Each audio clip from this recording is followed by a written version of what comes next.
following the standard operating procedures by the Ministry of Health and generally the government of Uganda, the president, everyone that is emphasizing all the SOPs.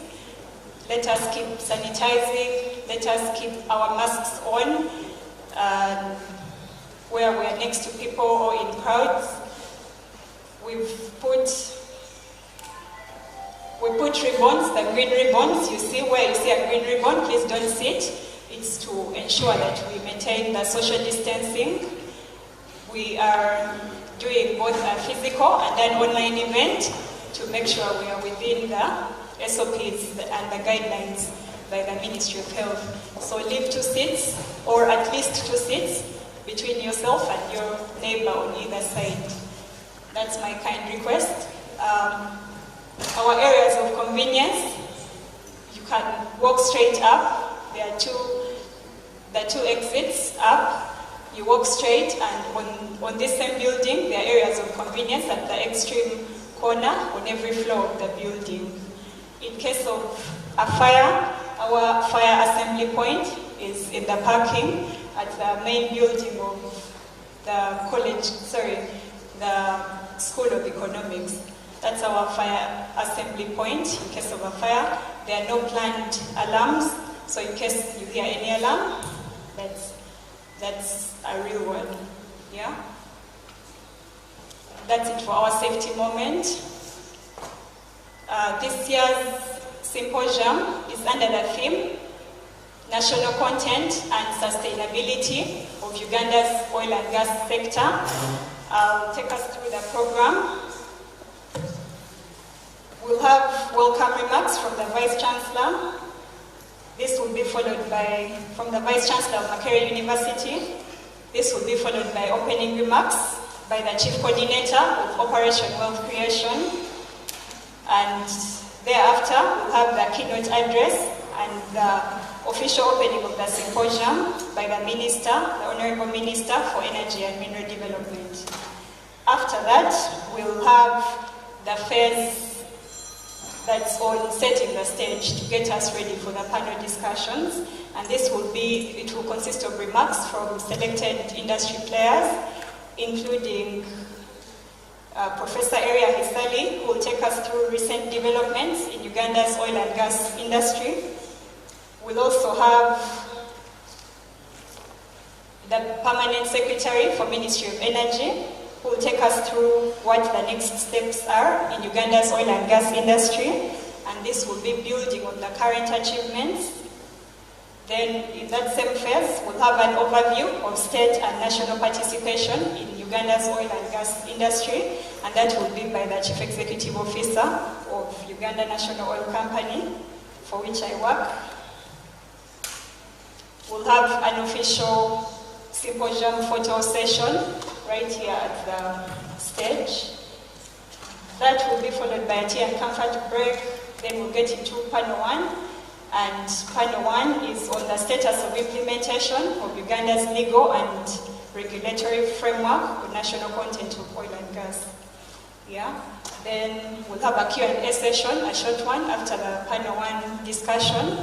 This will be followed by a presentation on lessons learned from other jurisdictions, and this will be by Her Excellency Eileen Johansen, the Ambassador of Norway to Uganda. Thereafter, we'll go straight into our second panel, and that will be our last panel for the day, and it's on industry standards for oil and gas contracts and capacity building initiatives. We need to know where we stand. After that, we'll have a Q&A session for the second panel, and then the most important part of the day, lunch, and we'll call it a day. I would like to take this opportunity to recognize some very key and very important guests that are in our midst today. And these include the Vice Chancellor of Makerere University, or his representative, the General Manager, Total Energies, the Permanent Secretary for Ministry of Energy and Mineral Development, the Honorable Minister for Energy and Mineral Development, our representative, Honorable Emmanuel Otala, the Chairperson, Natural Resources Committee of Parliament, you're welcome. Dr. Michael Mugera, the General Manager, Uganda Refinery Holding Company, you're welcome. Professor Eria Hisadi, the Principal, College of Business for Ministry of Energy and Mineral Development, Secretary and Secretary to the Treasury. The representative being Mr. Francis Trinamatsko.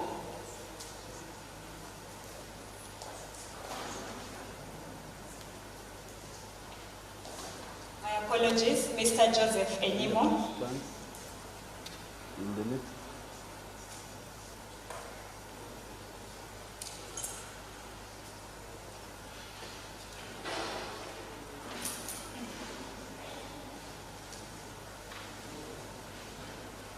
Honorable Dr. Emmanuel Otala,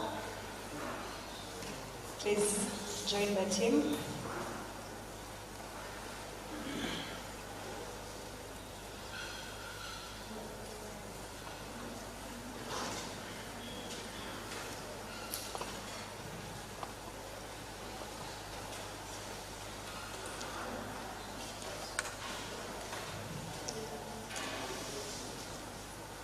So for our first phase or our first session, that's to do with opening remarks and the official opening of the symposium.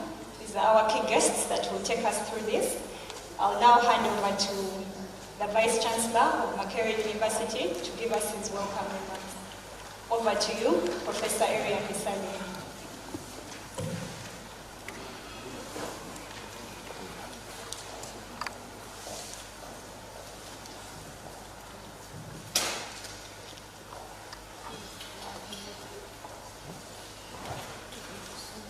Thank you, Edith. The Honorable Minister of Energy and Mineral Development, represented by the Permanent Secretary, Your Excellency, the Norwegian Ambassador to Uganda, I understand she's supposed to get here in time. Honorable Members of Parliament are present, the Chief Coordinator, Operational Evacuation, Permanent Secretaries, representatives from the international oil companies, representatives from ministries, departments and agencies of government, representatives from the private sector, the civil society, the Makerere University fraternity, members of the press, ladies and gentlemen. I welcome you to Makerere University and to the second National Symposium on the oil and gas industry in Uganda. Last year's symposium played a major role in facilitating closure of various agreements and laws that were required to take the industry forward. It is my hope that this year's symposium will build on these gains and facilitate national content and sustainability in the oil and gas sector. This year's symposium comes at a time when there are very good prospects for the industry, and the importance of the theme on national content and sustainability is quite timely. Investments have started to flow into the country and will increase over the next 3 or so years. This provides an opportunity for our businesses to make money and build capacity that can even be used beyond the borders of Uganda. Equally important is to note that working with the international companies that will be investing in Uganda and doing work in Uganda will provide exposure to our local companies, and this will be a good avenue to learn many new things. This is true for government entities, for the private sector players, and even for us in the academia. This symposium is therefore an important platform for the oil and gas industry players in politics, in the civil service, in the academia, in the banking industry, in the other services industry, the media, civil society, to network and exchange ideas on how Ugandan companies and employees can participate in the construction stage of the oil and gas industry.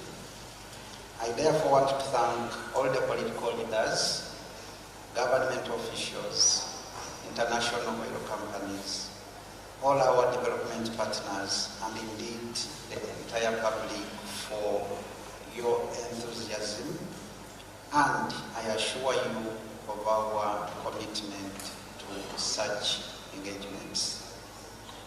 Special gratitude goes to our co-sponsors, the Operation Wealth Creation, the Uganda Development Forum, and the National Enterprise Corporation. We look forward to strengthening this bond. Lastly, I want to thank the Symposium Secretariat for successfully organizing this symposium, and the panelists and indeed all the presenters for accepting to share with us your insights. I once again welcome you and wish you very fruitful deliberations as we build for the future.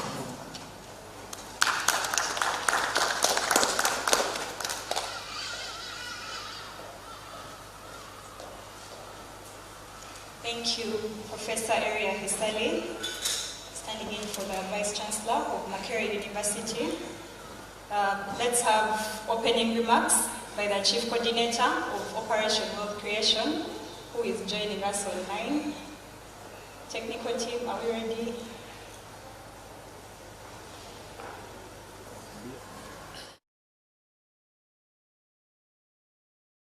$10 billion will be invested in the oil and gas sector in Uganda, mainly in the Albertine region and along the pipeline route. How much of this money, the question is, how much of this money will be retained in our economy? How prepared are our food companies, our transport and logistics companies,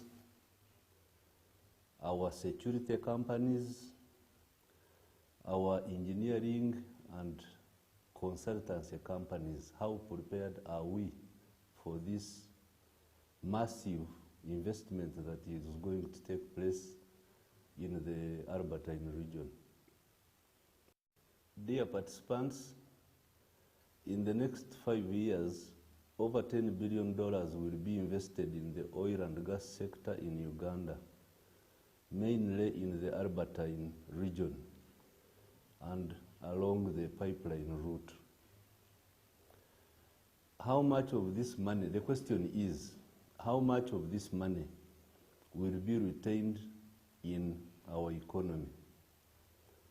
How prepared are our food companies, our transport and logistics companies,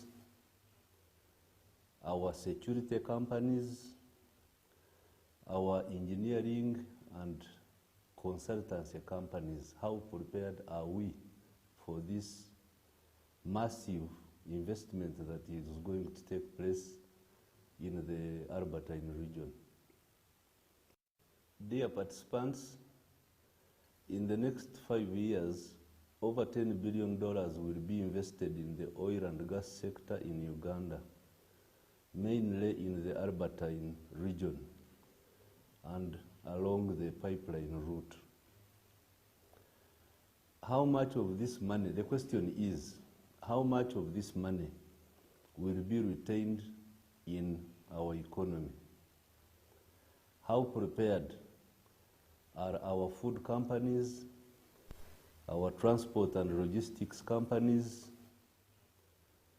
our security companies, our engineering and consultancy companies. How prepared are we for this massive investment that is going to take place in the Albertine region?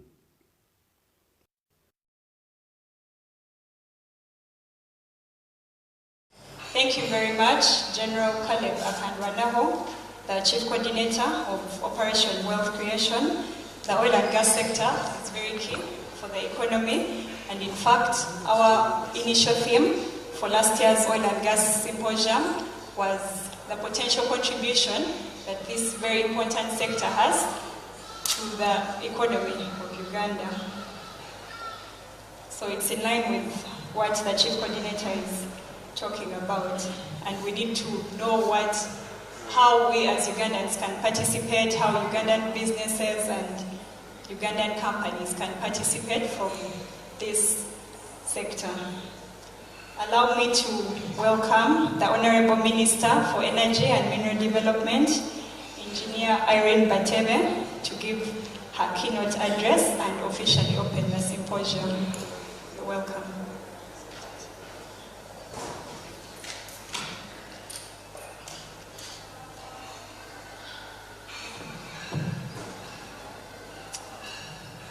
The Vice Chancellor, Makerere University, represented by Professor Eria Isali, Her Excellency the Ambassador of Norway on her way, Honorable Dr.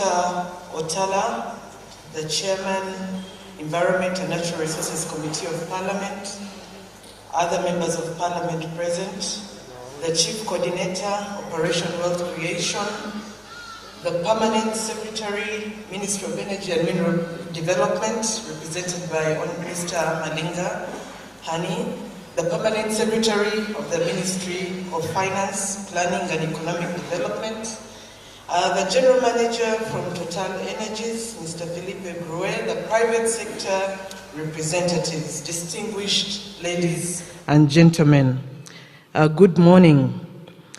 On behalf of the Minister of Energy and Mineral Development, Honorable Dr. Ruth Nankabira Sentamu, I will deliver and open this symposium. The Honorable Minister sends her regrets. She's currently handling a critical matter to get out the East African Crude Oil Pipeline Bill today as an act in Parliament. So she sends her regrets, but she will follow the outcome of this symposium.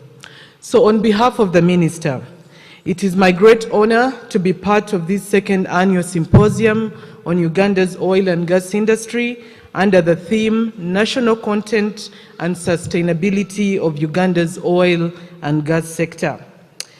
I extend my appreciation to the Makerere University, Operation Wealth Creation, and Uganda Development Forum for organizing this very important symposium that aims at creating a platform where discussions on maximizing local content in the petroleum industry can be made. As we all are aware, local content is a very important aspect of the oil and gas sector, and it is one of the avenues that the country can benefit through employment of Ugandan citizens and provisions of goods and services by Ugandan companies. If maximized, local content has the potential to add value to the Ugandan economy and spur development in various sectors. As part of my remarks, I will give a brief overview of where we are in terms of our resources and reserves that are driving the value that we intend to achieve through local content. Of course, ladies and gentlemen, the Albertine Graben remains our principal prospective area for petroleum exploitation, with 21 oil and gas discoveries, of which currently 14 fields are under development with production licenses issued. We currently boast of resources of about 6.4 billion barrels of stock tank oil initially in place, of which 1.4 billion barrels are recoverable. And that is what we are commercializing through the oil refinery and the East African crude oil pipeline. We do have some gas, about 500 billion cubic feet, non-associated, and some amount that exists purely as gas. Of course, as a ministry, and therefore government, we are cognizant of the fact to ensure the sustainability of our infrastructure, so we are doing a lot of work to bring additional resources on board through an intensive drive for exploration, additional exploration. So currently, we have new exploration work by Ama Energy Limited in the Kanyataba area in Toroko and Oranto Petroleum in the 2 licenses in Ingasa in Hoima district. And we continue to do a lot of work in the Kadam Moroto Basin to ensure that we can discover additional resources. So this exploration work that is ongoing has potential to increase Uganda's resource base from the current confirmed over 6 billion barrels of oil in place. As we continue with this exploration work, we are currently running a second licensing round, and we are aware that over 85% of the Albertine Graben is unlicensed.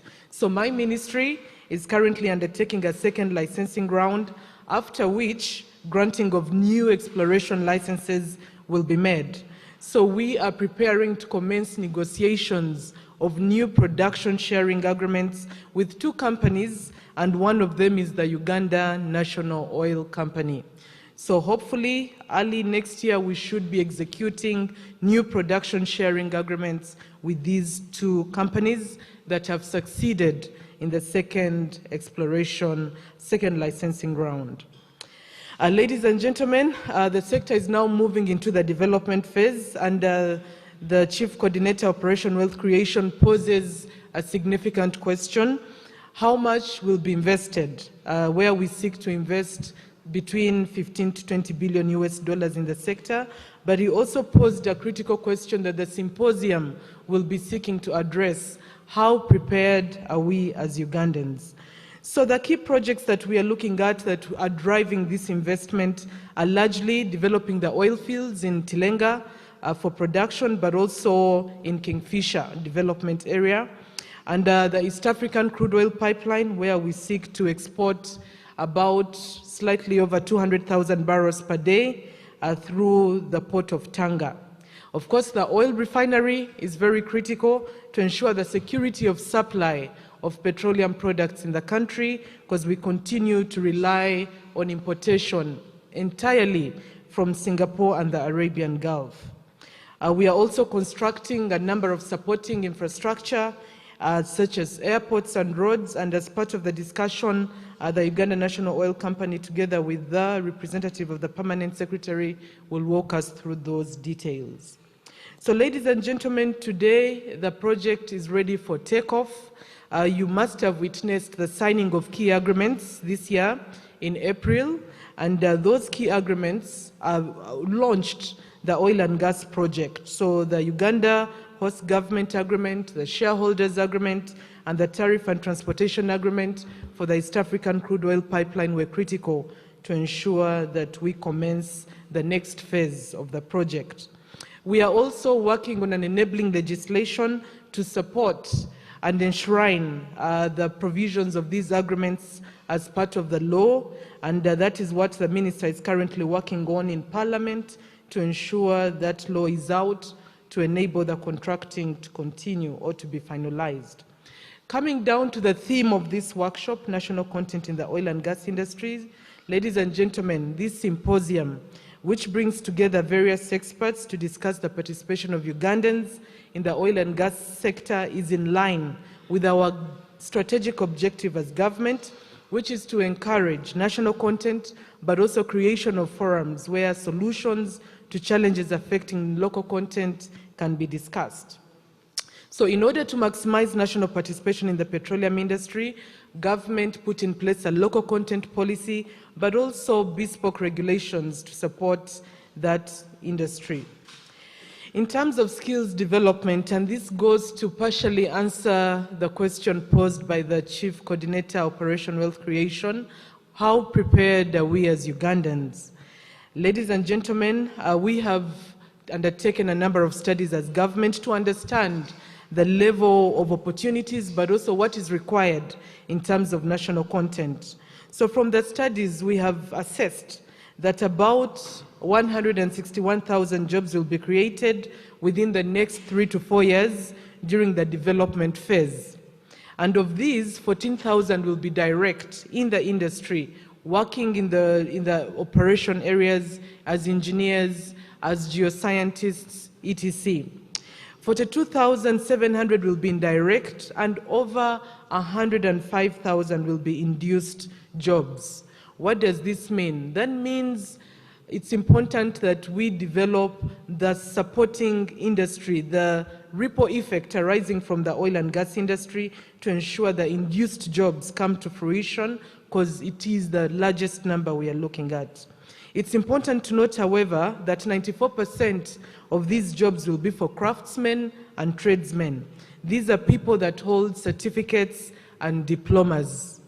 So in a bid to skill Ugandans and get them ready to take up these employment opportunities, government has trained and internationally certified over 4,500 Ugandans in various oil and gas related disciplines. So ladies and gentlemen, from this assessment, we also continue through the Petroleum Authority of Uganda, and they'll give that detail, to maintain a database to ensure we are aware of Ugandans that qualify to work in the oil and gas sector, but also those that qualify to provide goods and services. So the Petroleum Authority of Uganda will elaborate later on that.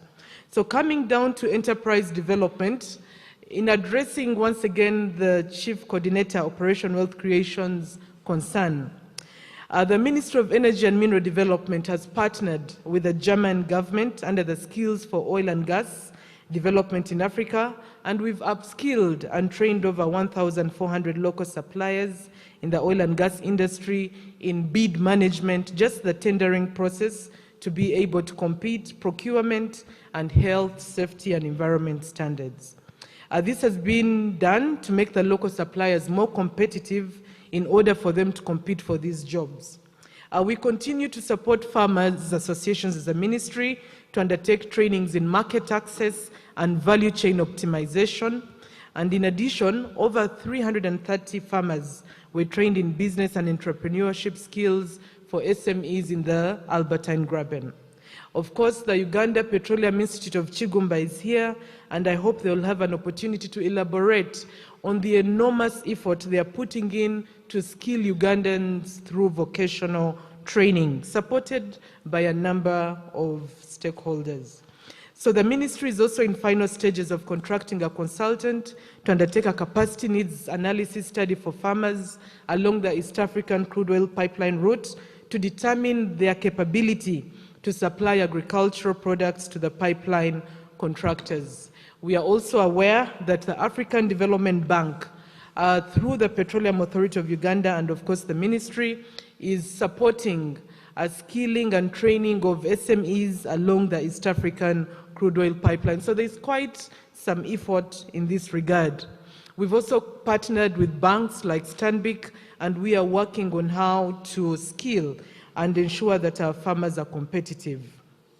So ladies and gentlemen, because the oil and gas industry is capital intensive, one of the biggest challenges faced by the local players in the sector is access to affordable financing. So in order to address this challenge, we are working with the Ministry of Finance, this is still under discussion, to establish a local content development fund, which will go a long way to support local content development in the industry. So the funds will be used for both skills and enterprise development, and once that process is finalized, we will then be able to broadcast how the fund can be accessed. So as a ministry and therefore government, national content remains at the core of our objectives and will continue to ensure that we maximize value from the oil and gas sector through that angle. So ladies and gentlemen, as I conclude, on behalf of the Minister of Energy and Mineral Development, I want to reiterate government's commitment towards maximizing national participation in the industry through the implementation of the local content policy for for the oil and gas sector as a way of contributing to early achievement of poverty eradication and creating lasting value to society. Once again, we want to applaud Makerere University, Operation Wealth Creation, and the Uganda Development Forum for being consistent and organizing this symposium, second year running, and ensuring that we are all joining efforts to maximize local content. We believe as a ministry that forums like these have great potential to increase local participation in the sector. Ladies and gentlemen, I thank you for God and my country on behalf of Honorable Dr. Ruth Nankabira Sentamu. Thank you.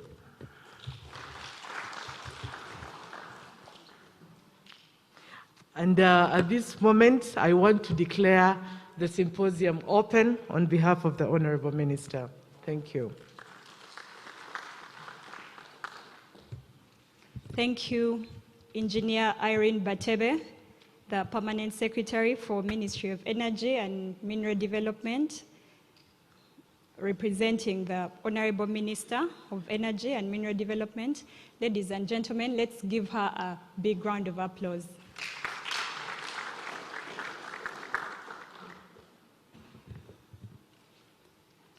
I welcome Honorable Dr. Emmanuel Otala to give us a few remarks. He's the Chairperson, Natural Resources Committee, Parliament of Uganda. Over to you, Honorable.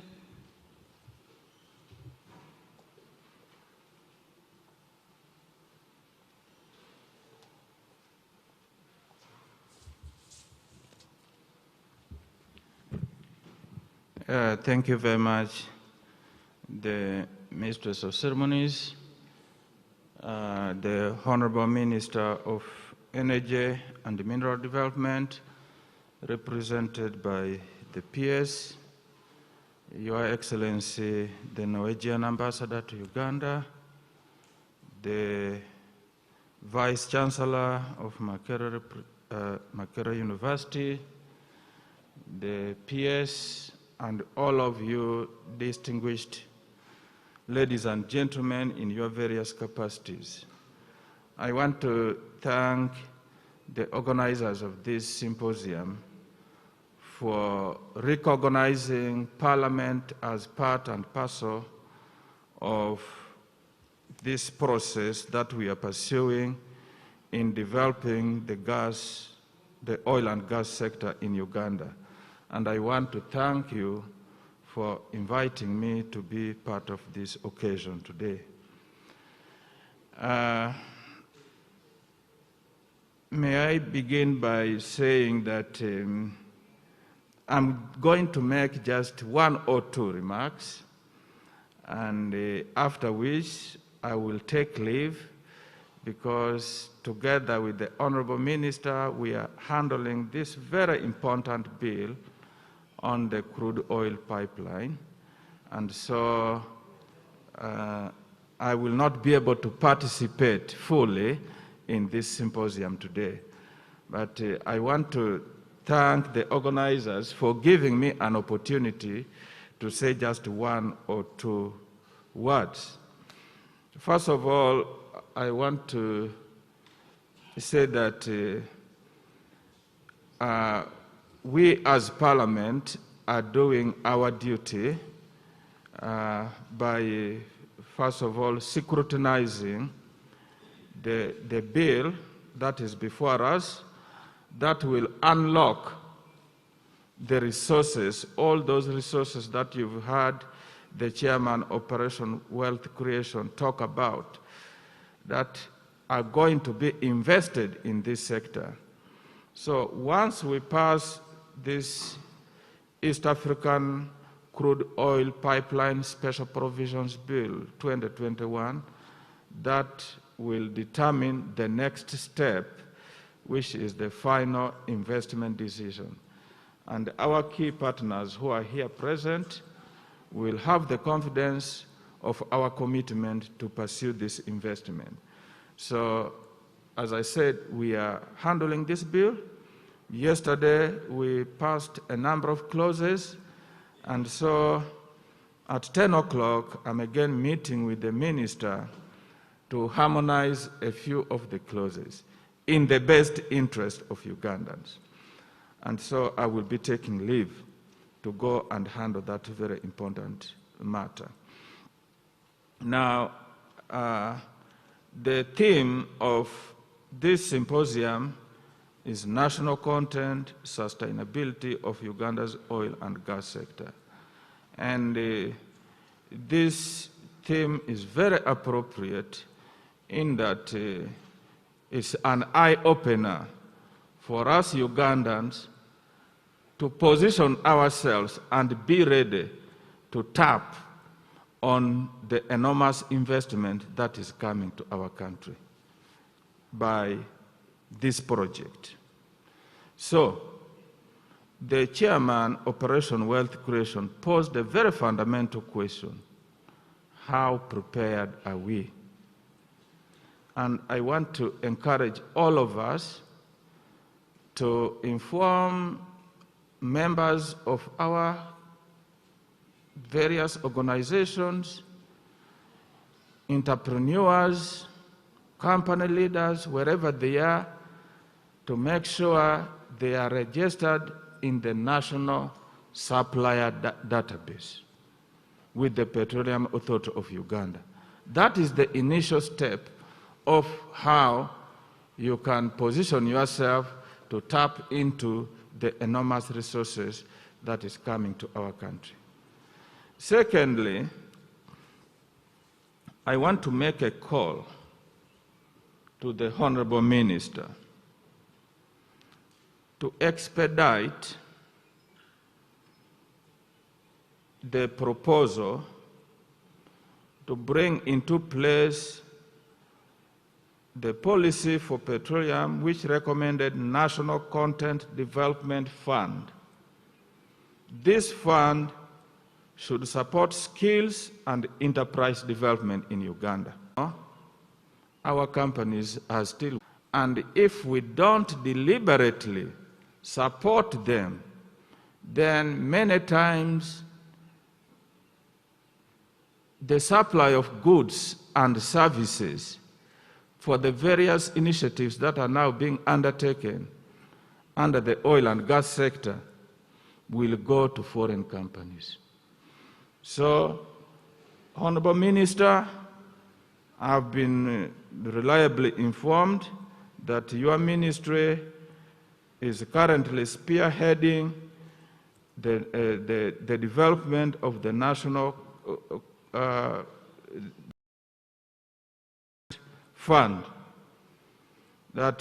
so that we can come up with something tangible to support our Ugandan companies.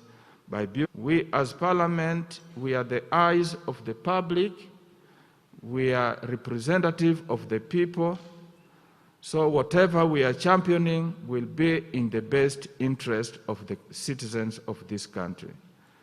And we shall stand with them to ensure that we unlock the potential of our by passing the necessary legislations that will allow development to ensure in the best interest of the country. In the same vein, as we handle the EACOP pipeline project, I want to underscore the need for us not to be derailed and to focus our attention also in the development of the refinery. This is critical. We do not want a situation where we develop the pipeline, it goes on, and for the next refinery is not in place. Honorable Minister, please take this as a very serious matter. We want the development of the pipeline to be in tandem with the development of the refinery. Otherwise, we shall lose in terms of national content. With these few remarks, I want to thank you again, Makerere University, for inviting me to come and be part and parcel of this symposium today. And I would now wish that you will have a fruitful deliberation throughout the day, and whatever recommendations may touch on the functions of Parliament, I will be very happy to receive them from you and take them on in as far as our legislative, appropriative, and oversight functions are concerned. I thank you very much, and I wish you fruitful deliberations. Thank you.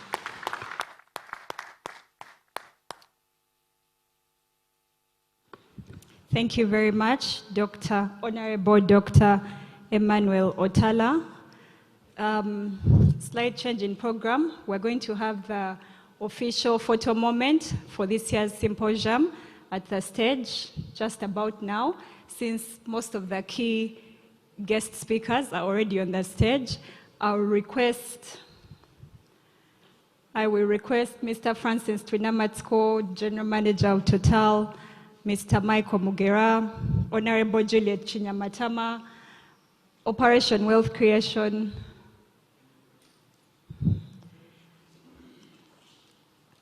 Mr. Johnson Namanya, Uganda National Oil Company. I request us to please come forward and let's join the key guests and have an official photo moment.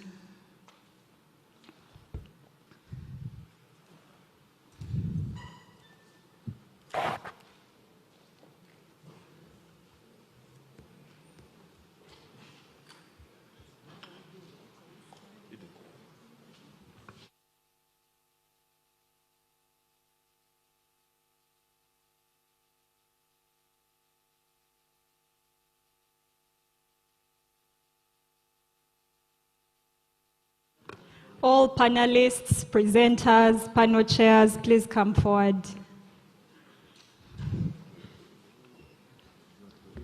Please go. Yeah. Please go in front of the chair.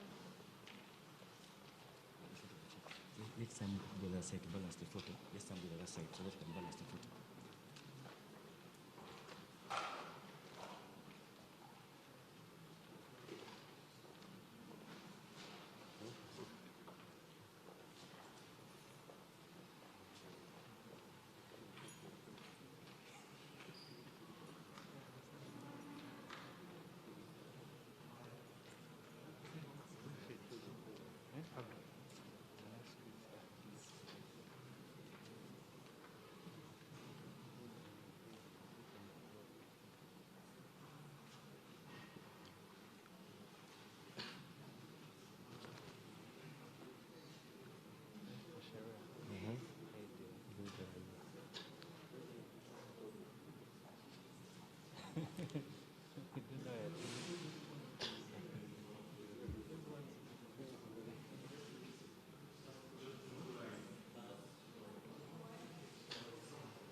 Thank you very much, ladies and gentlemen, for continuing to follow the SOPs, even through the photo moment, the official photo moment. And our next phase is setting the stage for this year's symposium. I would like to request Ms. Dr. Michael Mugera to please join the team here, and Honorable Juliet Chinyamatama, please join the team here as they give their remarks.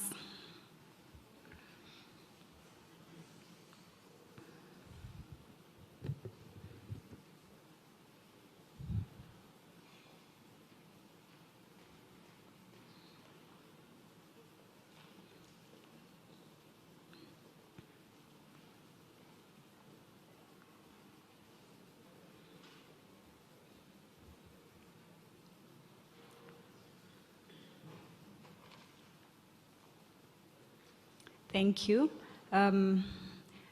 We shall now have Professor Eria Hisali, who is the principal. Okay, to the left, that's Honorable Juliet Chinyamatama. Dr. Michael Mugera, General Manager, Uganda Refinery Holding Company. Mr. Malinga, who is standing here as the Permanent Secretary for Ministry of Energy and Mineral Development. Professor Eria Hisali, the Principal, College of Business and Management Sciences, who is hosting us today. And Mr. Daniel Muoya, who is standing in as Chief Executive Officer, Uganda National Oil Company. I'll request Professor Eria Hisali to make a presentation on recent developments in Uganda's oil and gas industry. That will be followed by the Permanent Secretary for Ministry of Energy on what the next steps are in Uganda's oil and gas industry. And this is meant to build on the achievements that we've already made as a sector or as a country. After that, we'll have an overview of state and national participation in Uganda's oil and gas industry from Uganda National Oil Company. I welcome Professor Eria Hisali. Over to you.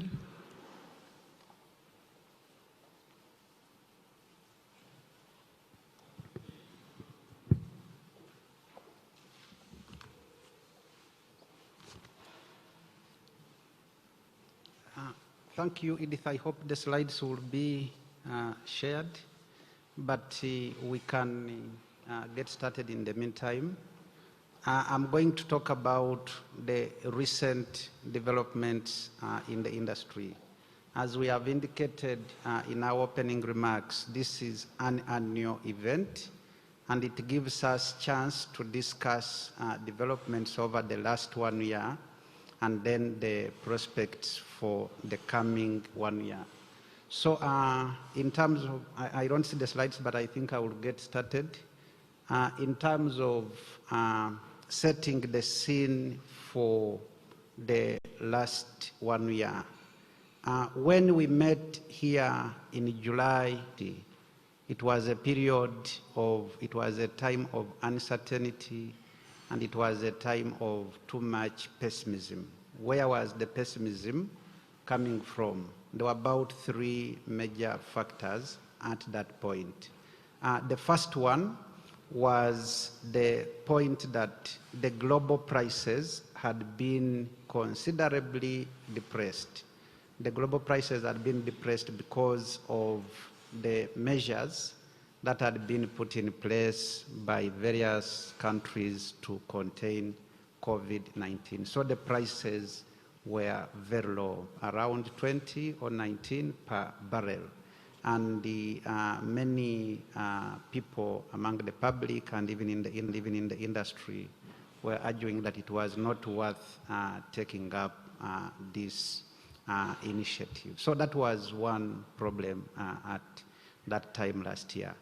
The second was domestic, and possibly even the third. In April of last year, there was the transaction between Total and tallow. And the revaluation had taken place. The prices had gone down quite considerably, and the expected tax revenue had reduced quite considerably. And there were arguments from the civil society and indeed from sections of the public advising that the transaction should not be allowed to proceed by government. That was the second issue. And then number three, negotiations were still taking place between the technocrats in government and the international oil companies. And for the right reason is the technocrats wanted to get something very close to a perfect deal, a deal that maximized the benefits to the country. But the international oil companies had their own issues, and the debate then was, would we get a perfect deal, or it was still okay to proceed with what we would consider to be a fair or even good deal. So there was a lot of pessimism at that time. A number of people argued that the oil resources should be left in the ground for some time. A few of us who were optimistic argued otherwise, and we thought that the depression in prices was part and parcel of the industry. Volatilities in prices are part of the oil and gas industry, and therefore this was bound to happen. And fortunately, from our perspective, there was nothing that had changed fundamentally in terms of the underlying drivers of demand for oil and gas.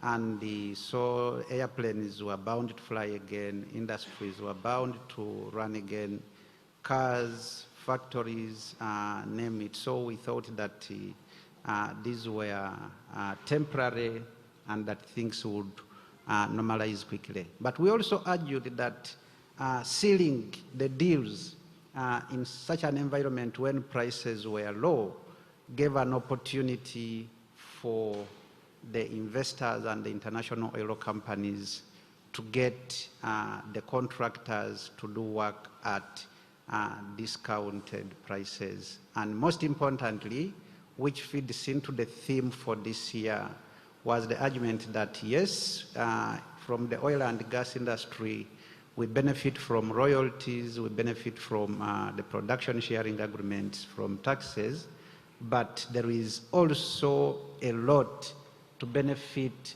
in terms of national content.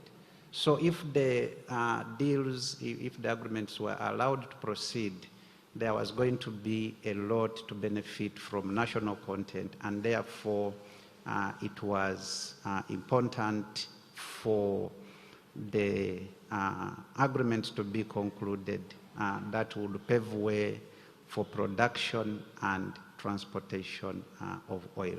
So that is the background to where we are, and our small input and the other interventions have led us to where we are now. So where are we now? Kindly you move to the next few slides. So where do we stand now? Again, we had gone through that, I think.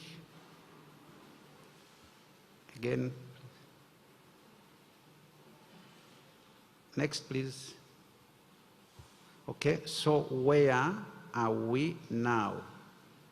A number of things have taken place over the last 1 year.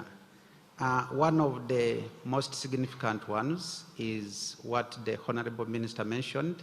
In the month of April 2021, a number of commercial agreements that underpin production and transportation of crude oil were concluded.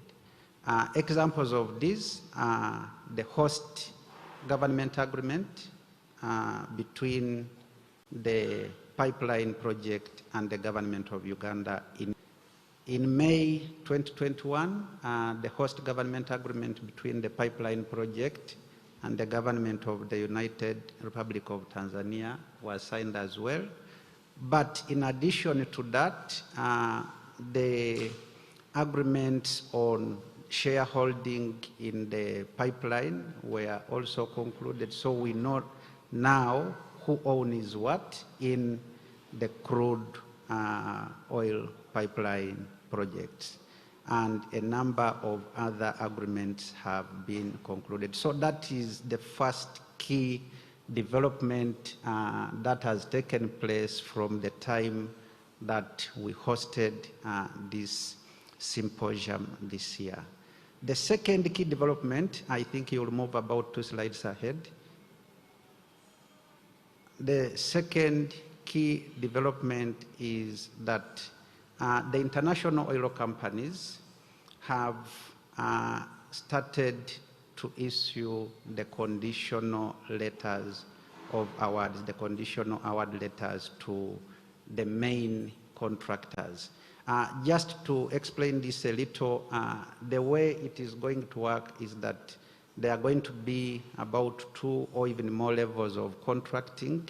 Level 1, which will largely go to the international companies, and then our local companies, and that's where the national content will come in from, will benefit from the level 2 contracts. Level 2 means that our local companies will then be subcontracted to provide specific works and services by the international companies. So the conditional letters of award have been issued, and the finalization of the final letters is awaiting a few things to be cleared, and then the work will continue. Next, please.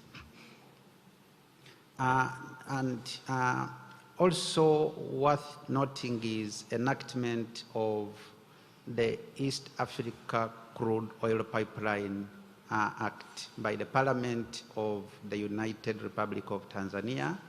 And as we have heard from the chairperson of the Natural Resources Committee, in the Parliament of Uganda, it has gone up to the second reading, and possibly within the course of this week, or possibly latest next week, it will be the third reading, and then it will be eventually passed by the Parliament of Uganda into an act of parliament. So this again is a key development. Now all these are important because they are going to pave way now for the investments to take place at a much faster rate. Next. Another important development which I highlighted earlier on is that we now have, I think, a sense of the shareholding in the pipeline project, the shareholding in and commitments to invest. So if I'm not mistaken, these are the current, this is the current standing. Total, as it were, is taking the biggest share, and then government of Uganda and Tanzania at 15%, and then SINOC at 8%.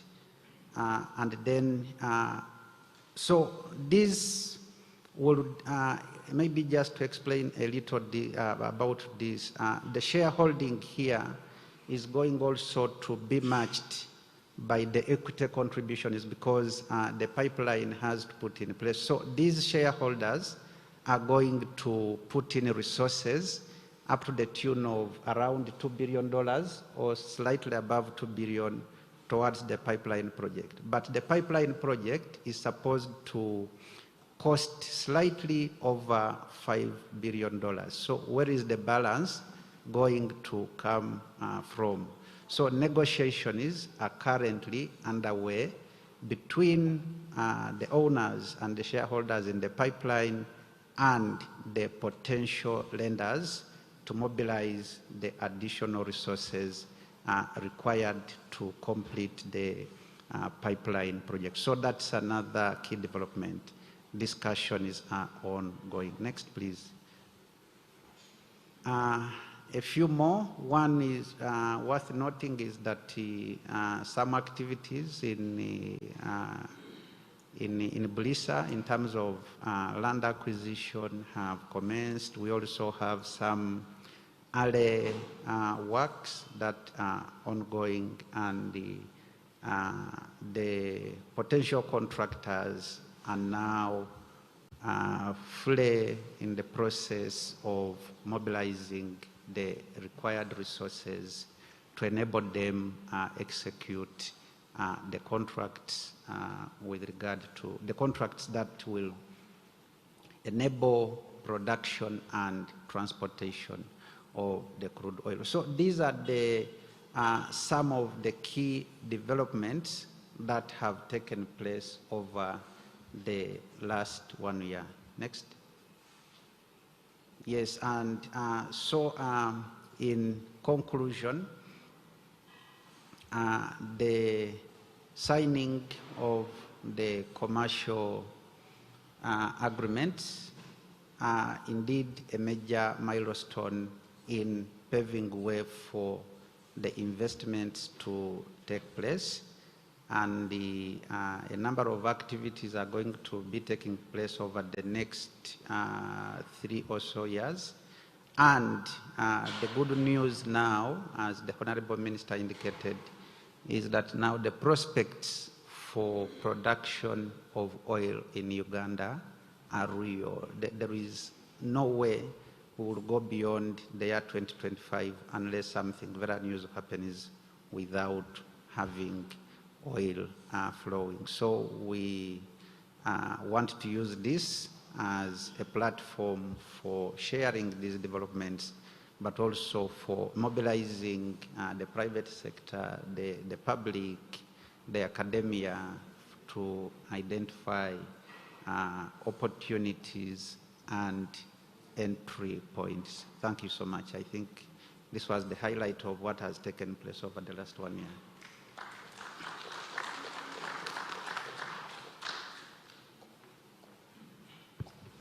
Thank you, Professor Eria Hisali. What stood out for me is the specific areas that we can benefit from as Ugandans that you pointed to, and that we should look out for and ensure that we benefit from this sector as a country. I'll now welcome the Permanent Secretary for Ministry of Energy to take us through what the next steps are in Uganda's oil and gas industry. You're welcome, Mr. Malinga.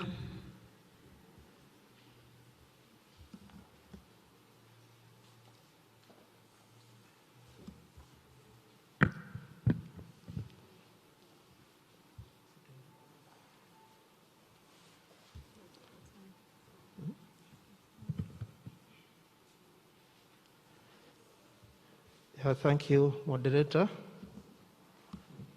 Good morning, ladies and gentlemen.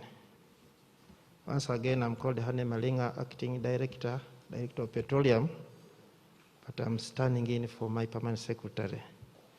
Because of the importance of this symposium, we had to quickly reorganize ourselves to see that we participate. So it was just a matter of saying, you are here, you go and do this. So that's why you saw my PS making the presentation on behalf of the Minister. My PowerPoint presentation. The topic looked simple, but everything has been said. And if I don't talk, I think the previous speakers have said it all. Next. The outline.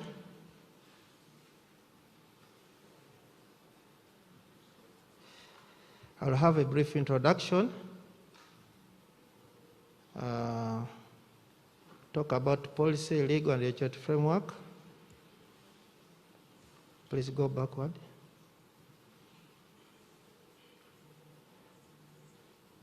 current achievements, which I think the previous speakers have highlighted. Next steps in Uganda's oil and gas industry, and later I'll conclude. Next. Before I talk about next steps, it's better we first get some basic background. Next slide. The mandate of the Ministry of Energy and Environment is to establish, promote the development, strategically manage, and safeguard the rational and sustainable exploitation and utilization of energy, petroleum, and mineral resources for social and economic development. Professor talked about the economic benefits of the resource, and also we are looking at the local content, other people call it national content, how it adds value to the resource. As a country, we have gone through many stages of the exploration and other things, but that diagram highlights what efforts the ministry has done. First, there has been pre-bid, that is doing risk assessment of the potential areas. We have done work on Albertine Graben, Kadam Moroto, Victoria Basin, Lake Wamala, Choga Basin, there is Hoima Basin. All those ones were pre-bid. Then when we attracted the initial investment or investors, they had to do exploration and appraisal. So those are the results which the minister mentioned, the wells which you have drilled, the number of the fields discovered, and the volumes. Now, after appraisal, companies have now come up with field development plans. That's where we are now, and we are talking of first oil in 2025. So that diagram shows which stages, which steps we have taken, but you'll find from pre-bid, exploration, appraisal, development, we have been going forward, backward, going forward, backward. And the minister talked about the new areas which have opened. There's already the second licensing round, which we are about to conclude this year, hopefully, and we have other things. Then there is also a new thing which is coming up, decommissioning. It is very, very important that at the end of extract these resources, we should decommission. We should restore the environment to almost its original state. Continue.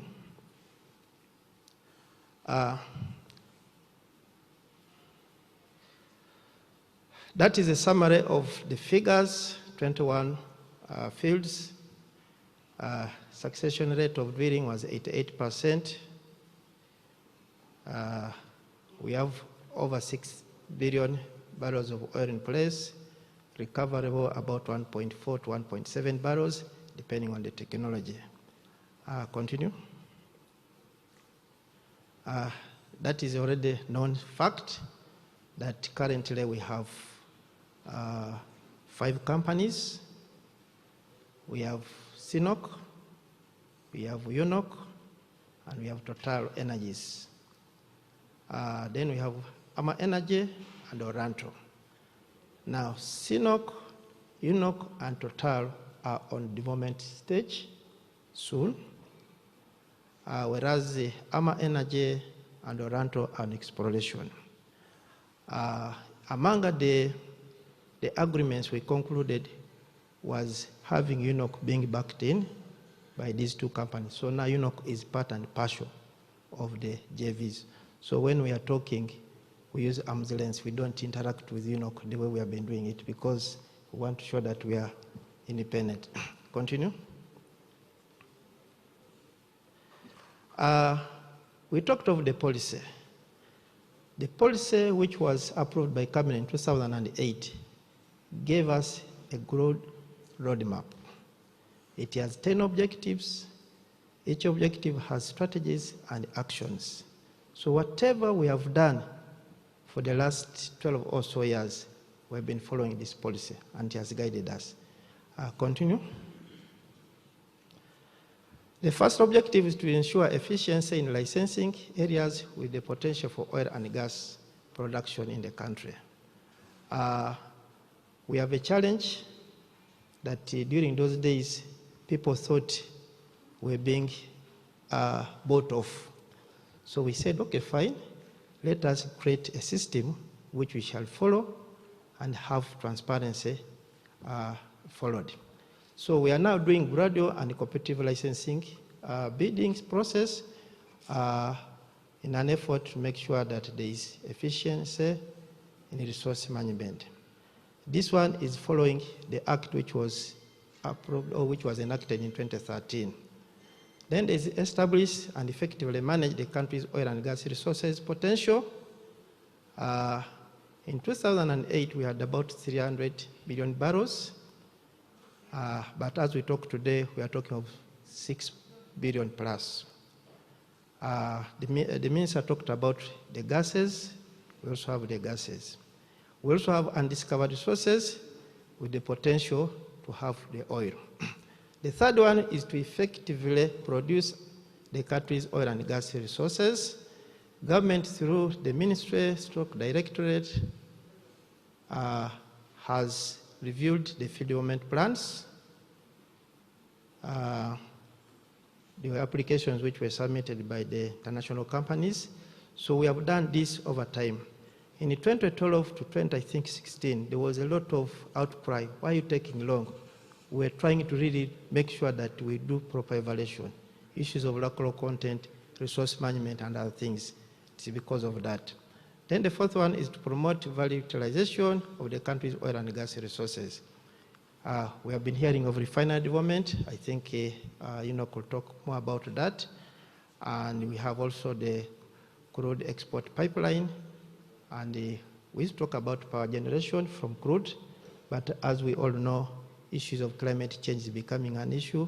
So we might not talk of burning crude to generate power. We'd rather use other means to generate power.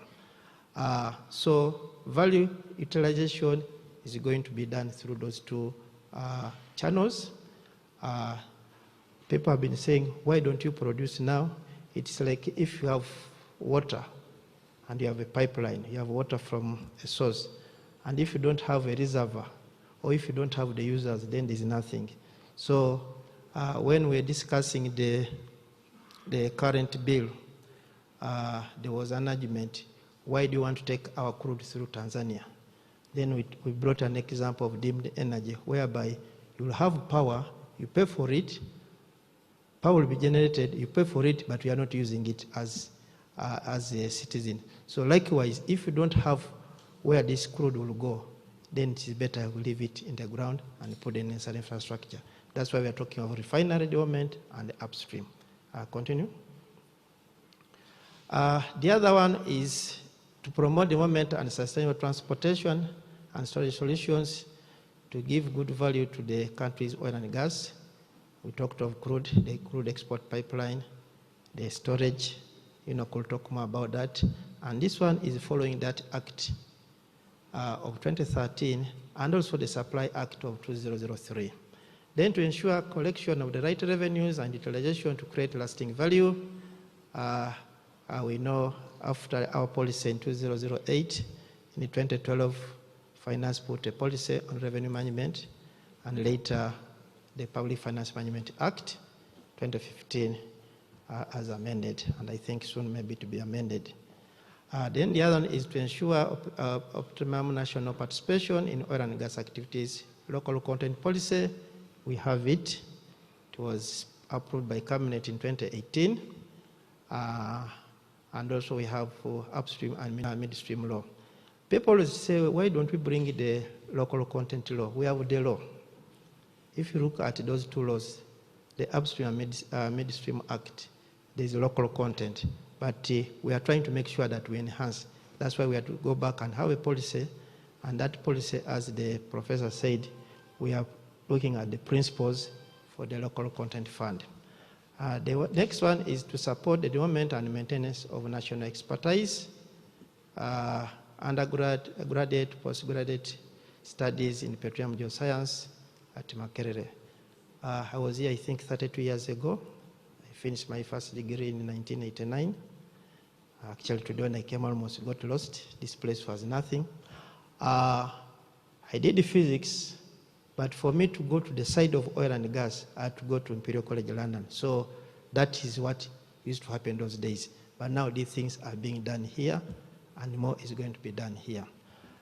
We have Uganda Petroleum Institute Kigumba, my college, Bernard Ongodia. I see the registrar here. It was a move which the minister took forward. He says, we can have blue-collar jobs. We have managers from the universities. What about the blue, we can have the white one. What about the blue ones? That's why we had to put effort to have the Kigumba put in place. And for those ones who have not visited Kigumba, I would recommend you go there. The owners of the place are here. They will guide you better. It is a place where you go, you get a certification, and you can use that certification to do whatever job in another part of the world. The other one is to ensure oil and gas activities are undertaken in a manner that conserves the environment.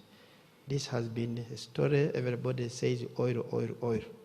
As we talked even last week, we had a very lengthy engagement with the Minister of Tourism, Wildlife and Antiquities as far as Tilenga project is concerned in the Maction Falls National Park. But we have put measures that we can still do activities there and we coexist. So we have that. Oil spill contingency plan is also in place. NEMA Act, it was a result of our activities that the NEMA Act was repealed. Then we have the communication strategy, whereby part of this engagement is under that objective. Continue. Those are the laws. I will not take long. We have the laws, the regulations, the policies, the agreements. Main agreements we have talked about, the PSS, the IGA, HGA, the TTA, SHA, all those ones are there.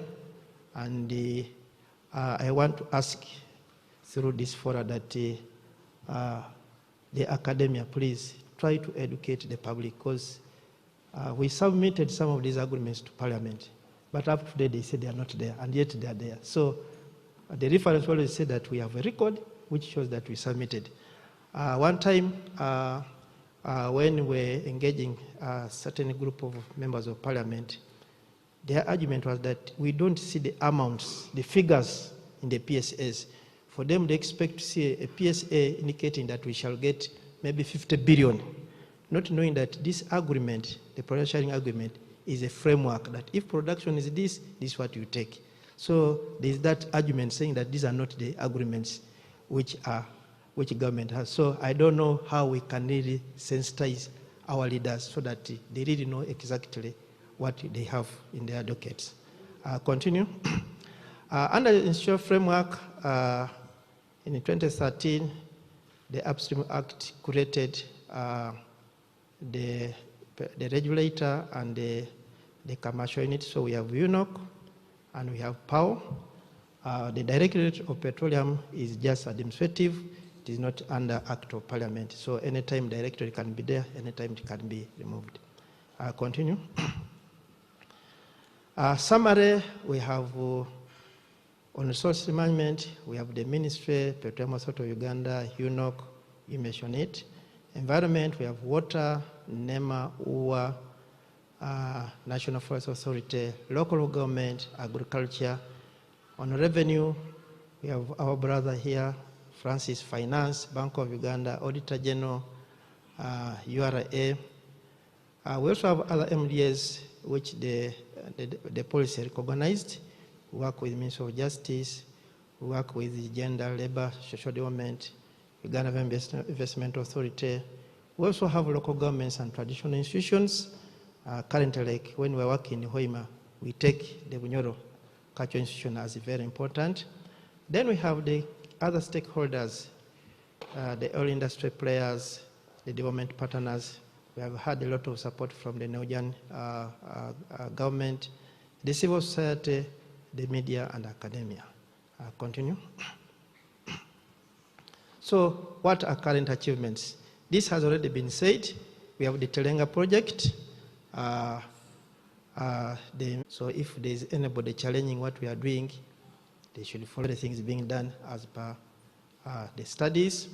100% for the industrial area, which will also include the CPF for the 190,000 barrels of oil per day was 5, which is for water absorption, oil pads, flow lines. It is also ongoing. We're almost done. Contracting, which Professor said, contract award. So that is the objective and the target which government said, let us make sure that we unbundle this contract so that even the small one can benefit, even if it is an old woman in the Bulisa can provide something towards oil process. So the same happens to the Kingfisher project.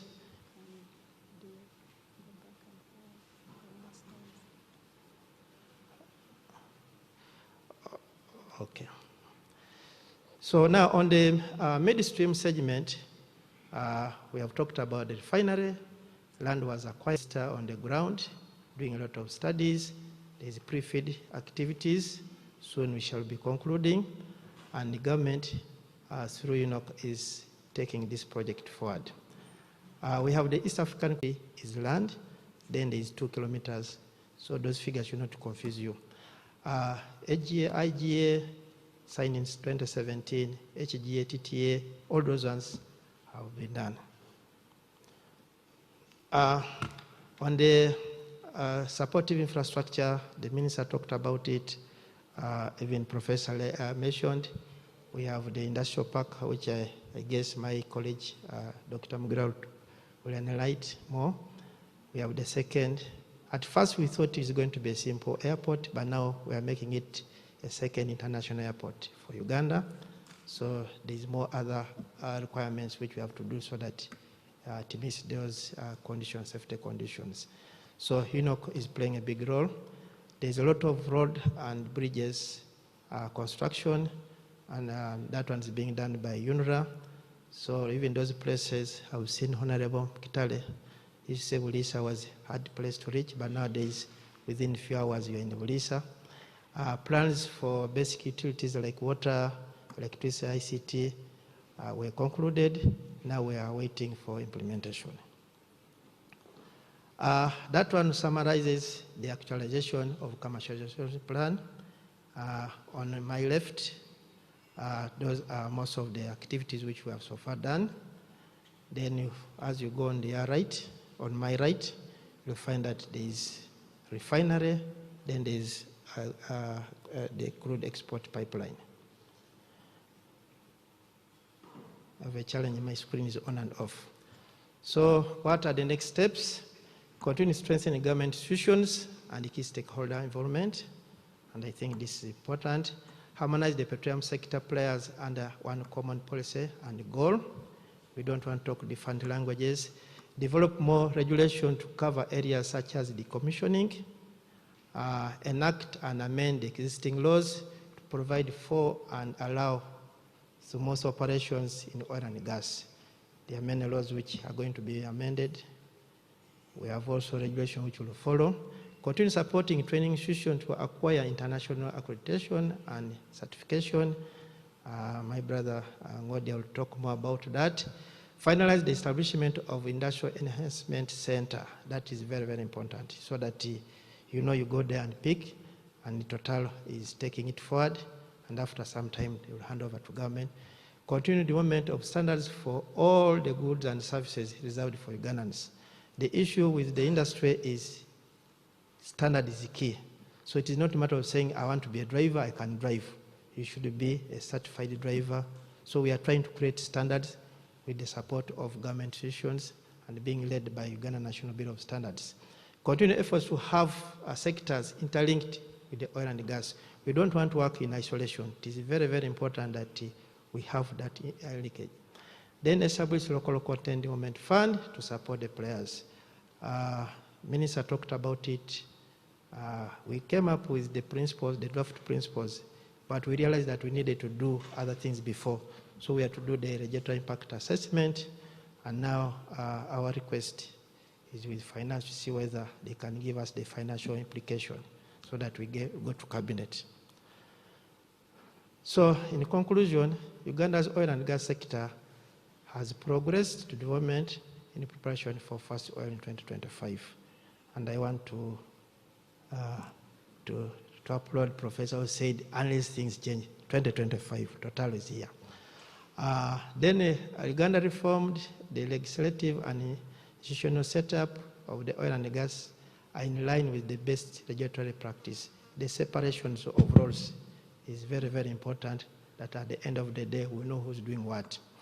Government continues to implement the national oil and gas policy to achieve full legislative, institutional, and operational reforms.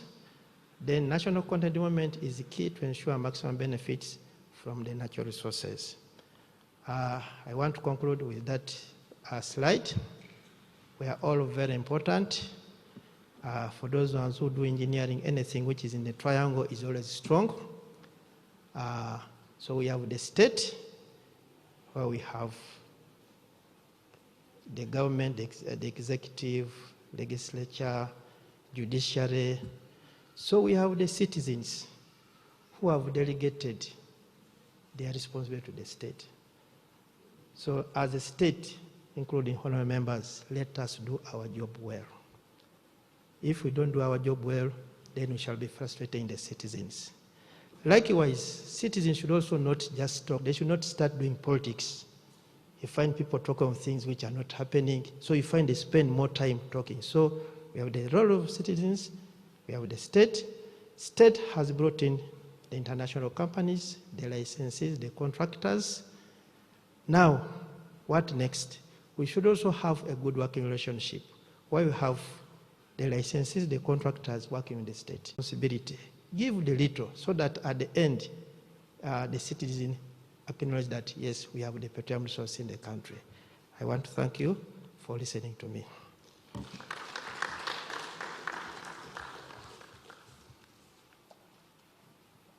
Thank you very much, Mr. Malinga. Another round of applause for him, please. I think he did the topic justice. Let's now hear from Mr. Daniel Mwoya to give us an overview of state and national participation in Uganda's oil and gas industry from Uganda National Oil Company. Over to you, Daniel.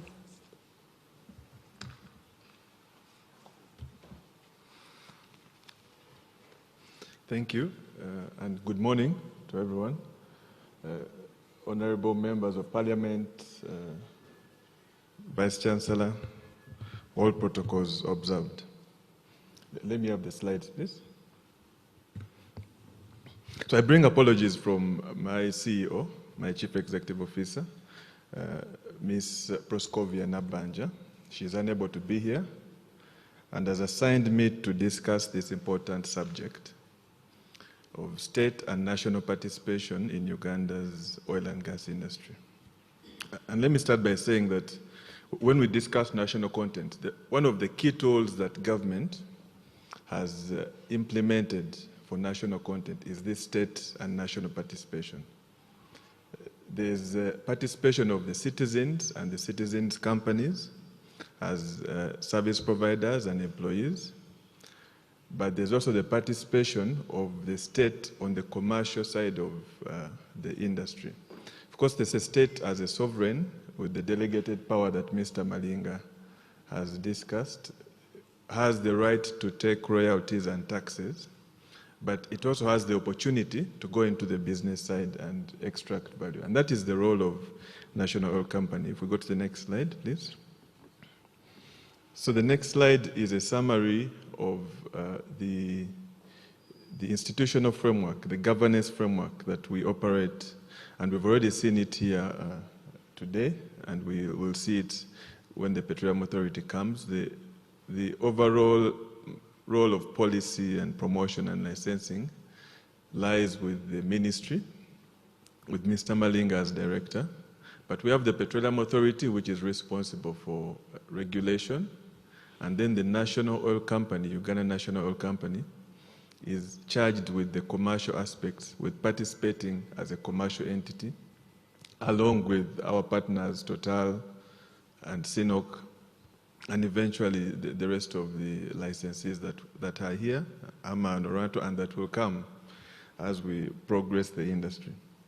So that is the institutional framework. And of course, the fiscal side of things is under the charge of the Ministry of Finance, Planning and Economic Development, and under it, the Uganda Revenue Authority. If you go to the next slide, please. I'll do that myself. This is, I can't do it here. Okay, so what is the role of this UNOC, of this Uganda National Company? What is its mandate? And the slide has the mandate as laid out in our establishing act. But I'll summarize to say that the role of Uganda National Company as established under the law is to manage the state's commercial interests in the oil and gas sector, but also to develop the in-depth expertise that is required to then go ahead and extract as much value as there is. So in order to manage this state's interests, whether it is in the upstream, and we're going to see in subsequent slides, or in the pipeline or in the refinery, you need the capabilities. And that is one of our key roles, to build these capabilities, and we go on. And of course, the law lists out all the different aspects. I won't read them. The slides will be available on the website afterwards. If we move to the next slide, please. UNOC itself is established by the Act, the Petroleum Act, in 2013, which mandated government to create a national company under the Companies Act, which was done in 2015. We're having a challenge with the slide. I can't see the. Maybe I'll use this one. Sorry, just scroll up, please. Yeah, and so UNOC was established with the Minister of Energy and Mineral Development as the major shareholder at 51%, and the Minister of Finance, Planning and Economic Development at 49%. UNOC has since established two fully owned subsidiaries, the Uganda Refinery Holding Company, which is headed by Dr. Michael Mugera, who is here with us, and the National Pipeline Company of Uganda Limited, which is headed by Mr. John Bosco Abomugisha, who is also here with us. So that is the overview, the corporate corporate setup that UNOC has established to date. Scroll up, please. Now, because this slide shows government of the state in this oil and gas sector, what it actually does. So I won't try to illustrate the value chain, which I think Mr. Malinga has done quite well. But at the start of the value chain is licensing, exploration, appraisal, development, and production, which is what we call the upstream. And in the upstream, UNOC is holding government's 15% participating interests in the ongoing production license. So we participate, UNOC will participate as a joint venture partner with Total, as a joint venture partner with licenses in the projects that the media will call Tilenga and Kingfisher, but under the projects, there's the production sharing agreements that establish them. So UNOC will hold the 15% there, but as the minister said as well, UNOC is in the process of starting to negotiate for a production sharing agreement on its own behalf. So in addition to the ones that we hold with our joint venture partners, Total, CNOOC, we shall also, at some point next year, have our own production sharing agreement. So you see that the capacity of the national company has developed to a point, even however early, to a point where the ministry is comfortable to award, hopefully, a production license so that can engage on behalf of the government in the activities that bring value within the oil and gas sector. So, and of course, when production starts, the role of marketing and trading the crude oil that government will receive from the production fields will be on UNOC. So when the barrels are produced and they're being taken to the market, the Uganda National Company will be charged with handling them and trading them and optimizing their value in the market. Moving to the commercialization angle, just following on it, UNOC is participating on behalf of government in the East African crude oil pipeline. Sorry, just go back to the previous slide. In the East African crude oil pipeline, at 15% shareholding as well. So UNOC will hold 15% in this crude oil pipeline, which we have details ahead, but which is, as an overview, a very important project for the commercialization of this crude oil resource. It is the vehicle that takes your commodity from the, if it was another produce, from the farm gate to the market. So it's a very important part of your value chain. And UNOC is in there to represent the interests of ourselves as Ugandans through the government. The other key project for the commercialization, the refinery project, which has been spoken about, and I think Dr. Michael Mugera will speak about it later, is also of key interest to the government, of course. Government has been the lead promoter of it for a long time. And so government holds 40% in that project through the Uganda National Oil Company as well, which is managed by the Uganda Refinery Holding Company. Government is also developing in different phases the Kabale Industrial Park. What is, I think Mr. Malinga showed some pictures of the second international airport, Hoima International Airport, which is, I think, north of 70% now completed. So UNOC is leading the efforts of government in developing this industrial park produce that comes from the neighboring areas with all the cold chain and where through the airport. So UNOC is also charged with managing the Kabale, developing and managing it in Jinja since the 70s and has a capacity of 30 million liters. Is developing and will manage. So related to that will be the trading that then keeps those facilities full of product. I will not dwell on that for now, but that's a very important part of managing the downstream, the consumer part, the consumer interface at the end of the value chain in Uganda. If you go to the next slide, please. So another key slide is this one. In doing all these, participating in the projects, what is the benefit? What is the benefit to you? What is the benefit to the old woman in Bulisa? And this slide tries to summarize, and of course it has a lot of text. I will not attempt to read all of it. But in the participation that we have in all of the projects, one of the key things that we are able to influence is the employment of Ugandans in these projects. So by participating in the project actively on the commercial side rather than sitting back and only doing the policy and regulation, you're able to influence on a day-to-day people that have been skilled within Uganda. As you've heard, the Petroleum Institute in Kigomba is skilling people, Makerere University is skilling people, and a few of these will join the industry and will need to find those opportunities that have been created. The other aspect of participating, and this cuts across all the projects, is the knowledge and technology transfer. The knowledge and technology are coming from all over the world here into Uganda. That's what the $10 billion worth of investment that you have had is doing. It's bringing the knowledge and technology from all over the world into the Tilenga, Kingfisher, and Pipeline project. And we need to transfer that knowledge to Ugandan citizens and Ugandan citizens' companies. So that is the other aspect that we are able to influence and bring to Ugandans as a benefit from these major benefit from all these projects. Now then there's the benefit of value addition.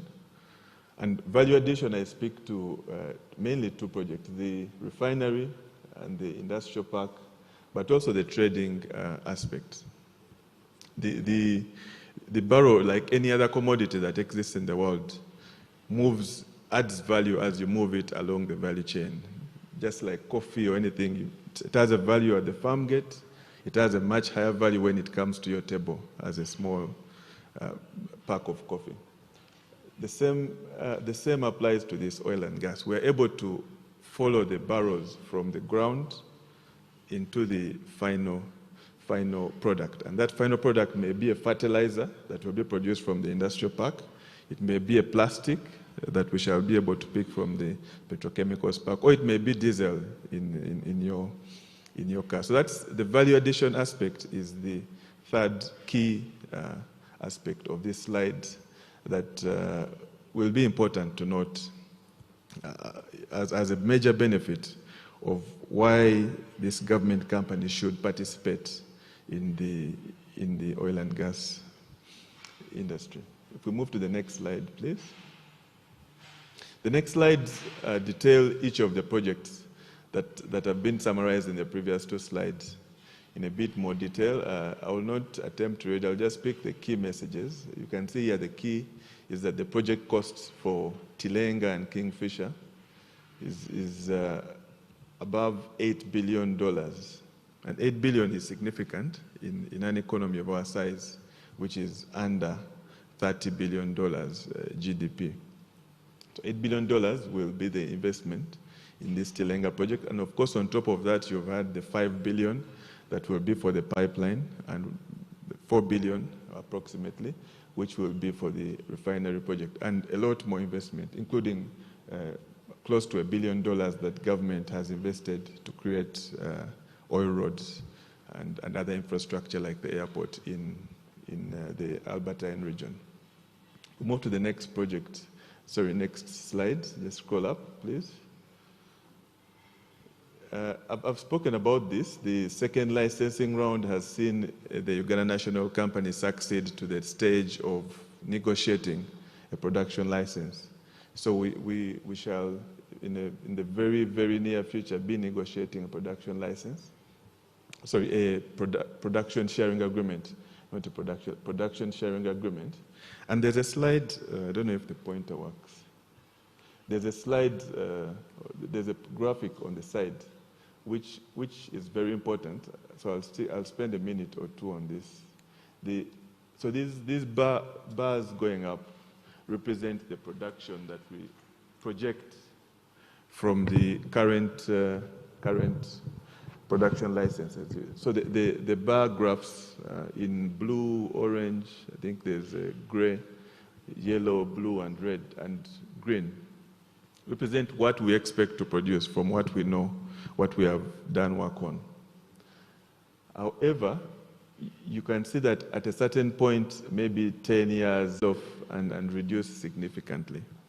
So the purpose of the interest in this exploration side of on the bar, which we call a plateau, the plateau, like any other plateau in geography, to have enough work done so that at the point when the existing production that we know today starts to reduce because of nature, we have developed a lot more fields that are able to fill in the gap so that we have a more sustainable production profile.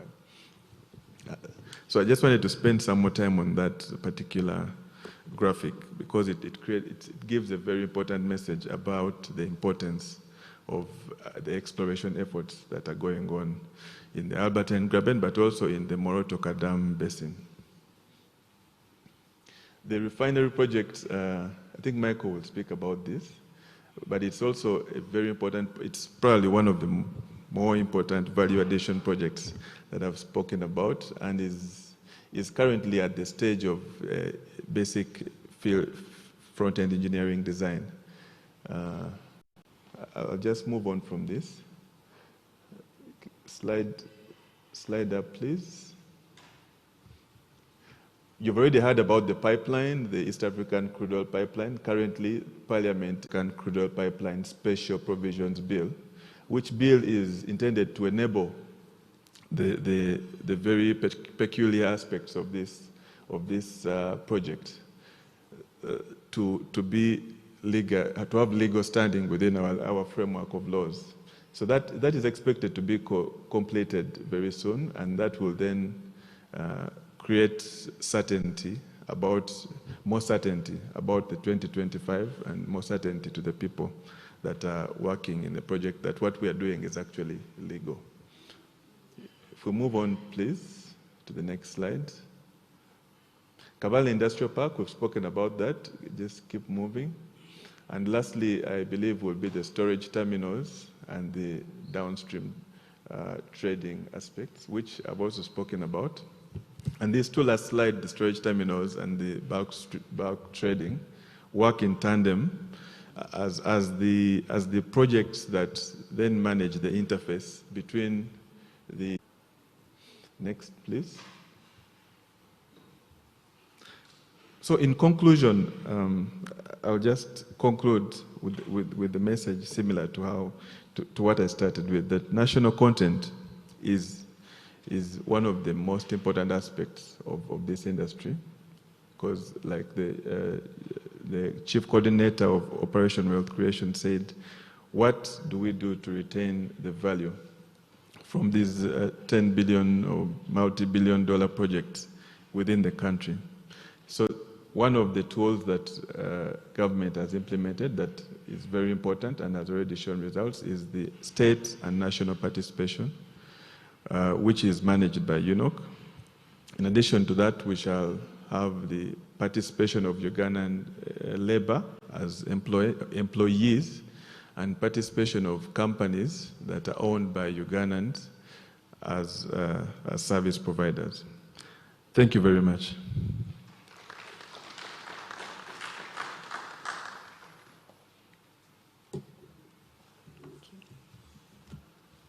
Thank you very much. Another round of applause for Mr. Daniel Moya.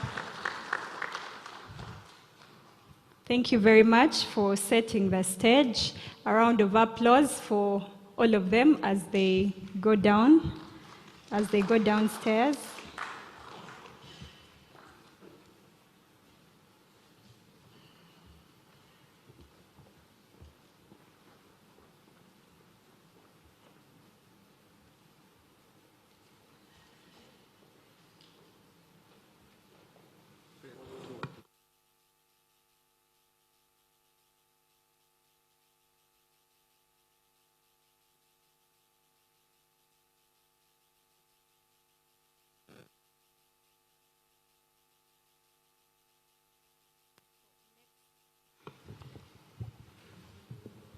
Next, we'll have a tea and comfort break for 20 minutes.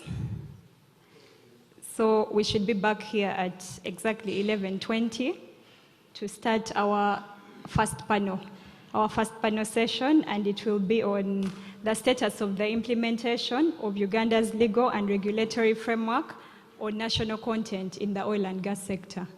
So for our health and comfort break, we'll walk straight up the two exits at the end, and please let's endeavor to be back in 20 minutes.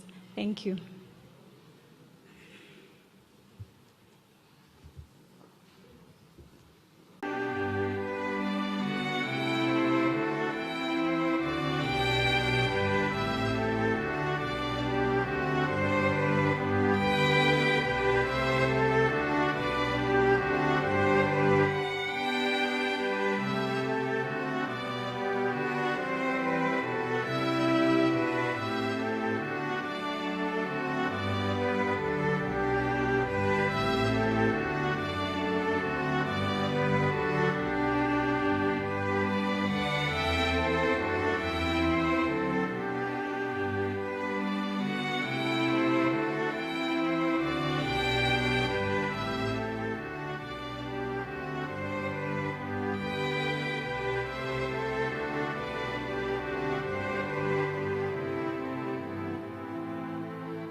Ladies and gentlemen,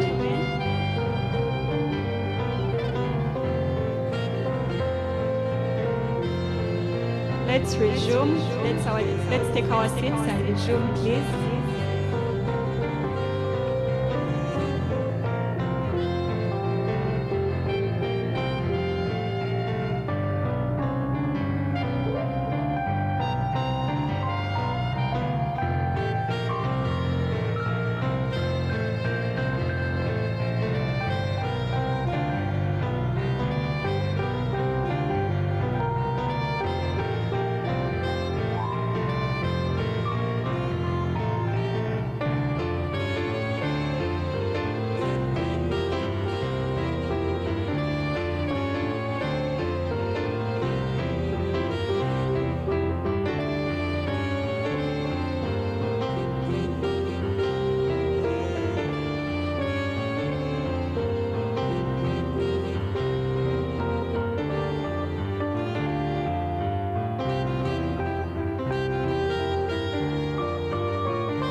Ladies and gentlemen, I request us to take our seats so that we can resume.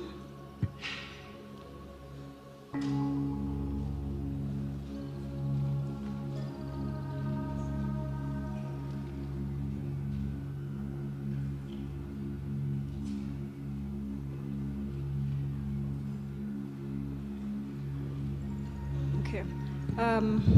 Our first panel is on the status of implementation of Uganda's legal and regulatory framework on national content in the oil and gas sector.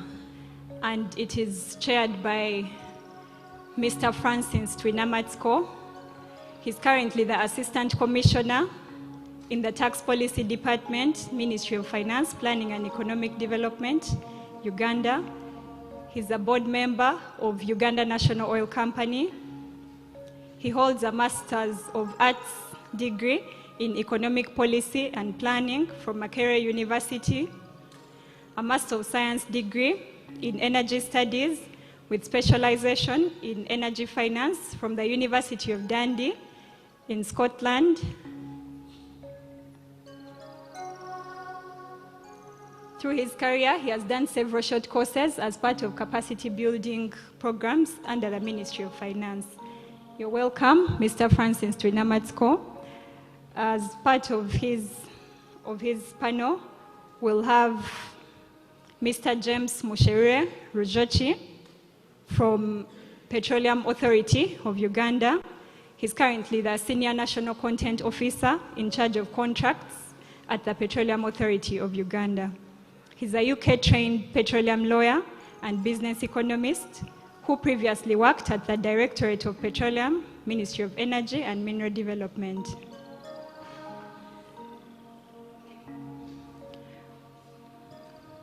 We also have, okay, he's passionate. Sorry.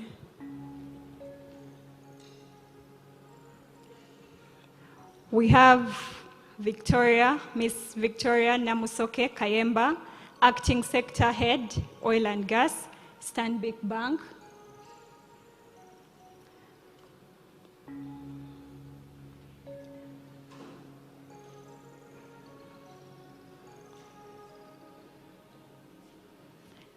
We also have Mr. Francis Tumwesige, Crystal Advocates. He's one of the partners at Crystal Advocates. We have Mr. Agre Ashaba.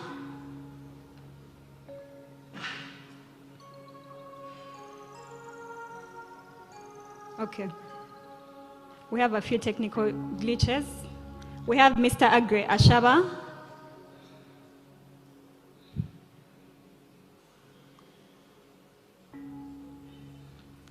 Okay, let's get right into the subject matter on the implementation of Uganda's legal and regulatory framework. Over to you, Mr. Francis Twinamatsko. Later. Thank you very much, the CEOs present. This is a very important subject in the oil and gas sector for the country. And as you are aware, this is really a capital-intensive sector, technically challenging and even financially really challenging. And therefore, ensure that they participate. Otherwise, you lose out.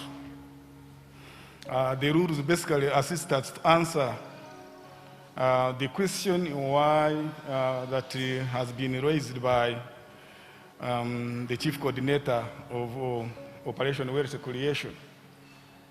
If you are going to invest all this money, how are we going to benefit? What is going to remain here? I think that is a challenging question, but my thinking that I have the panel.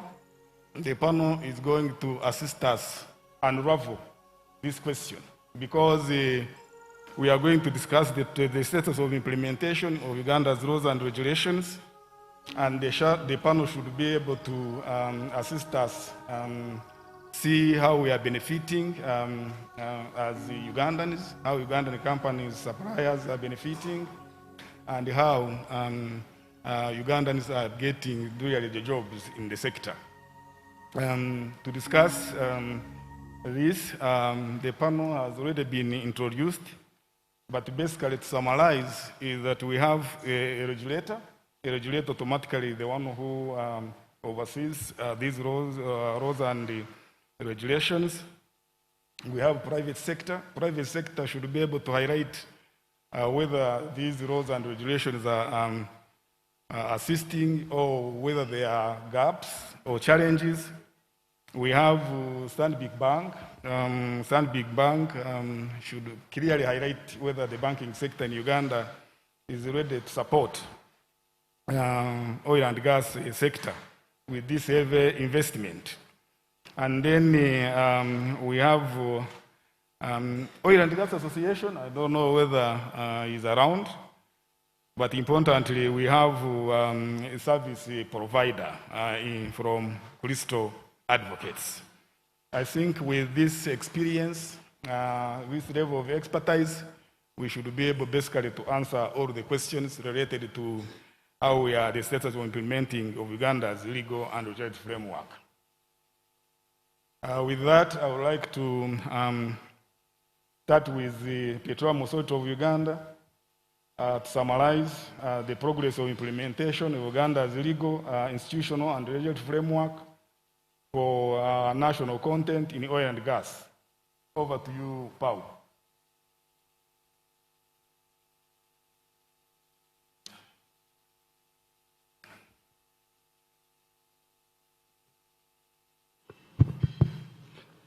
Thank you very much, moderator. Good morning, ladies and gentlemen. I'd like to first of all extend apologies from the Executive Director of the Petroleum Authority of Uganda, Mr. Ernest Rondo, who could not make it because of other engagements. However, I've been tasked to represent him and try and do justice to this topic about implementing Uganda's legal and institutional framework in national content. All dignitaries present, protocol observed. I'll just dive into the presentation. As you've already seen, my name is James Mshera Rujochi. I work as a Senior National Content Officer in charge of contracts at the Petroleum Authority. I'll go straight to our third slide. The person moving the slides, you could be able to move that. But I will start with who we are. We are, and most people have set context to this. We are a body set up by the Act of Parliament, the Petroleum Exploration, Development and Production Act of 2013. If you could move the slides to slide number 3, please. And we are mandated to regulate the petroleum sector. And the Act of 2013, which was put in place, brought the PAU in place in 2015. That's when the Petroleum Authority came into place. And we started with the first executive director, Mr. Ernest Rondo.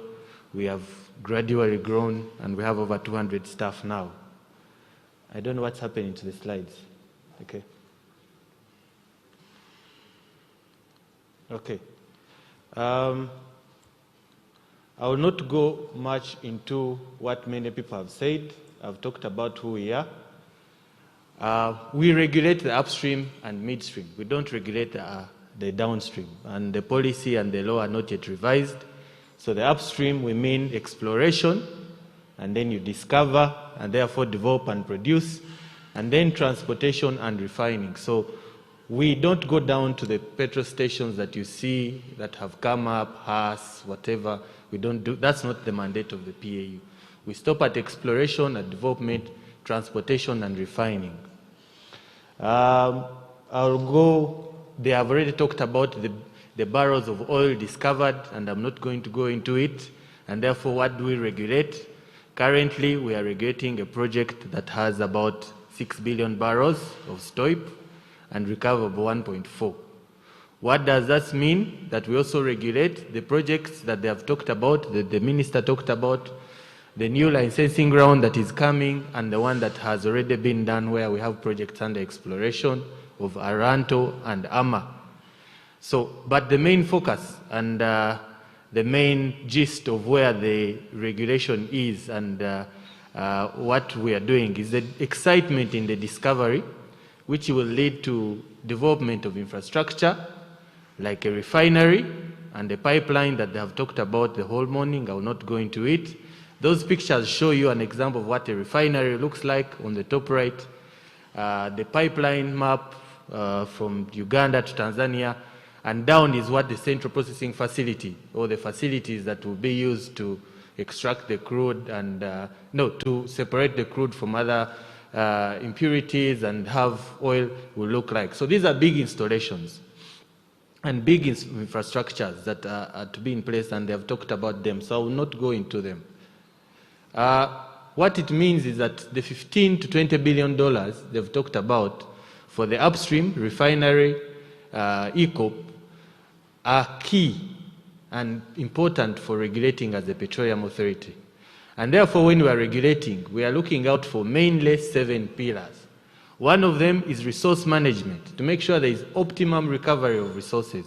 Number 2 is commercialization. That means the pipeline and refinery. Number 3, we ensure the cost monitoring. As you're aware, every penny invested by the investor will be recovered at the time of production. So we have to ensure that the costs are minimal. We also manage data. We ensure for health, safety, and environment, stakeholder management, but the most important is that one in green, where you've called us for, is national content, and that's the reason you've called us to talk about today. So in national content, we are lucky as government that there has been experiences before. I think Uganda has come in a time where we have seen people who have tried and failed, and people who have tried and succeeded. And as a result, government put in place all the necessary institutional and legal framework. The policy legal framework put in place is that we have the National Oil and Gas Policy of 2008, which recommended the setting up of institutions in the first place, so the PAU, the UNOC, as a result of this. But also it recommended the setting up of new laws to govern the oil and gas sector. And those laws were put in place. And we have the Petroleum Exploration, Development and Production Act, we have the Midstream Act, and we have attendant regulations. Because of oversight and hindsight of government and experience, these laws all contain clauses on national content. The Upstream Act, the Midstream Act, and they have attendant regulations specifically on national content or local content. Now, if I'm not mistaken, I think we were the first movers in Uganda's economy to have specific laws requiring national content, because government knew that this resource would come, and the only way to get value is to have participation of Ugandans. These laws have specific provisions. Mainly, they are around 3 key pillars. One is the use of goods and services from Uganda and produced by Ugandans and delivered by Ugandans. The second is employment, to make sure that Ugandans are employed and participating in the sector. The third is capacity development, because as a nascent industry, neither of us, I think, apart from those who have had international exposure, most Ugandans have not had the chance to work in oil and gas. So it's new. And therefore, we need to build capacity both for skills, but also for enterprises. It's a new thing for also businesses. And I'm glad the private sector is here. They will tell you about the challenges. In developing these, the specific clauses in the law, for example, on goods and services, the law says priority on any procurement is preferred to a Ugandan company. And where that capacity is not available, the next is a joint venture. That if a Ugandan company cannot provide that service, let's have a joint venture with a Ugandan company taking about 48%. It is upon the failure of that joint venture that you have an international company with approval of the authority to do a service. Of course, we're aware most of these contracts are big. The biggest contract that has been given to date is about $1.98, $2 billion that has been given by Total to a company called McDermott and Sinopec, a joint venture. There are few companies that can do that kind of work. We have had few projects in Uganda that are $2 billion worth. If the highest maybe is Karuma was about 1.2 billion. So this is just a single contract, and you see the multitude. So we know even in joint ventures for that, it's impossible. So we encourage international companies to come in then, but also subcontracting. Of course, even in bidding, there's a percentage given to local content. In employment, it's the same, priority to Ugandan. But we know the skills are not there. So we encourage what we call shadowing, that you provide a training plan and a nationalization plan for that person who is not Ugandan. And therefore, as the authority, we recommend to the Ministry of Internal Affairs work permits. So we give a recommendation before that work permit can be issued. In capacity building, the law has specific clauses on national content program, development of quotas, supplier engagements, encouragement of joint ventures, and specific training facilities. So those are the provisions of the law. Not forgetting that there is a clause that as a result of the industrial baseline survey, 16 goods and services were ring-fenced for Ugandan companies. These ones are to be done by Ugandan companies. Other ones, as you see, from security to food to hotel to office, so that you have a priority and you have a starting point. Now, in doing that, as the authority, we have many tools we use to regulate, including the National Supplier Database, including review of procurement plans, including approval of bid evaluations of anything above $100,000, including review of work programs and budgets.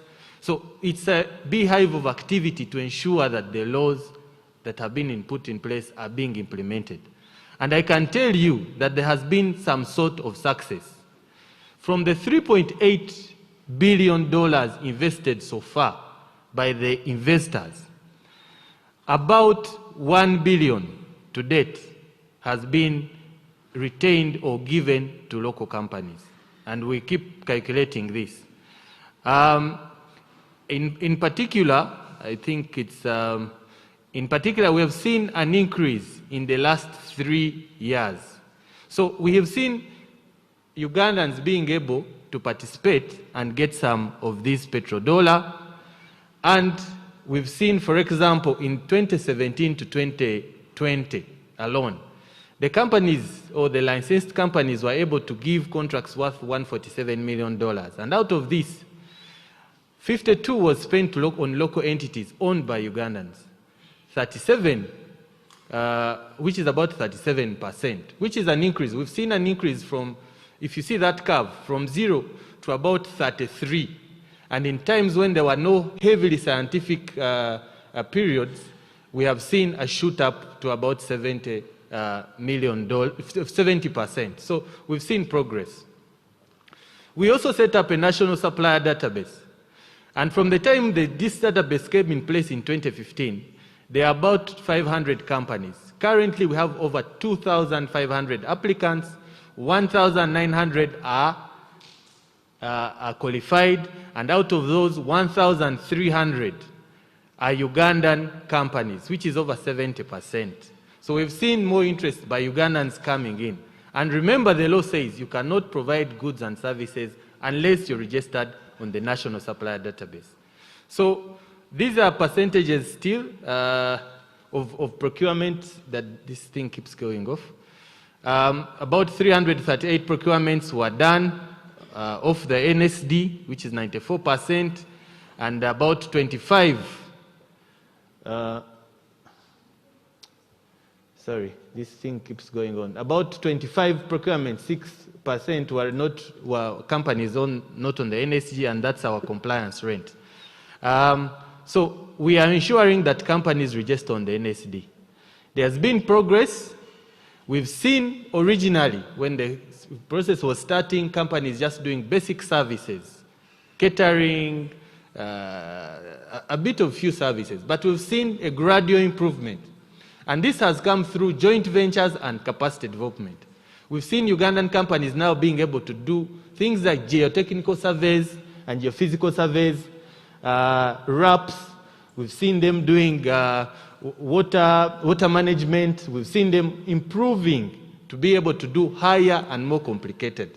And of course, there are examples, and I'm glad some are in this room. We've seen Ugandans be able to benefit. So we have members of this room who have tested on the petrodollar. I'm seeing His Excellency Eli, KAA is one of the beneficiaries, I'm sure. I'm seeing Luero people here. There are people who handled waste management. So we have seen continued improvement and participation of Ugandans. So if someone comes and says, no one has gained from oil, I'll start giving you examples right here in this room. And this has encouraged us as an authority to ensure we implement the law. And if you see this is current pictures of what is in sight. That is Gulf doing water abstraction, 100% Ugandan company. There's a company doing alley works, and it's called Motor Angel. It's doing the site clearance. It has subcontracted so many. It's a Ugandan company with the shareholding of Ugandans as well, but it has also subcontracted many other Ugandan companies, including Pearl, including Prad, and others.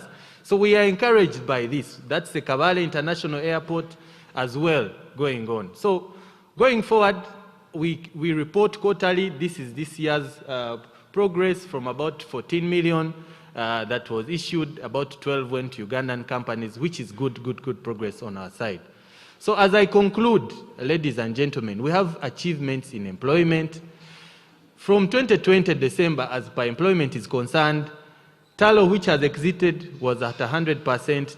Total is at 91%. Nationals, Sinok is at 86. AMA is at 100%. Oranto is at 100%. ECOP is still coming up, and we shall also monitor to ensure that Ugandans are actually in this business. We have also had achievements in the National Talent Register. We have set up a National Talent Register to record all the skills that are in Uganda as far as oil and gas are concerned. We don't want to say we don't have specialized welders. This database, when you register as a student, as a professional, it gives us a picture of what kinds of skills we have in country. Currently, we have over 1,001 talents there, and we've had about 3,000 people upload their files are not yet complete. So if you're in the market, you have a special skill, go there. We are encouraging all companies to use this as the first reference point. And we have skills in all fields, mechanical, civil, and everything. In terms of enterprise development, we have continued to help companies grow. Over 1,000 and training. Over 4,000 Ugandans have been trained and internationally certified from the time. And these all international certifications from Opito, from City and Guilds, from all these. And therefore, we are continuing that, and we want to make sure that all these people are on the National Oil and Gas Talent Register. Those are pictures of people who are training in welding and in other skills. As I conclude, I think the achievements are many, and I may sleep here. I see time is against me. The government is doing its best. Skills development is key. Enterprises is key. What I'm looking at is that left column. If you're a business person, look at that left column. You have the main contractors who are known as tier 1 contractors, and there are many. I've given examples there. Those are big, and they are the ones who will get the bigger contracts because of the licensee. He wants to have less risk. He wants to know someone who knows how to do the job. Ugandans, some will play there. A few have capacity. But please be open-minded that you can come in at tier 2, at tier 3. You can come in as a subcontractor or a subcontractor. We are trying to encourage that. The industry is no longer at the time of talking. The industry is at the time of takeoff. Companies are here. I wish I had a time I would have shown you the list of companies that are listed on the stock exchange. Slumberjers, McDermott, all of them setting up shop here. They are looking for goods. They are looking for services. They are looking for skills. So I encourage all of you, use the databases that are in place, attend the symposiums, and do not go outside to find the knowledge. Recently, we were in Tanzania, and a Ugandan stood up and said he's surprised that he went to Tanzania to get information that is in Uganda about Uganda. But we are here to give the information, and I thank the organizers of this symposium, because through this, we're able to provide this information. Thank you very much.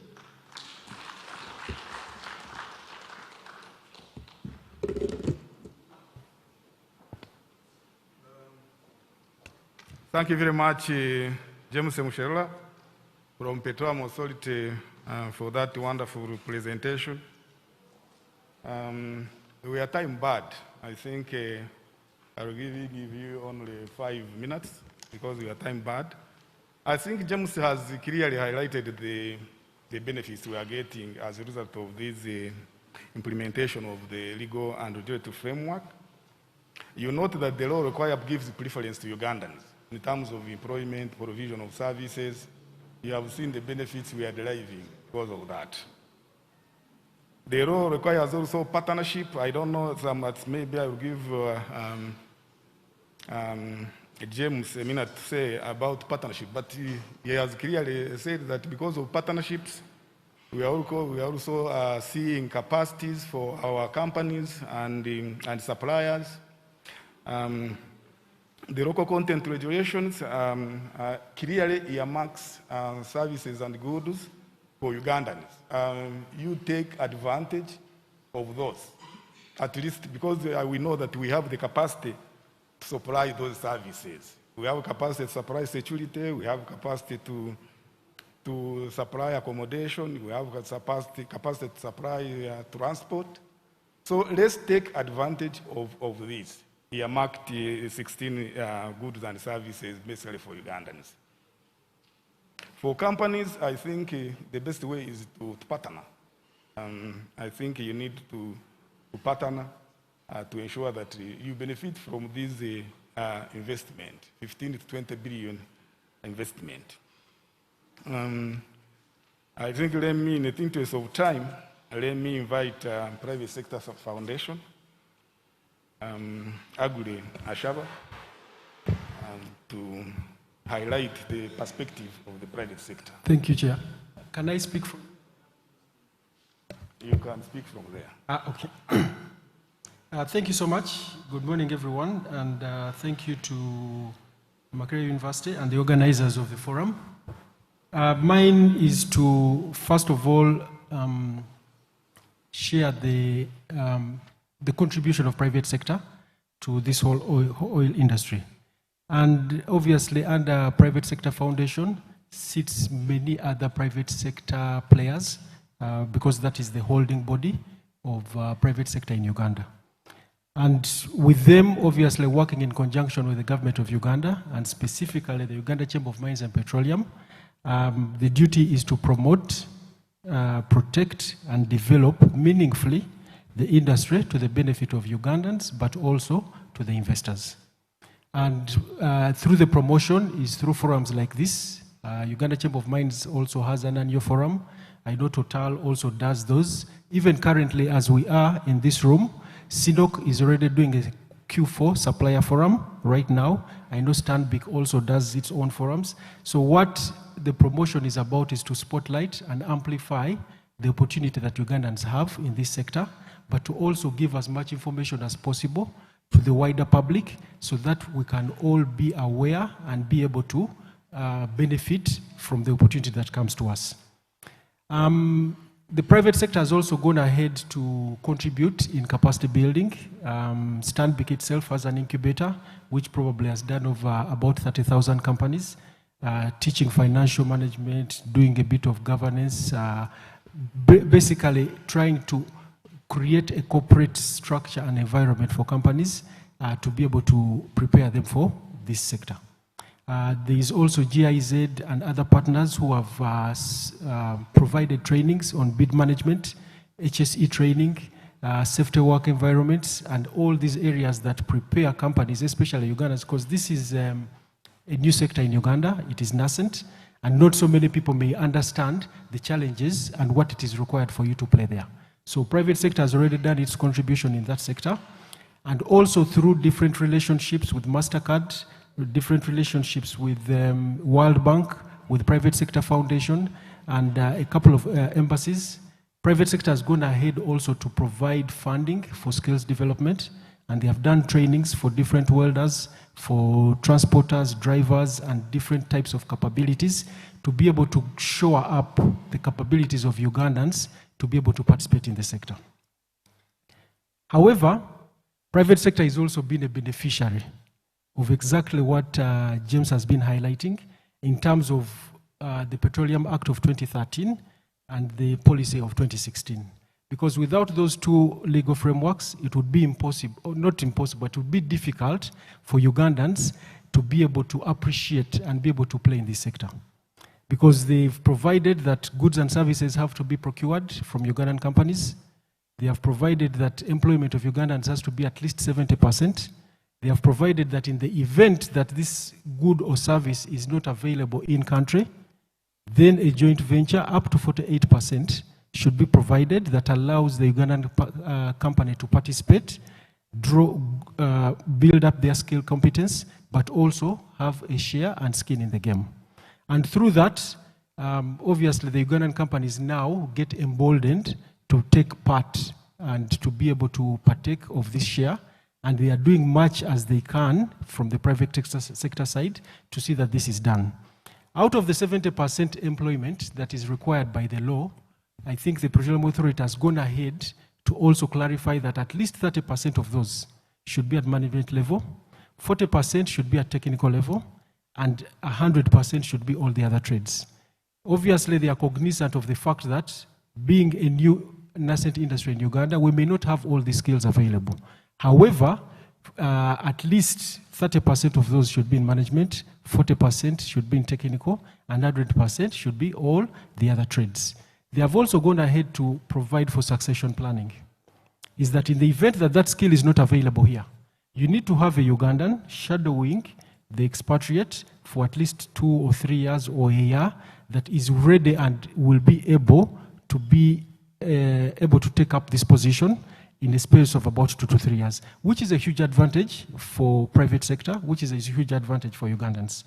And they have also provided the National Supplier Database. This is a platform that every Ugandan should embrace because it gives you visibility to the Tier 1 contractors, like James has highlighted, and even the international oil companies, to seek for goods and services, because that platform is a public platform, and they can go there and contact you to be able to receive either a proposal or a quotation or the type of goods and services that you can be able to promote. You may not be able to reach them, but when you're on the NSD, they are able to reach you, because the requirement is that any company that is going to supply any good or service has to be registered on the NSD.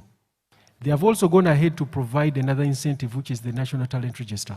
So if you think you have the skills, or if you think you have the ambition or the hunger to be able to work in the oil and gas sector, please register on the National Talent Register. The people who are looking for employees, the people who are looking for certain skills will be able to access the National Talent Register, which is another public platform, and they will be able to contact you and be able to pick you up so that you can be able to play in the oil and gas sector. And obviously, there's been a lot of technology transfer and skills development from the international oil companies like Total, from CNOOC, previously also Talo, where they have gone ahead to train Ugandans abroad and in the different jurisdictions that they operate, which has given us consummate professionals in the oil and gas sector. And like I was telling my colleague Ongodia earlier, we've been to a couple of different forums and oil and gas conventions. But when you hear a Ugandan delegation speak, you see that there's a huge difference between Ugandans and any other people outside of, in the greater Africa, when they're speaking about the oil and gas industry. Because they have been trained very well, they are extremely experts, and they have tried to market this country and to be able to defend the oil and gas industry as much as they can. And it's a brilliant sessions every time that they go and sit on the platform to speak about oil and gas in the country. Obviously, like we said, private sector also is playing in the financing arrangement. And like my sister here, I will be speaking about Stanbic, We know ABSA is doing the same. We know Equity Bank is doing the same. We know DFCU is doing the same. And they are providing funding platforms for people who will be playing in the sector, specifically tailored to the oil and gas sector to support small and medium enterprises to see that they can be able to access funding for the contracts that they would receive. Because some of these contracts, like James has highlighted, they are quite huge. Because if a Tier 1 contractor has a $2 billion contract, when you come to Tier 2, the minimum contracts would be anywhere from $5 million to above. So finding the right financial partner to be able to assist you in accessing funding for you to execute this is another advantage. And we already have banks within the private sector arrangement that are willing and are providing tailor-made solutions for oil and gas. And I know my sister here is going to speak largely about it.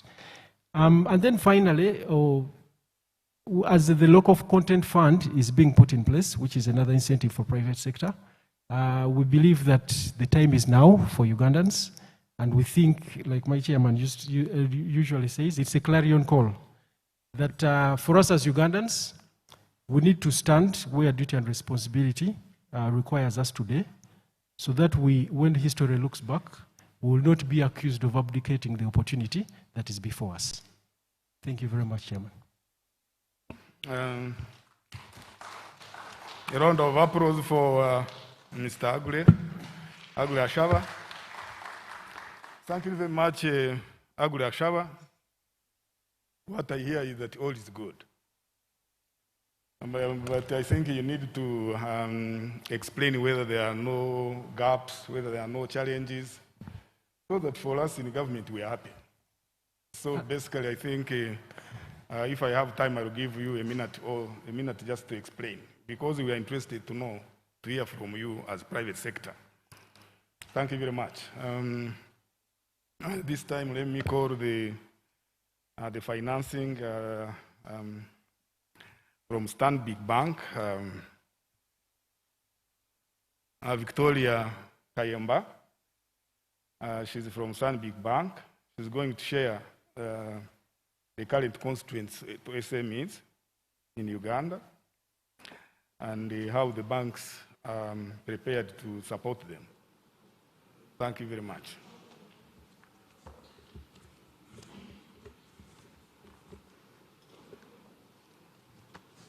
Good afternoon, everyone. My name is Victoria Kayemba. I'm the acting sector head for oil and gas with Stanbic Bank. I'm representing our Chief Executive, Anne Juko, who has unfortunately not been able to make it, but would have loved to discuss this very, very close topic to us as a bank. So I'll start by briefly talking about Stanbic Bank. We are part of the Standard Bank Group, and we always say Africa is our home, and we drive our growth. And our vision is to be the leading financial services organizations, basically be the leading oil and gas bank in Africa, and specifically in Uganda. At Stanbic Bank Uganda, Uganda is our home, and we drive our growth. And we are very, very interested in making sure that our SMEs and our indigenous companies get the required financing to be able to participate in the oil and gas industry. Our priorities are to transform client experience, to execute with excellence, and to drive sustainable growth and value. So, as already mentioned, we are all about Ugandan companies. We are all about national content. And the way we are structured is that we make sure that transactability is good. That's why we have 69 branches spread across the country.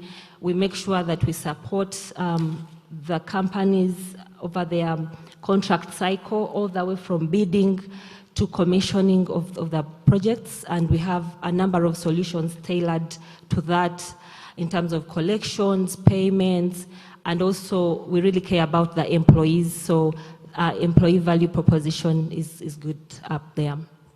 So without spending a lot of time on Stanbic Bank, The national content policy protects the indigenous companies, but the question is, do they have the resources? And if they don't have the resources, do they have the ability to attract the desired financing? And we've been in this field supporting these companies at the business incubator, partnering with oil and gas players, the sponsors, the government, and some of the development organizations to make sure that SMEs are ready for this oil and gas opportunity and they can attract the desired financing. So some of the challenges that are faced by, can you move my slides, please? So some of the challenges that are faced by SMEs are that they are perceived as high-risk companies, and this is because of the weak financial infrastructure that they have in place. So the question is, how do we de-risk the SMEs? How do we partner together to make sure that these SMEs are not seen as very high-risk companies and therefore can get the necessary support to participate in the oil and gas sector? The other thing that they face is that some of the SMEs do not have the capacity, because they are small, they do not have the capacity to perform on the contracts. These contracts are usually very big and they do not have the resources to perform. The standards are very, very high, and there is a lot of money required to make sure that they get the certifications, to make sure that they meet the standards, and to attract the much desired financing. Many cases, you find that the governance is not up to speed, and there's a lot of work that has to be done to make sure that they are trained, they have proper governance structures in place. Do they have proper management in place? Do they have segregation of duties within the company? Or is it the owner that is the operations manager, the finance person, and all that? And when you look at all these factors that I'm talking about, these affect the ability of the SMEs to attract the much desired financing. So, and in most cases, there is limited business knowledge, and this is something that we've been working hard on these SMEs as much as possible. So what are the key success factors for our SMEs if they are to benefit from this oil and gas opportunity that is at hand? One of the key factors is negotiation of contracts. How skilled are we as SMEs in negotiating these contracts? Do we know what we expect from the contracts? How are we pricing our contracts? Are we pricing to win, or we are putting the correct pricing on the contracts to make sure that we can then perform on the contracts? Have you looked at your expected revenues? Have you costed your contract properly to make sure that down the road you're not running losses and you cannot pay back the financial institutions that are supporting you? What is the certainty of your revenue over the period of the contract? Many times the SMEs ask for, let's say, a three-year financing, and yet their contract is in fact 1 year. How are you going to finance how are you going to service your bank debt over 3 years, and yet your cash flows are only within 1 year? So as you're negotiating the contracts, do you put those things into consideration? One of the important things to do here is to make sure that you employ subject matter experts, the services of lawyers, to make sure you cross all those T's and dot those I's, to make sure that you are not on the wrong side of the contract, because it is very possible to have a contract from the oil and gas industry, but the contract is not bankable. So in the meantime, as we prepare for this, how do we make sure that these contracts are bankable? The other thing is financial planning. What are the financial implications? What are your sources of financing? Are you going to fund it purely from your company cash flows, or are you looking at bank debt? And if it's bank debt, what percentage of bank debt are you going to use? Because many times you cannot purely rely on the bank debt. In many cases, the banks will ask you, what's your skin in the game? And that's the word bankers love to use. What is your skin in the game? Because in many cases, you have to put something down so that the bank can support you on that. Do you have sufficient financing, or is it time to now think about a partner that is financially strong? How open are you to forming joint venture partnerships? Sometimes you have to accept that you do not have the required financing, and that means you need to form partnerships with other people who may be technically or financially stronger than you. So this will enable you to perform on the contract. In terms of management, something that I've mentioned already, how is your management team? Do you have proper accountants in place? Do you have proper contract managers in place? Do you have proper project managers in place to make sure that you perform on your contract? And these are all things that the financial institutions look out for. And finally, the standards. How are you meeting the standards? Are you able to be certified and meet the standards, or your contract is going to be terminated along the way? If you look clear,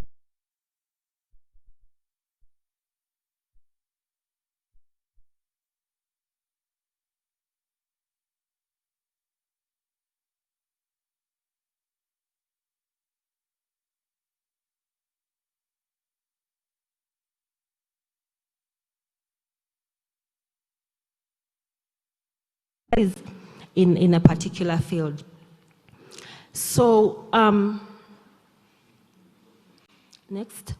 So one of the things I just wanted to highlight here is that cash is king in your business. What are your cash flows like?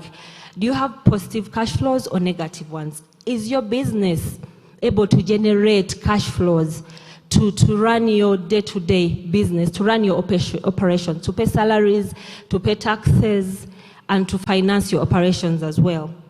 You have to be very keen about the process of maintaining healthy cash flows. Do you document your inflows and outflows?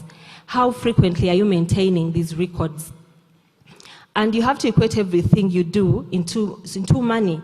Everything has a monetary value attached to it, and you have to follow your cash very ruthlessly. You have to know your priorities, and it's not that you're going to mix up your business money with personal things, just to make sure that your business stays afloat. When you're managing your cash flows, what do you consider as critical payments? We tend to think that your debt obligations come up high the radar, because if you fail to meet your debt obligations, then you're going to have a very bad credit history and you'll be alerted. You know, these days we have the Credit Reference Bureau, where every default is recorded automatically on the Credit Reference Bureau. So if you do not meet your debt obligations on due time, you'll be flagged. And even if you go to another bank, they'll see that you're a high-risk company and they will not touch you, or they may take a long time to approve your facilities.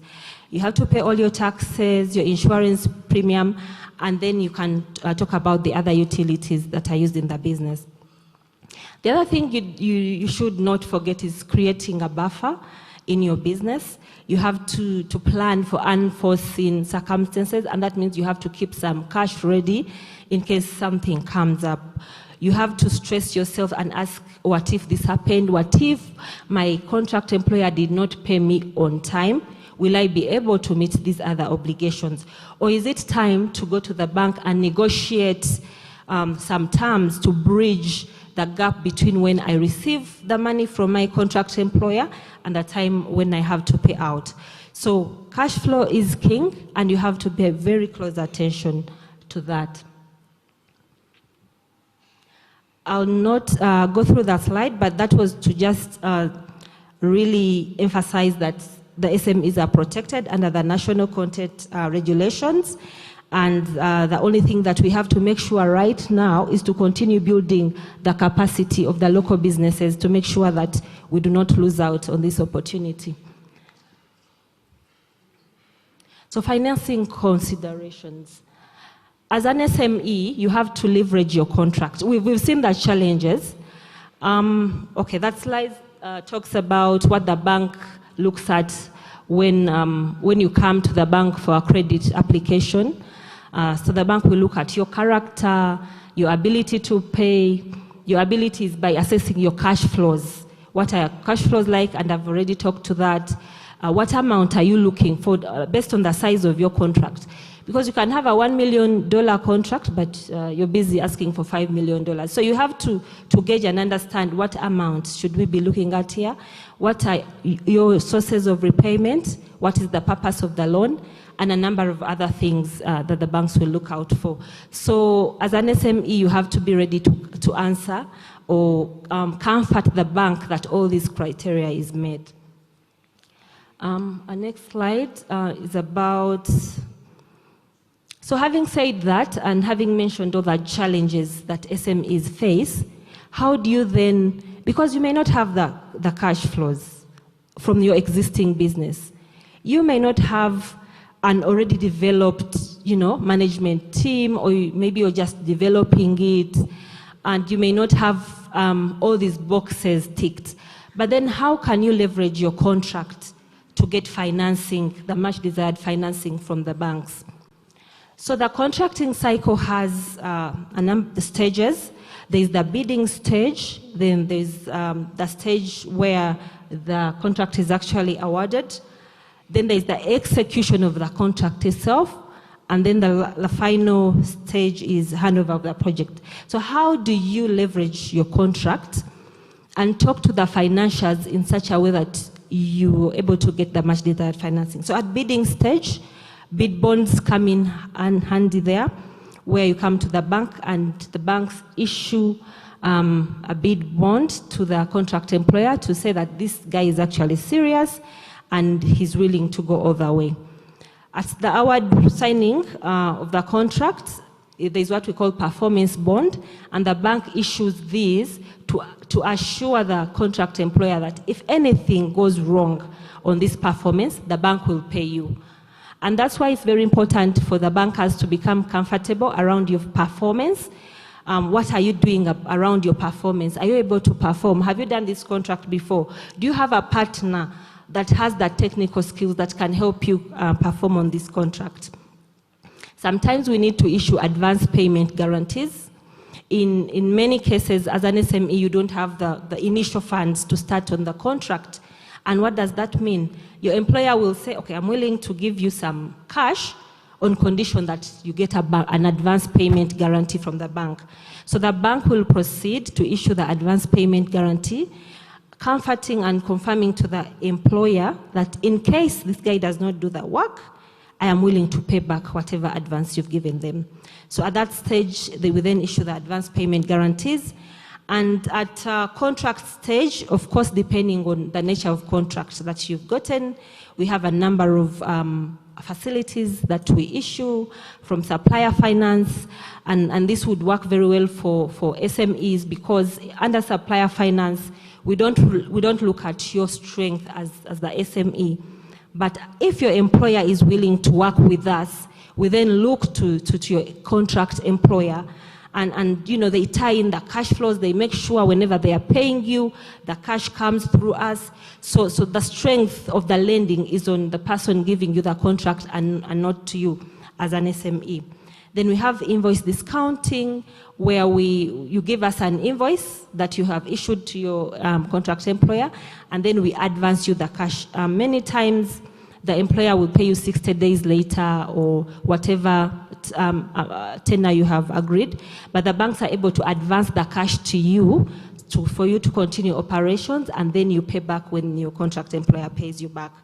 And the same applies to certificate discounting for those in construction, and letters of credit where you need to import certain equipment to come into the country, and vehicle and asset finance, where the assets that you need to acquire for the business. In this case, the assets act as the security for the bank.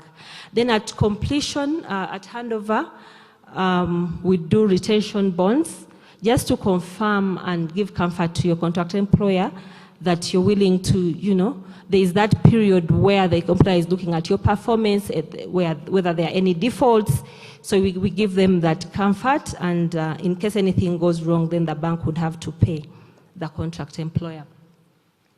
Next slide, please. So in conclusion, 1 minute. So in conclusion, as an SME, how do you maintain a great relationship with your bank? Be proactive. Engage your bank as much as possible. Even when you have challenges, if that employer has said they are not going to pay you or there are going to be some delays, please engage the bank. Meet your covenants, information that you have to give the bank, financial statements that you have to bring in, and make sure that you and the financial institution that you're dealing with are speaking the same language. And this will help the bankers understand your business better and be able to support you in a better way. Thank you so much for listening, and have a great day. Victoria Kayemba, another round of applause. I think Victoria has highlighted the challenges, which range basically, and basically she's very practical. Range from negotiation, governance issues, and we know that these are the practical challenges and capacity constraints, plus financing. I will request at some point private sector foundation to make a comment on those, how they are addressing the challenges, and also Petroleum Authority of Uganda. The other issue I would like Petroleum Authority of Uganda is basically to clarify the importance of national supplier register and talent register, because Ugandans need to know that they need to register to benefit from these contracts. For instance, if my CV is on a talent register, what does it mean? Because I see many jobs advertised, does it mean that there is no CV on the talent register? So I think those are the issues PAU should try to highlight to Ugandans. Emphasizing registration, that's one, but importantly, highlighting the importance of registering. For now, I would like to call Francis, my namesake, from Crystal Advocates, to highlight from the perspective of the community the national content and what are the main areas of improvement. Thank you. Thank you, Mr. Chairperson. Your Excellencies, the ambassadors and consuls, the honorable members of Parliament, the permanent secretaries, Ministry of Energy and Ministry of Finance, as well as representatives of the Vice Chancellor, Operation Wealth Creation, and the international oil companies, the distinguished guests. Here to talk about the perspectives of the host communities as far as national content is concerned, and I highlight Honorable Mshitali for a reason. I'm going to talk about mainly employment, tendering, as well as use of local available goods and services, but also some other important issue, which is the issue of this country's vision for host communities. And Mr. Chairperson here was saying, so far all has been good, he has had no issues, but now it's time to take note of certain issues. Let's begin with, I think, employment. Or maybe, what is a host community? Because the Ugandan framework, both the law and the policies, do not really define what a host community is. There is only one provision, I think, in Section 126 of the upstream law, which says the host community is the inhabitants of a district where oil and gas activities are taking place. So that means every district with oil and gas activities is a host community. It's not Hoima, it's not Bunyoro, it's not Noya. It's every district, and when you look at ECOP, it traverses 10 districts from Hoima, through Chikobe, through Chiboga, all the way up to the border, which is Rakai. Therefore, all those are host communities as far as our laws are concerned. So then, what is the country's vision for host communities? I've always been saying this country has never defined its vision for host communities. From the policy, the 2008 oil and gas policy, there was no specific mention of host communities. Then we came to the laws, 2013, the upstream law and the midstream law, as well as the regulations, 2016. They make references to host communities, but not in a coherent manner. For example, when you look at the law, you look at the Upstream Act talks of employment, then the other laws are silent. When you come to the midstream laws, it's silent. When you come to the regulations, they talk of people from geographic and ethnic backgrounds. I don't know what that means. We shall come to that later. In 2017, the government enacted the National Content Policy for Oil and Gas, specifically. And this is the first time, actually, host communities were highlighted in the policy. It calls it local communities, and it gives it obligations to safeguard oil and gas infrastructure, but also to make sure they participate in oil and gas activities, they acquire knowledge which is available. But when you read it, it's like a list of obligations on host communities. It does not tell us what their rights are, what the government is required to do in order to enable them be able to perform these obligations.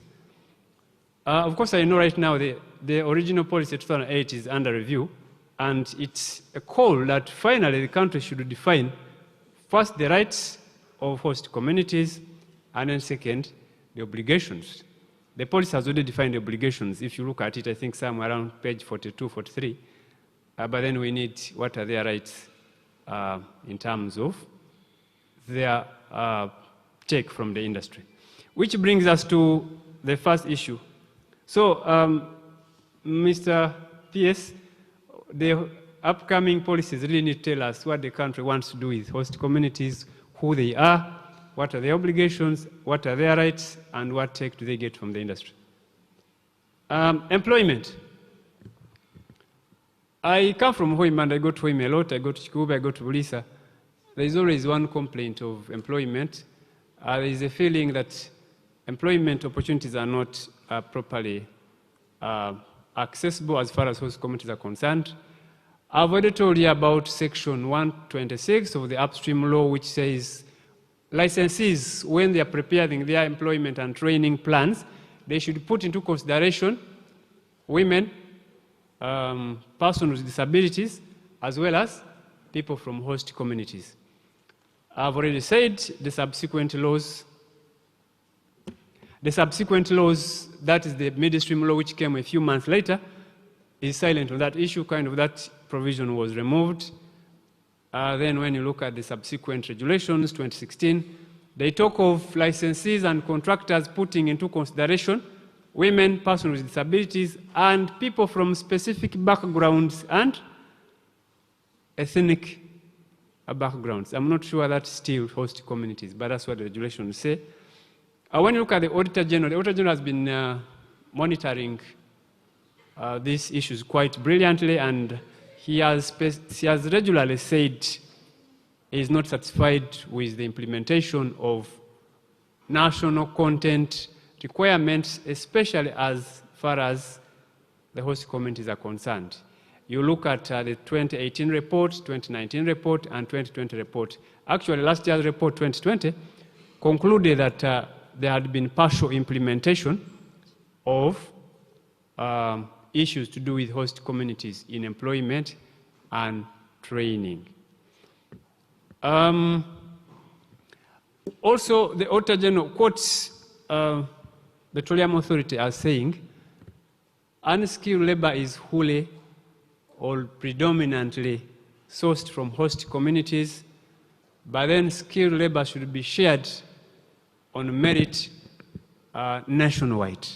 That's what the Auditor General was told when I think they contacted the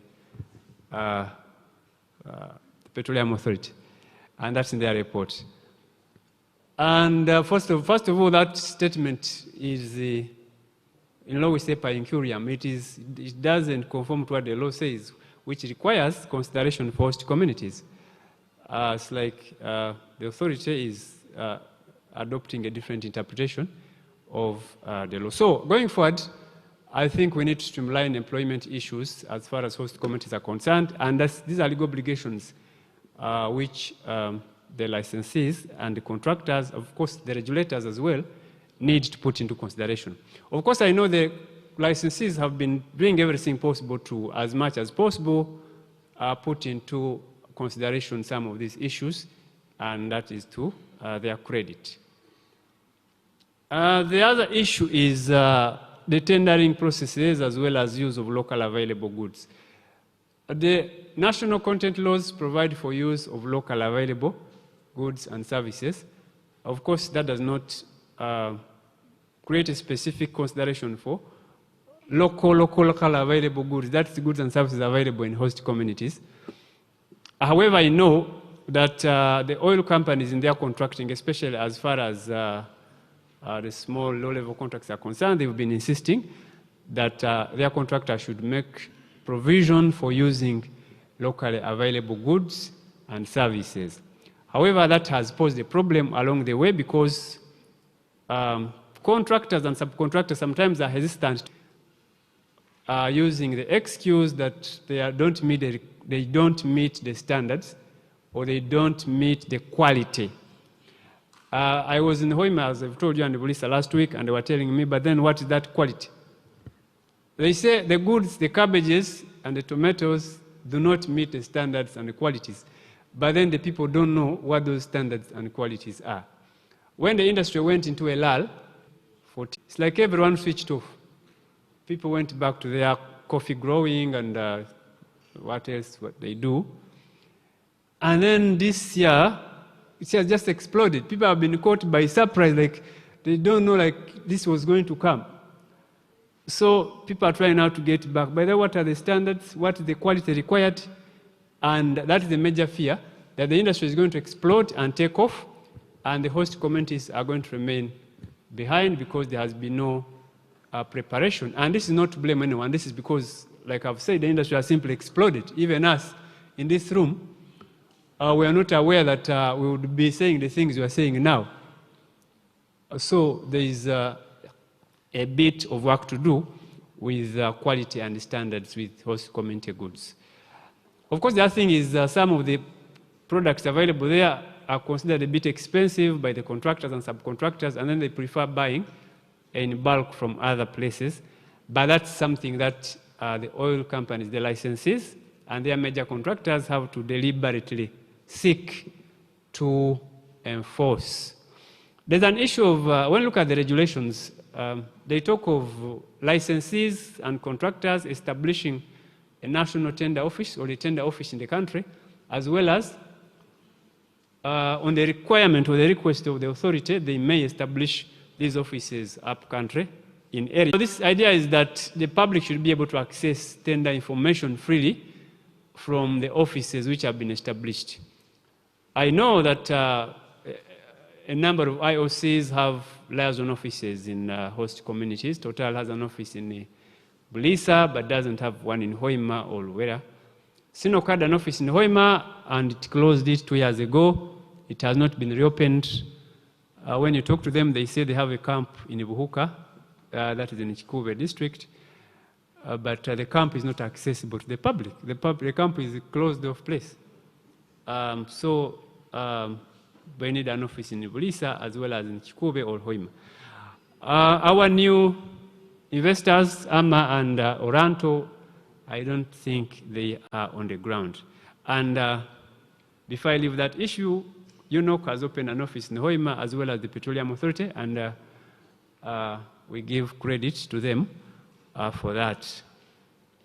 The other issue has been engagement. Host communities and their leaders are of the view that when licensees and the government approach them, they approach them in the manner of sensitization workshops. We are coming to sensitize you on available opportunities in the oil and gas sector, sensitize you on health and safety, sensitize you on this. That these engagements are never in the form of dialogue between parties that have issues to share or partners in business. As I've already told you, the National Content Policy for Oil and Gas 2017 clearly identifies host communities as partners and gives them obligations. Therefore, if they are partners and they have obligations, then they also expect to have rights. Obligations come with rights. So these engagements, like I've said, they take the form of sensitization, which I think is now an issue. But then also there is an issue of that the officers who are normally sent for these engagements are mid-level officers who don't have capacity to make decisions, and then they are meeting the district leaders. A district leader is a president in his district. When you send a liaison officer to meet him or her, it's not likely that it's going to be a very great engagement. However, I know that the national company as well as PAU have been making lately attempts to reach out, especially their boards of directors. I think they have had engagements in Hoima and in Bulisa and in Chikube, which is very, very welcome. So, ladies and gentlemen, that's really a brief highlight, and given the time we have, what we can talk about here. Otherwise, issues of host communities, we can go on and on and on and on. And last issue is the ECOP. The ECOP, like I've told you, traverses 10 districts from Bunyoro through Buganda all the way to Rakai. But then its definition of national content, of course, as you all know, it focuses on Ugandans and Tanzanians, and it has no provision for host communities. In local language here, they say it doesn't want to know anything about host communities. So, Mr. Chairperson, I would like to conclude here, and thank you so much.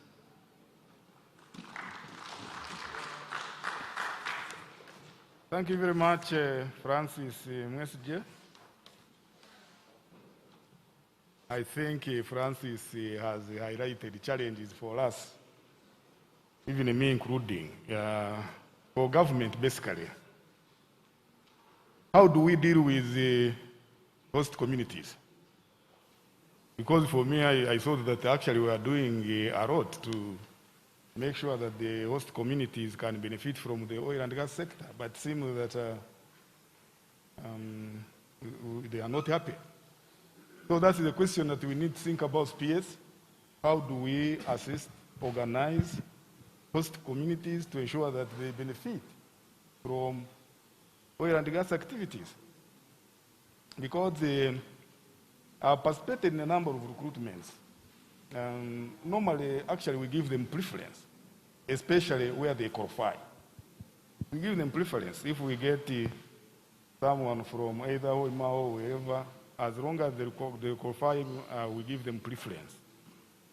The first thing, if they are going to take up these technical jobs, we must sensitize and educate them that they have to go and study these courses, engineering courses, science courses. I think that is what we need to sensitize them about.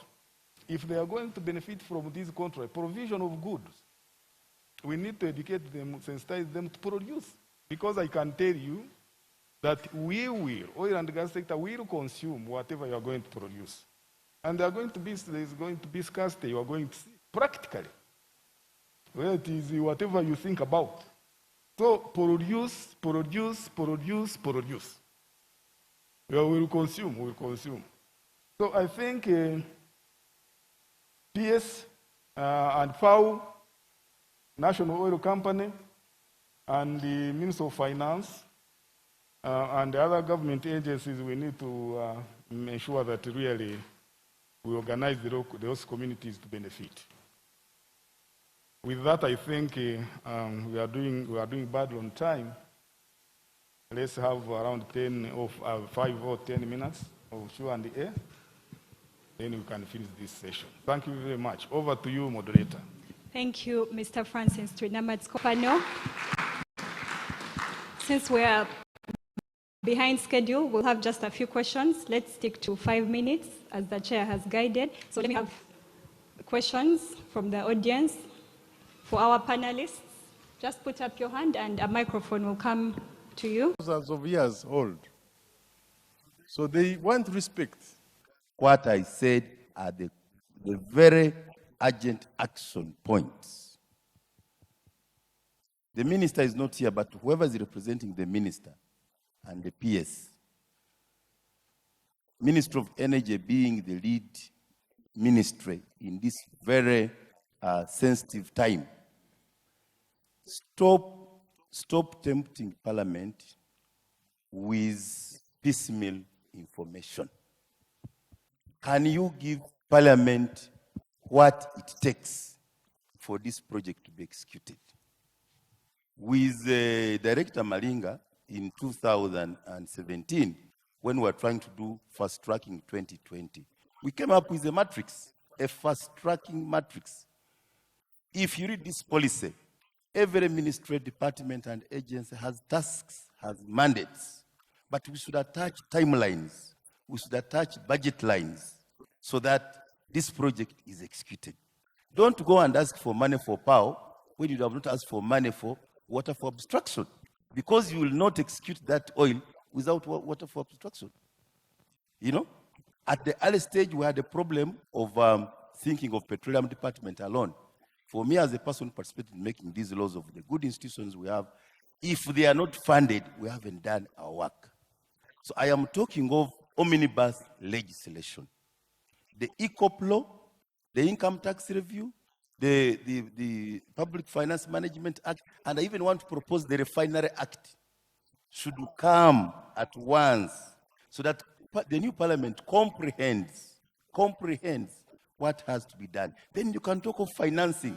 But if you're bringing it piecemeal, our good partners joint will be silent because they don't speak so much, but there is nothing which will be done unless, much as they have the leverage and latitude with the recoverable cost, we need to fund counterpart funding of all government agencies timely. And any delay in funding the government agency, whether it is NEMA for a permit, whether it is Ministry of Water for a transboundary Nile Basin permit for water obstruction, it has a cost on the project. So if we are unaware of the recoverable cost in the production sharing agreement, we need to be very mindful. Coming from private sector background before, as a procurement person before I came to Parliament, it is important government looks at this as business. And that's why I agree entirely with the amendments in the public finance management, so that the national oil company operates as a business entity. I struggled within the lawmaking, nobody understood. I'm happy, after many years, we are going back to square one. Because state participation means at any event, the national oil company wants to work in a pipeline, wants to work in an industrial park, wants to work in a refinery. They must have the matching financing. You cannot wait for a supplementary, I don't know, for a loan. That cannot be business. And that's why I want to talk about what other options, what other scenarios and alternatives. We have private sector foundation. We have NSSF. Can't we do some homemade consortiums to do some of this funding? We are an East African community. Can't we talk of interconnection and joint venture, state participation, working with IOCs to do a Great Lakes refinery? This is where solutions do lie, because the big companies like Total and Sinuk and earlier Total have helped us know how much we have. They have brought us to that intellectual level. So can we also improve ourselves in terms of when we are structuring the projects we want to do, to look at it? On the other side, we have had this delayed first oil. Now it's almost Rio. I wouldn't want us to separate the economy from the oil and gas. We have just been hit by COVID. We missed the middle income 2020. How can National Planning Authority, Ministry of Finance, make sure that we use this investment of over 20 billion as a stimulus package so that we can see the economy being revived and the possibility of making sure that there are more linkages? When I see Operation Wealth Creation here, we know for sure we are struggling with Uganda Airlines, but there is a lot of business in terms of career at that international airport, in terms of cargo. Why can't the Uganda Air Cargo and benefit from the financing of the recoverable cost in air transport in terms of acquiring the Ugandan air cargo and domestic flights? That money is there.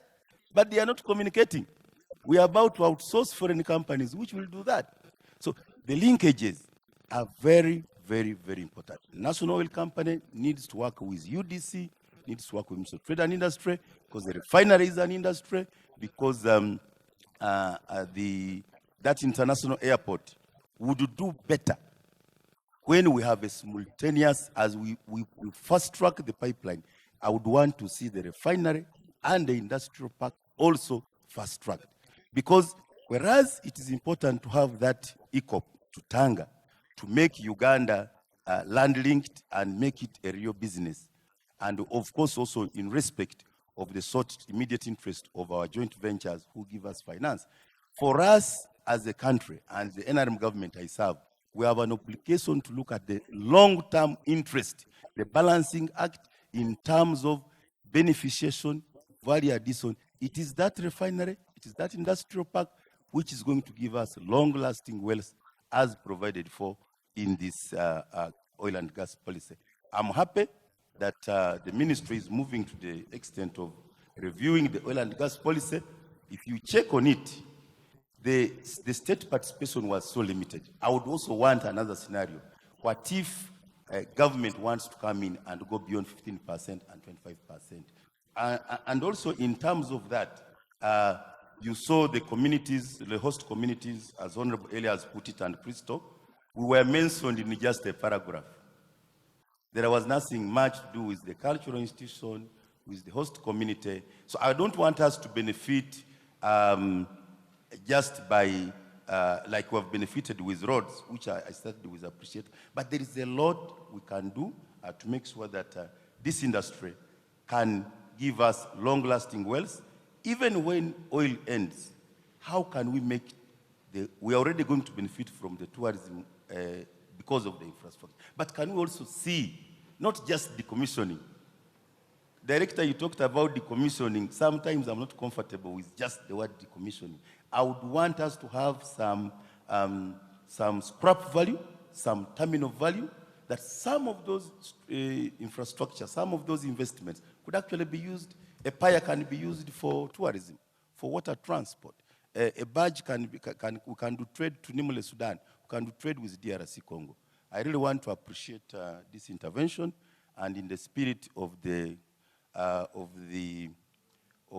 communication strategy and access to information, which is constitutional in Uganda, we hope that this time around we do it as a business, and we want 2025 to have this oil, using the finite oil windfall to develop the non-oil, long-lasting, diversified economy. I thank you so much. Thank you very much, Honorable Mokitale. That marks the end of our Q session. We're going to hand over to Mr. Francis Twinamatsko and his panel to respond to us, but I'll go first and respond to Honorable Mokitale's last concern.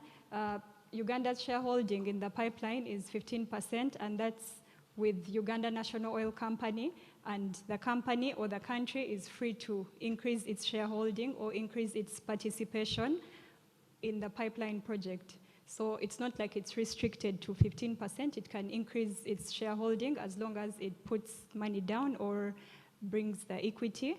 Yeah. Over to you, Mr. Francis Twinamatsko. Thank you very much, moderator. Thank you very much, Professor, Dr. Honorable Eric Arwanga, for those really touching comments about the host communities. I think everyone has heard for themselves. Total, even Enoch, Minister of Energy, Minister of Finance, those are simple things that we can do to create, as you have rightly said, a social contract. I think let's learn, let's do them so that we have the host communities on our side. Honorable Mokitale, thank you very much for your comments. They are very good. I think you are basically always supportive. You are always supportive. Thank you very much. I wish you can really, Robbie, and try as much as possible convince the honorable MPs so that they support us. They support all these agreements we get out of Parliament so that we are ready to move. So keep supporting us, keep robbing your fellow honorable members so that they support our bills, clear them, and we are ready to move. I would like to call Pau, Mr. James Musheula, to give one comment, and then maybe private sector foundation, and then we close. Do you want to say something, PS, before they come in?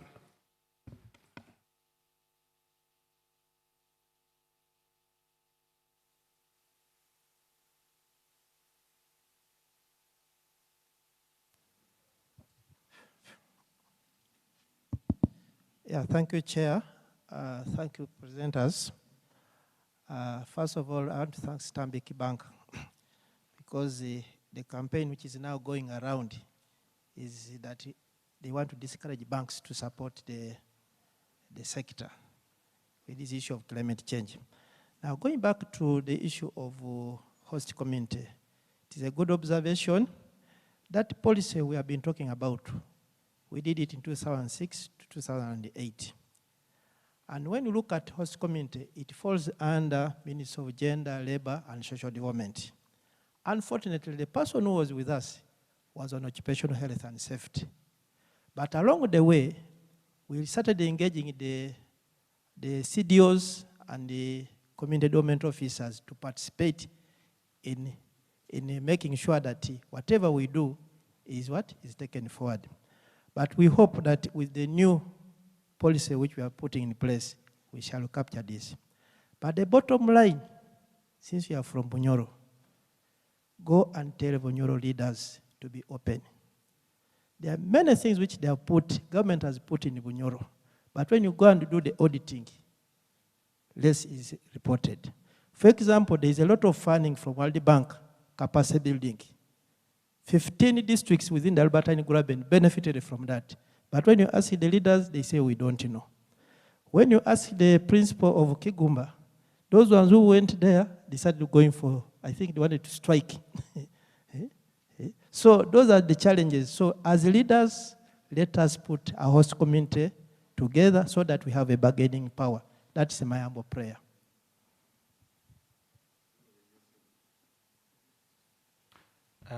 Thank you very much. I'll briefly touch on two things. You had asked me to explain the National Supplier Database and the National Oil and Gas Talent Register. These were set by the law to help, one, visibility of Ugandans and no capacity. If a person operating a camp comes and says there is no Ugandan capable of supplying us 5,000 trays of eggs per month, would not have basis to say no. But with this, we're able to assess the capacity of the companies and what they can be able to produce, and therefore say no, there is this capable Ugandan, or let it be a joint venture. And we have seen success in that. That's number one. But also number two, this industry has many players. As I've told you, we have over 54 companies from over 54 countries. And you know the requirement is that they should be partners and joint ventures. We have had experiences and testimonies of someone calling seated in China, Belgium or France, calling a company here in Uganda that is local because he got his contact of a national supplier database and they have a quarry and they want to do concrete together. So that is the element behind the national supplier database and the advantage. The same as for skills. If you're able to say there are no welders who can do coded welding, 3G or 4G, this database will be able to provide the list of those people who actually have the qualification and expertise. And where there is a shortage, then we're able to identify, government is able to identify the shortage and where capacity development initiatives should be. So I encourage everyone to visit www.pau.go.ug and register on the database. Finally, to just add on to Mr. Malinga's comments, a lot of effort has been done for host communities. Yes, there could be gaps, but a lot. The Albertine Graben scholarship bursary was about 600 scholarships. Actually, we've had now a fight between community content and the national content. Because I think Total has been advertising capacity development programs, especially in heavy goods training, lorries, where we realize there is a gap. And down there has been a clause, even, for should be from the host community. And some people come and say, hey, but why not consider Uganda first? So there are initiatives that are in place for host communities. Where there are gaps are, I think more engagements will be done because the openness is there, but they should also be brought out and also given as examples. Finally, on law enforcement, I think the law is the law. With the hierarchy of laws from the Constitution to the Act of Parliament to the regulations, those are all laws and they are enforceable. The question is, are we enforcing them well? As I've given an example in the presentation, we're trying to ensure that those laws are being enforced and they are laws. You can't say anything else. They have to be followed. Thank you. Chair, you had asked me about some of the challenges from private sector. If you give me like 2 minutes. Yes, we have a couple of challenges. Okay, 1 minute. We have a couple of challenges. Obviously, in bid management, how to prepare bids or proposals. We have some people who are supporting us from GIZ. Health, safety, and environment concerns and policies. Still, GIZ is supporting on that. On the skills development, under private sector foundation, the skills development facility is already training welders and drivers and different people in different skills to be able to upskill, to be able to be employed in the oil and gas sector. Then on corporate governance, contracts and financing, still our partner Stanbic is doing a fantastic job in Stanbic Incubator. And then finally is on the quality of goods and supply stability.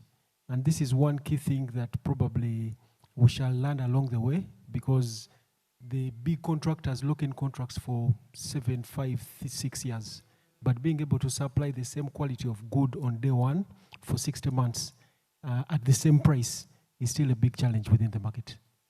Thank you. A round of applause for my panel. Thank you very much, the panelists. You have really done just to this, to the topic. Thank you very much, the organizers, and thank you very much, the participants. With this, I hand over to the moderator. Thank you, thank you. Thank you very much, Mr. Francis Twinamatsko and your panel.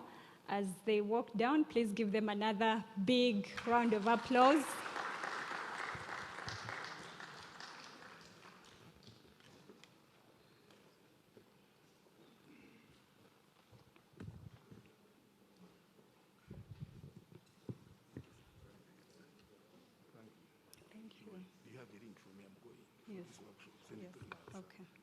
Mr. Francis forgot to mention that he was at Makerere University at this exact College of Business and Management Sciences. I also studied here, and I studied economics.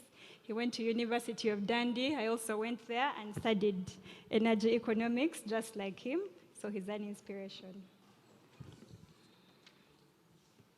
So our next panel is on industry standards for oil and gas contracts and capacity building initiatives. And in this, we're going to find out where we stand in that perspective.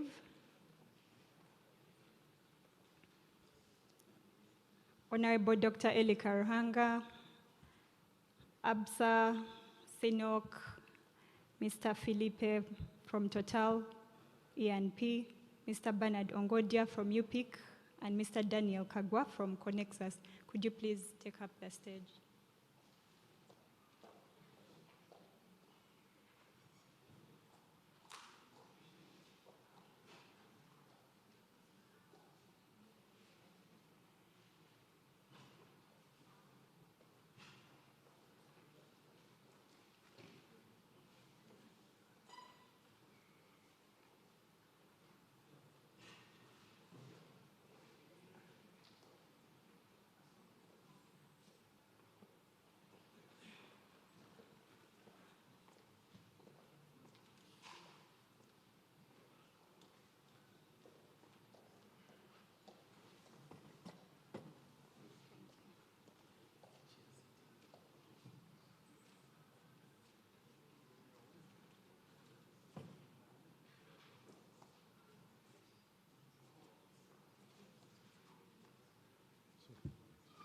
I start? Okay, please. Okay.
Okay, so our second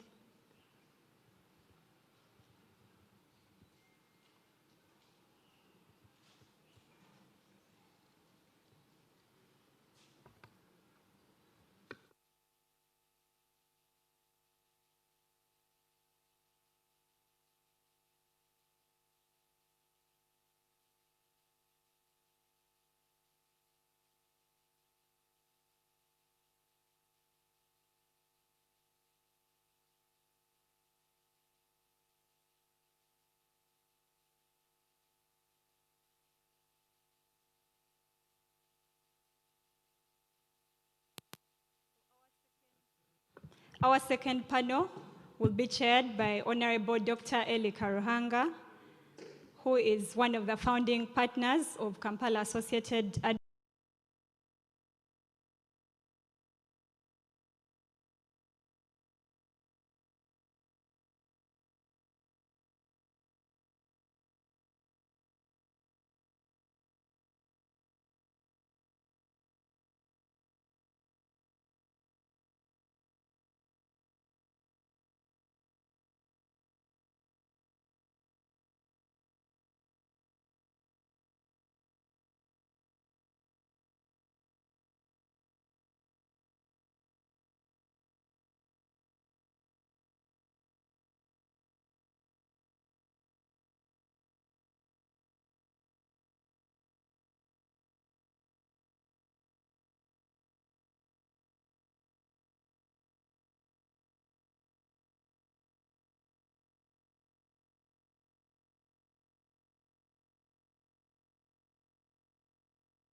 Okay.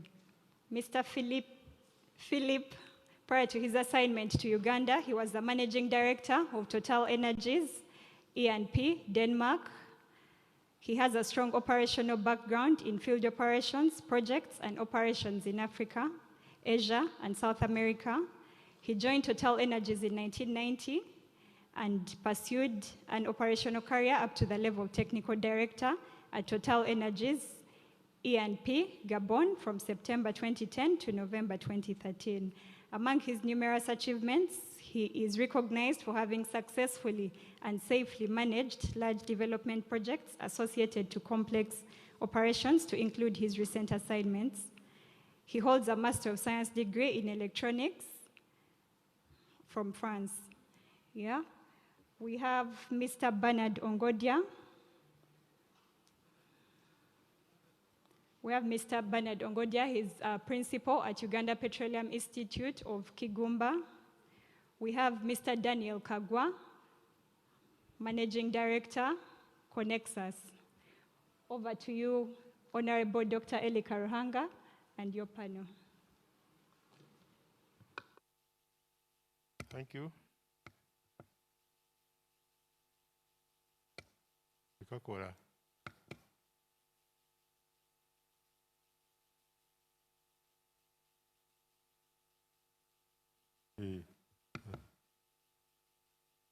Hello? Good. First of all, before I do any protocol, I want to tell you that I'm very happy to be on this panel and to have such a distinguished panel. Thank you for putting it together. So,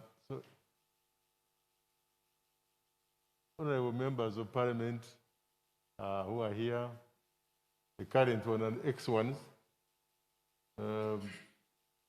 officers of the UPDF that I see here, largely from Operation Wealth Creation and your leadership, Makerere University. Let me stop there on protocol. I'm happy to be back on this campus. My whole residence was just across Northcote Hall, as it was called.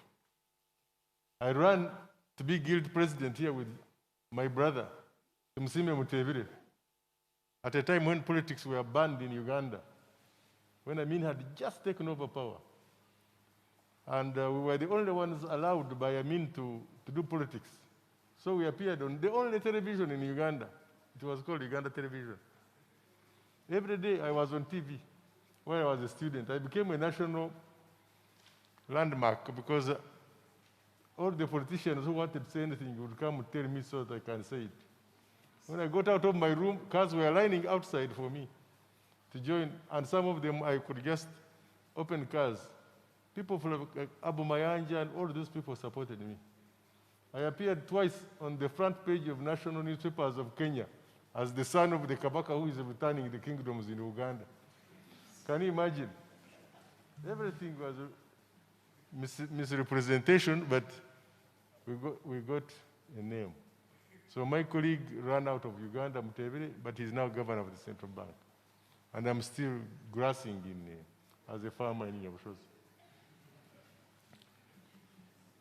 When I left parliament, I want to tell you a short story because it's interesting. Now that you have me, should hear it a little bit.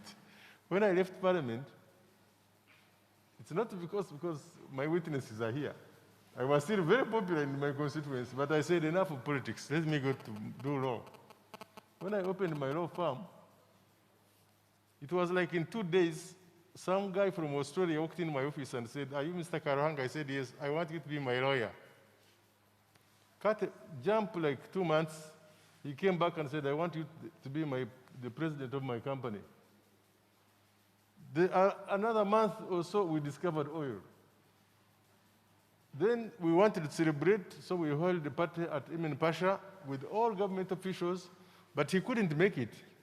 He was in his room dying. He had been poisoned by fish he ate in Bulisa. And we almost lost Mr. Alan Barnes. Rest his soul in peace. He had invested $15 million. He came here, he was about to die, because of lack of standards. Today, our topic is industry standards for oil. Am I right? Industry standards for oil and gas contracts and capacity building initiatives. Where do we stand? So I'm giving you those background to know that we almost lost the CEO of the person who discovered oil in Uganda because of lack of standards. Poisoned fish, he ate it. Took us about 1 week to evacuate him. Lesson number 1 that I learned. Oil and gas standards are not compromisable. We are not going to lose this gentleman sitting next to me, whose name you cannot pronounce so easily, because of lack of standards in oil and gas. So he won't give you any job if your standards are not up to scratch. Mr. Philip Gray is coming from a big background of oil and gas, highly valued executive by Total, coming here to execute a $1 billion project. He's spending here the whole morning with us. He's listening to us. If anything happens to this gentleman here, because of lack of standards, because of neglect, it will be world news. It will be on CNN for a long time.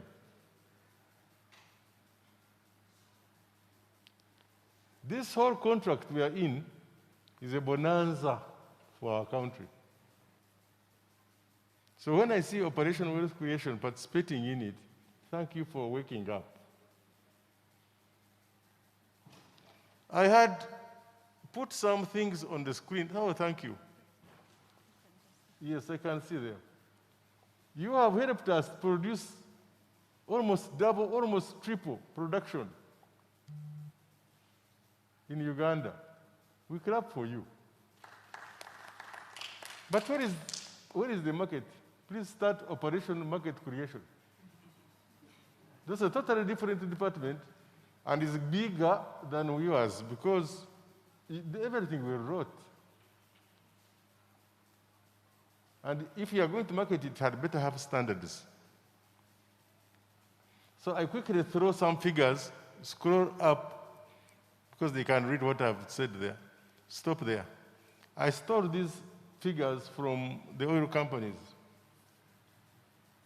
This is what they want to feed us in Bulisa, in a 4,000-man camp. 23,000 trays of eggs, 320 sacks of potatoes. Who is going to supply those eggs? They are needed at breakfast every day. Every day. So this is Operation Wealth Creation. Take a picture of this photograph and share it in your offices. Who is the person I know who can supply milk? You will tell me, on Saturday I have a wedding.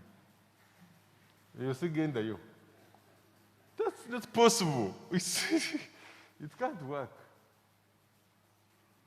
Tomatoes, 6,400 kilograms every day.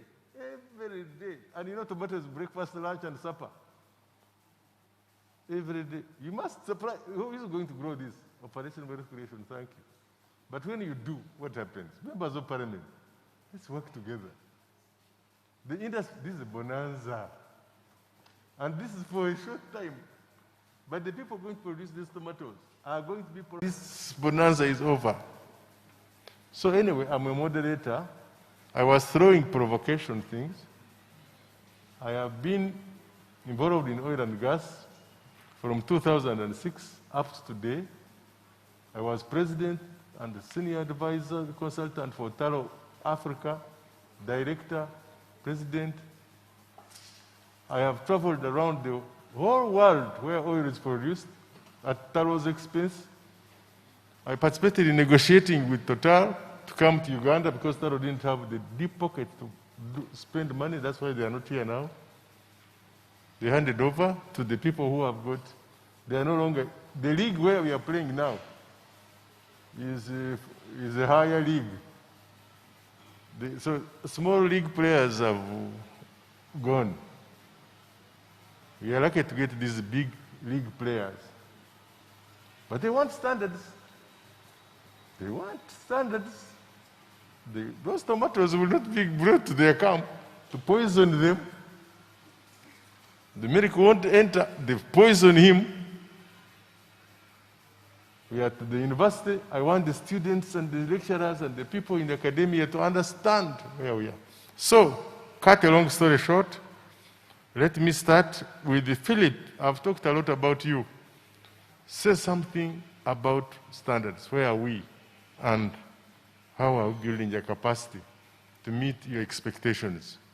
Thank you for listening to this old man.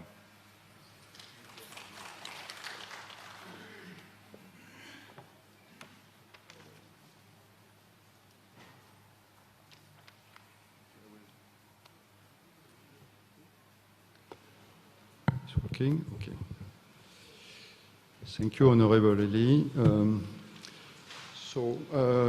Representative from the Vice Chancellor of Makerere University, Honorable Member of Parliament, and representative of all ministers and UNOC, SINUC, and dear panelists, ladies and gentlemen, it's a great really pleasure to be here for me for the first time in Makerere University, because this institution has already played a big role in our new industry in Uganda and will continue to play a major role by being able to attract all the talents and train and educate all the talents that will be needed in this industry. So it's nice to host this symposium here. Is a symbol which I like very much. Starting with, I would like to start with saying that, this question about capacity of Ugandan, I would say, companies is not new. Already in 2013, together with TULO and SINUC, in coordination with authorities, we have done an extensive mapping on where were the gaps. And this job already identifies the gaps that are shown here. The first one was we needed to give visibility on the demand. It was important. We needed to develop access to finance. We needed to improve, I would say, the infrastructure. We needed to improve the administration. We needed to train skilled people in oil and gas. And there were a number of recommendations already issued. And since early this morning, I can tell you I've seen that most of these recommendations have been implemented. One of the first two recommendations was to initiate this local supplier database and also a talent database on which we can help us to really look for the partners we will be needed. And this database has been implemented in 2015. And there has been a lot of initiative to explain the demand, and I will come back on that, through a lot of supplier workshops where we explain the project, we explain the structure of the main contracts, and how the whole, I would say, contractual framework will be handled. So I would say, I'm not saying that everything is perfect, but we should not be too harsh. And a lot of good things have happened, and a lot of good preparation has been implemented so far. It doesn't mean that we should stop the effort there, and there is still need to continue and develop further. But we start on good ground.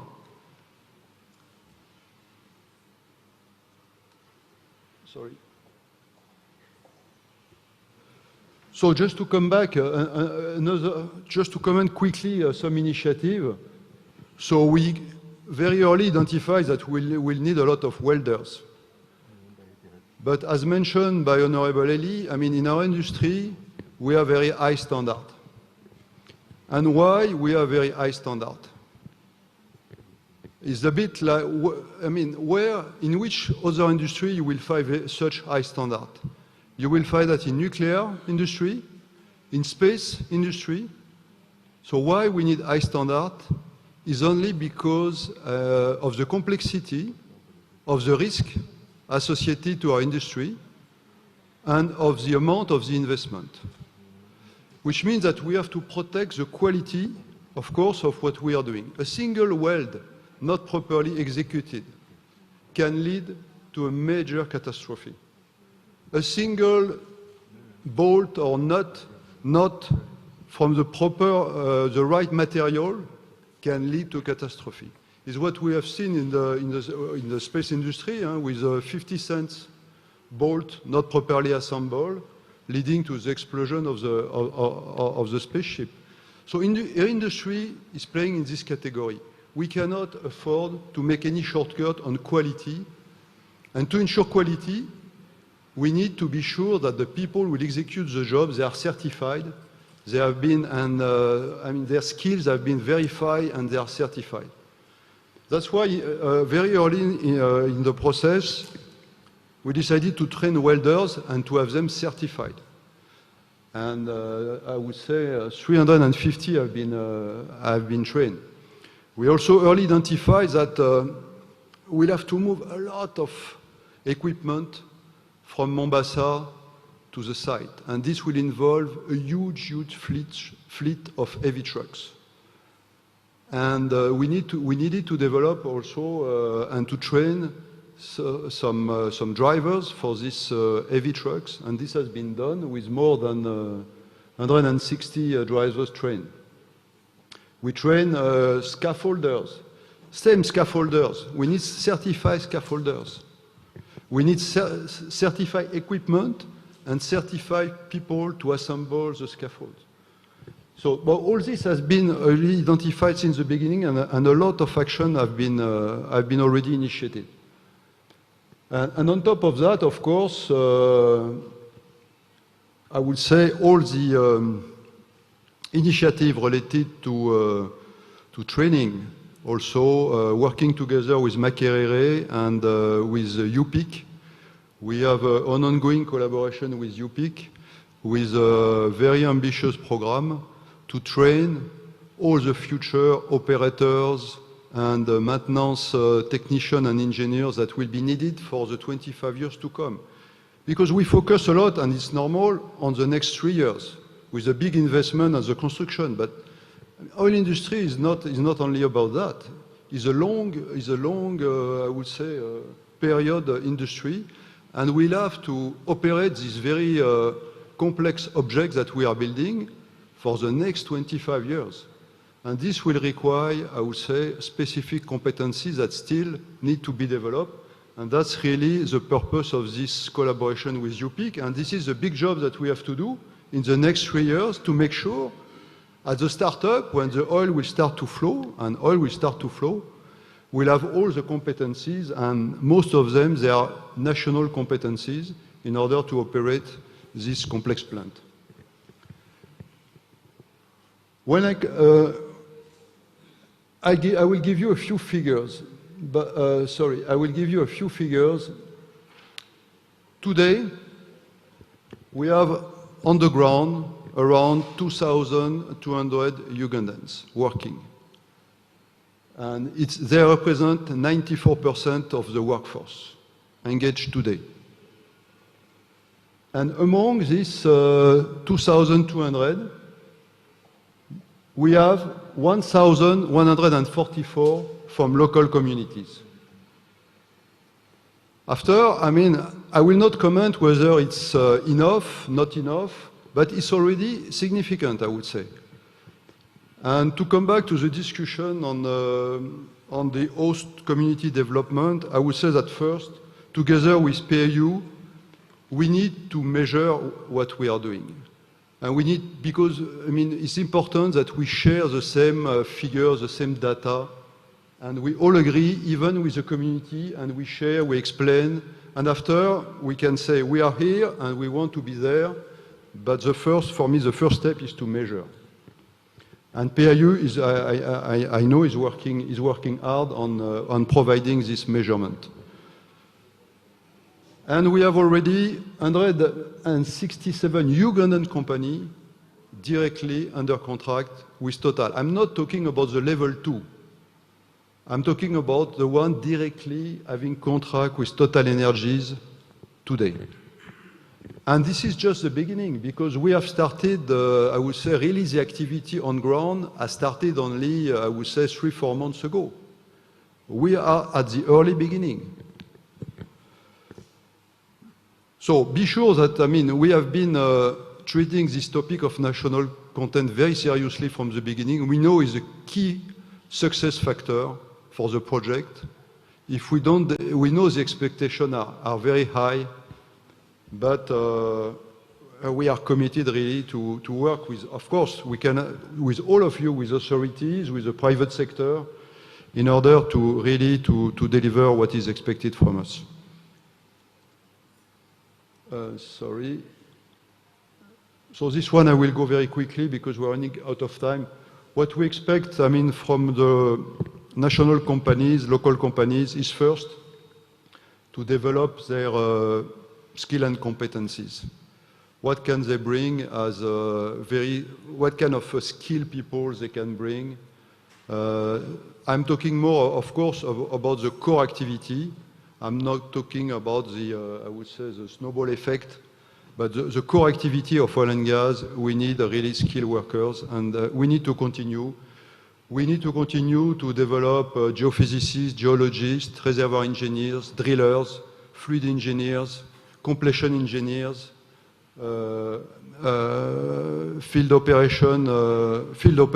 production operators, maintenance engineers, maintenance technicians, inspectors, and of course we don't have enough today in the country, and we need. It's very important to continue to once again to attract the talent and to continue the training in all these disciplines. After, I mean, it's about for all this SME, it's a matter of proper management and on financial and resource planning. And for that, there is a very important initiative already identified in 2013, which is the Industry Enhancement Center. And today I can tell you that this Industry Enhancement Center will go live in February next year, 22.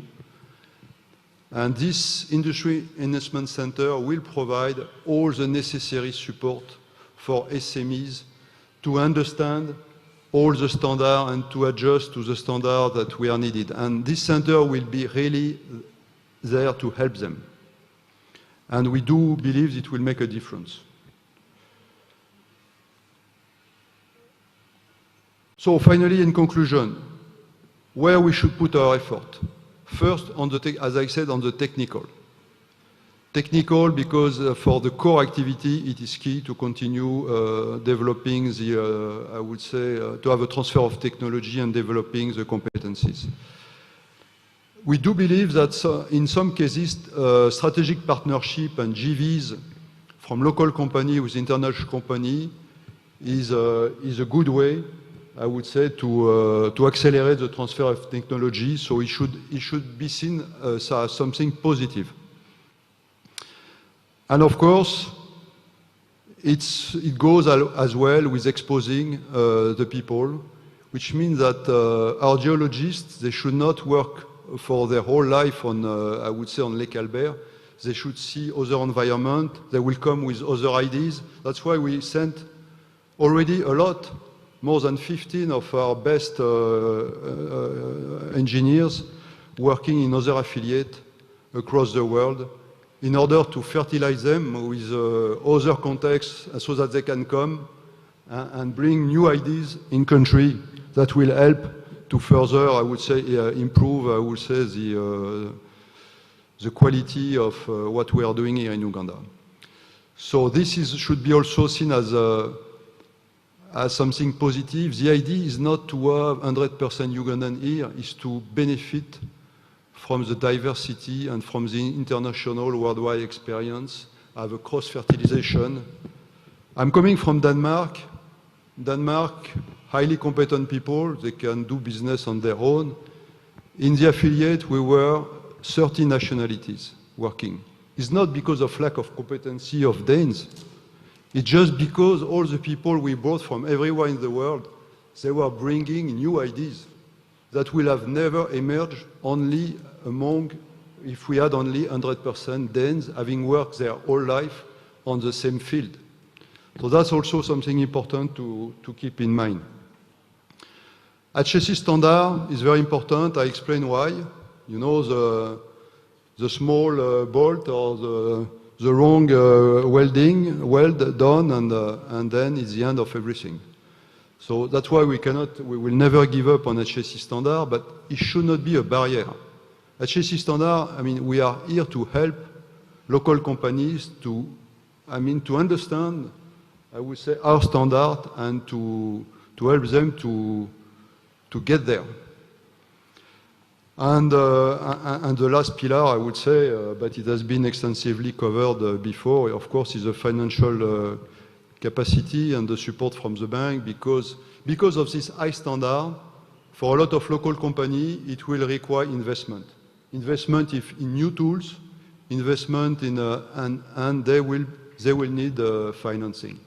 So, and without support of banking sector, it's going to be difficult to develop them. So that's really, for me, the three pillars as I see them to develop. And I will stop there. Thank you very much.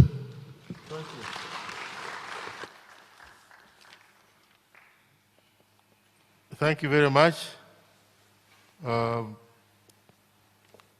Mr. Gurwe, at least I can pronounce your name. I think when we meet next time, we shall put a competition on who can pronounce your name best. Even your predecessor, we used to compete who can pronounce his name, because it was also a difficult French name. But these standards, just as you were talking, I remembered how we trained 20 young Ugandans to go and improve their standards. And one of them is this one. She's a beneficiary. If you don't mind, I'm going to tell you a story.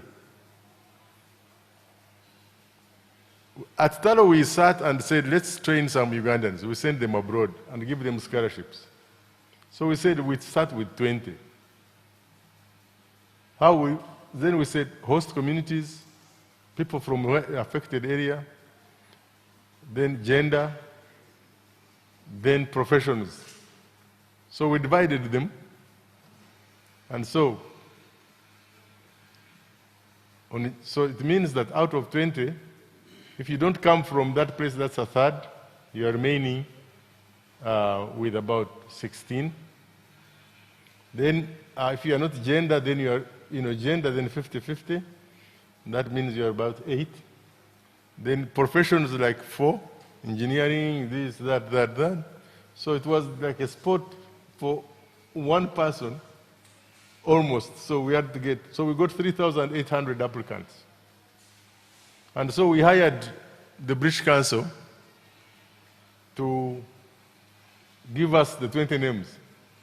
So they interviewed 3,800 applicants, and they reduced them to 1,000, to 500, to whatever number, finally to about 40, and finally they gave us the 20 names. This lady was number 1 in the whole 20. So when I sit here and I see skilling, because we sent her to Scotland, where she studied in those top universities in oil and gas, and I see her working now for the National Oil Company, our first local content company, because government local content companies, and she's working there, organizing this program. Hey, let's give you a clap. It's an example of skilling. Thank you. This was the standards we want. Let me call Zach Luvega from Head of Corporate Affairs, SINOC. Zach. Thank you, Dr. El Karahanga, and I thank our colleague from the JV partner, the GM of Total Energies. I think, Dr. El, I'm not going to repeat what our JV partner, Mr. Philip Bouget has already mentioned. And what he's mentioned is a replica of what we're doing at SINOC as joint venture partners to ensure that we have standards in the sector. We support the industry players, especially the contractors, the SMEs, to see how they can participate. But I would like you to allow me to speak to what has been raised by the previous panel, especially regarding the host community. Because when we talk about standards, there is a likelihood that the local communities may not be able to participate because of those standards. And there were lots of sentiments from the previous questions that were raised in the previous panel regarding the host community and possibly their participation.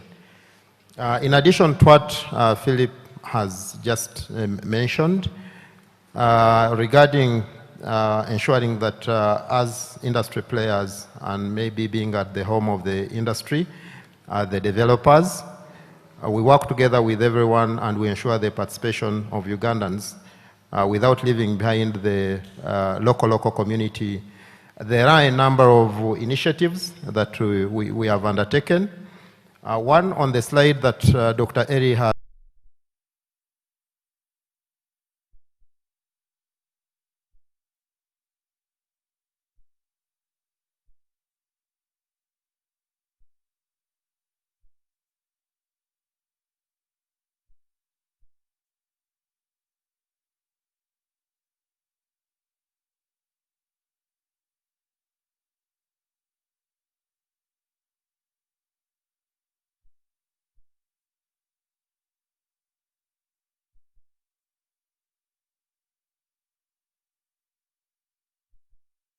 supply those onions, they are able to supply those tomatoes, they are able to supply that matoke and the other vegetables, the meats that have been mentioned.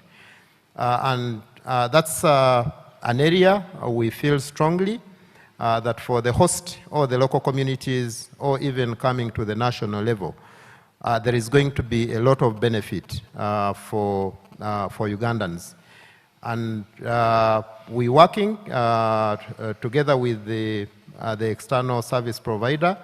We're working with the local governments. We're working with the organized groups within the Albertine region, the farmer groups, to see how they can organize the farmers, how they can be empowered, how they can be trained in better farming practices, harvesting, post-harvest handling, and all that, so that when it comes to delivery after the garden, then there are no issues regarding us, the IOCs, our contractors and subcontractors, on the standards, that these don't meet the standards, and we don't see what Dr. Eli did allude to earlier when the president of Hardman Resources was here, was unable to attend an important function simply because he had food poisoning.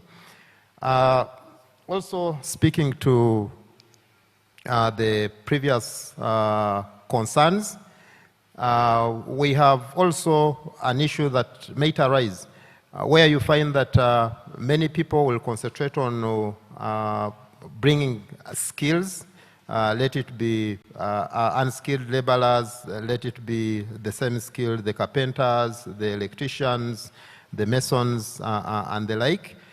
And everyone will concentrate coming to the project areas wanting to get a job. We're putting up purposive programs to ensure that we also empower the local communities in other aspects of livelihoods, what we codenamed community-based training, so that these communities are trained in different other vocations, and they don't have to think they have to come to the project sites to be able to be productive. They are able to use their skills within their communities or outside their communities.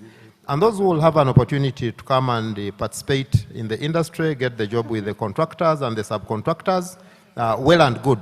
But we don't want them to spend the most needed part of their productive time lining up or waiting to get employed for 1 month, 2 months, or a year, and they never get the employment.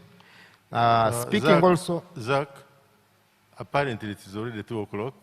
Our time for the panel is expired.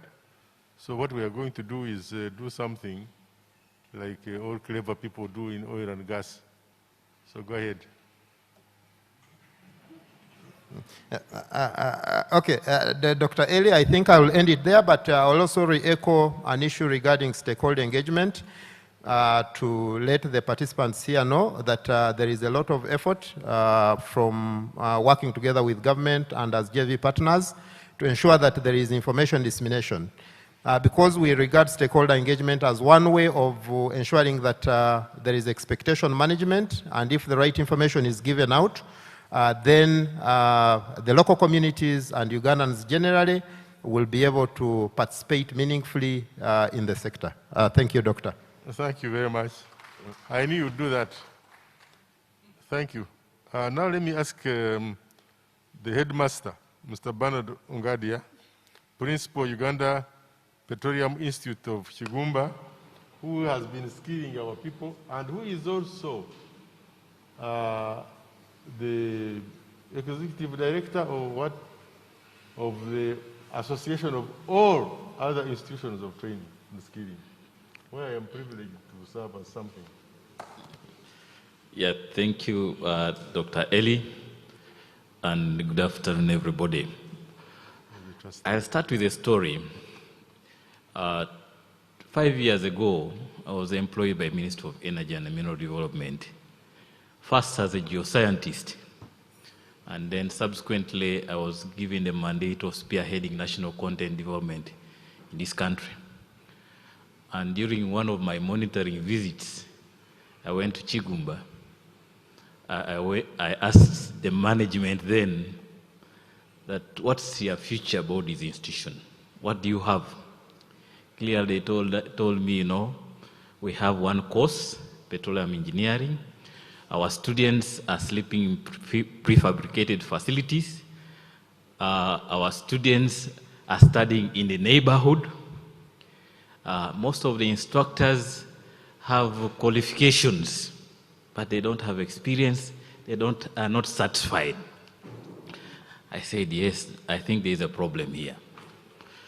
And luckily enough, they ran an advert. The Minister of Education wanted a principal. I said, but now, this thing here, what can I apply? It was a daunting task, because that was the same period that other institutions like the Petroleum Authority were opening up opportunities, the national oil companies, and now this man had to make a decision of leaving the comfort of the city and going to the village to spearhead an institution that was struggling. But indeed, I accepted to apply, and I was given the task. My mandate was to ensure that that institution delivers to the requirements and the needs of the oil and gas industry. So I'll just focus on what we have done. The first was to ensure that we have sufficient infrastructure to deliver the training. You must have the accommodation facilities, you must have the lecture room facilities, we have a tarmac road now. We must have road networks within the institution. We also ensured, yes, the curriculum that we are delivering must be accepted by the oil and gas industry. So we worked under the project of the World Bank, Alberta and Regional Sustainable Development Project, we identified the training partner, IFP of France, to help us design first the curriculum and subsequently ensure that we also procure equipment that matches that curriculum. The other aspect was that you must have instructors that must deliver the content, you must deliver that curriculum. You must certify them and train and retrain them. Believe me, the people I have now can deliver the content, the curriculum that meets the requirement of the industry. But we have to do this together as a team. As I said, we identified IFP, and of course also worked with the oil and gas industry partners to ensure that what we are going to give is what they are going to consume. I thought I had a presentation, but no. Yes, there is no time. So I think we have made progress across those, across the three areas: infrastructure, curriculum development, the development of my instructors. And this morning I was speaking to Agri. Agri, I think, he's somewhere. And he said, Bernard, look here, we want to partner with you. I say, to partner with you to do what?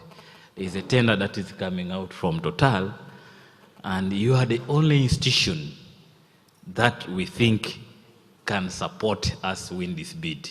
And it's not only Agri, we've seen a number of partners that now want to partner with us. For me, I think it's a vote of confidence that now we have an institution in this country that can deliver the programs that the oil and gas industry requires. We are running about 7 or not more than 7 programs: upstream petroleum operations, downstream petroleum operations.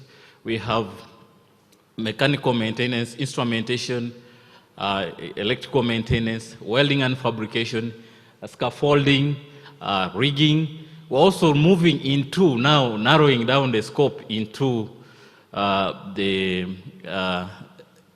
technical areas of well control, well intervention, clearly, and ensuring that apart from delivering the curriculum, we have also ensured that we have domesticated the accreditations. We are an EICT accredited center. ECITB is Engineering Construction Industry Training Board. We are City and Guilds approved center, and I'm sure this Christmas we are going to be an OPITO approved center. Wow. We have done internal and external verification, and we have been assured that all these aspects. Talk about the association of others. Yes. So maybe that lastly is the aspect of collaboration. Apart from collaborating with the industry, which we are working together now with Total, as my colleague mentioned, that there is an upcoming work that we are going to work together, where we'll train workforce of Total, not just trainees, workforce of Total within UPIC, and subsequently the final part of the training will be done in France. We have also ensured that we build the capacity of our other training institutions. And to build their capacity, you need to work together as a team. And that's why we established, together with the Petroleum Authority, we established the Oil and Gas Trainers Association of Uganda. And our patron is Dr. Eli Karuhanga. The intention is that we have to walk the journey together. If there are challenges, how do we remedy those challenges?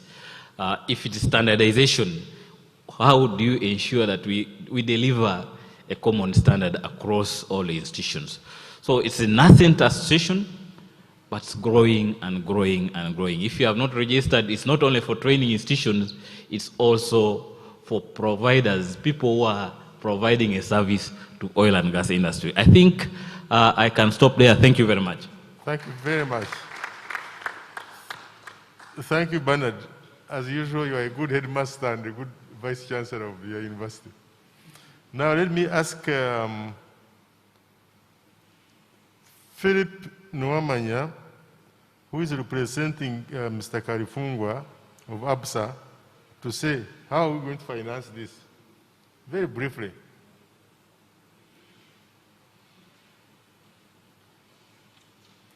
Very briefly.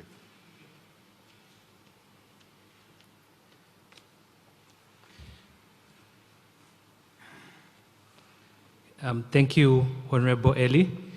So I'll just be brief. I had a presentation, but will not go through it in the interest of time. Just briefly about ABSA. ABSA is a member who is part of the ABSA group. We're formerly known as Barclays Bank, and we've been here since 19 27. Our purpose is to bring your possibilities to life, and we are passionate about supporting the local companies to participate in the oil and gas space in Uganda. Quickly touching on some key financing considerations, we have 5 Cs of credit. The first C is capacity. So as you approach the bank as an SME, you need to make sure that you have sufficient cash flows to pay off the debt. What do I mean? After you've brought in the revenue and offset all the expenses, you must have enough free cash flow left to service the debt. That's the first C. The second C is capital. And this is what the earlier presenter referred to as skin in the game. Would like to see what have you invested in the business, or how interested are you in the business. The third C is collateral. We know that there is an issue with collateral in the market, and I'll touch on that in terms of how we can work around collateral, but that is also a key consideration for the banks. Then we have conditions. When you come to the bank and get a facility, usually we'll give some conditions, things like turnover, submission of financials. It's important that you try and meet those conditions, because that then enhances your credit profile in the institution. Then the last one, and the most critical one, is character. So before the bank advances a facility to you, we do what we call a credit reference bureau check. So, and the check is done both on the company and on its directors. So if you have some directors that have defaulted in the past, then it becomes, it will put the credit profile of your institution a bit low and will require additional due diligence. Coming to the issue of collateral, we as ABSA have structured a solution that we call enterprise and supply chain development. And how we do, or how we deliver this solution in the oil and gas space, is that we get into an MOU or an understanding with the employer, so an employer such as Total. And we agree that for these people that are doing work for you, let's route all the contract receivables through ABSA.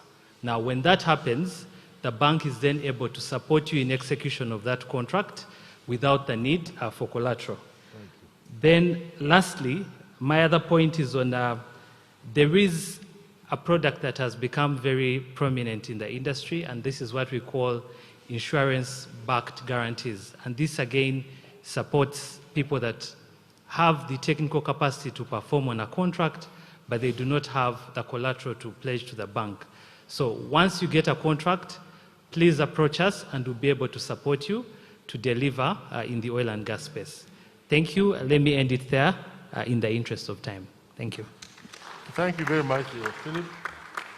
Just understand, in short, with all these banks, ABSA, Stanbic, Equity, all of them, once you get a contract from Total or its subcontractors, you have to get that contract is not easy. We have already seen that. But once you got it and you got your standards and you have it in your pocket, relax.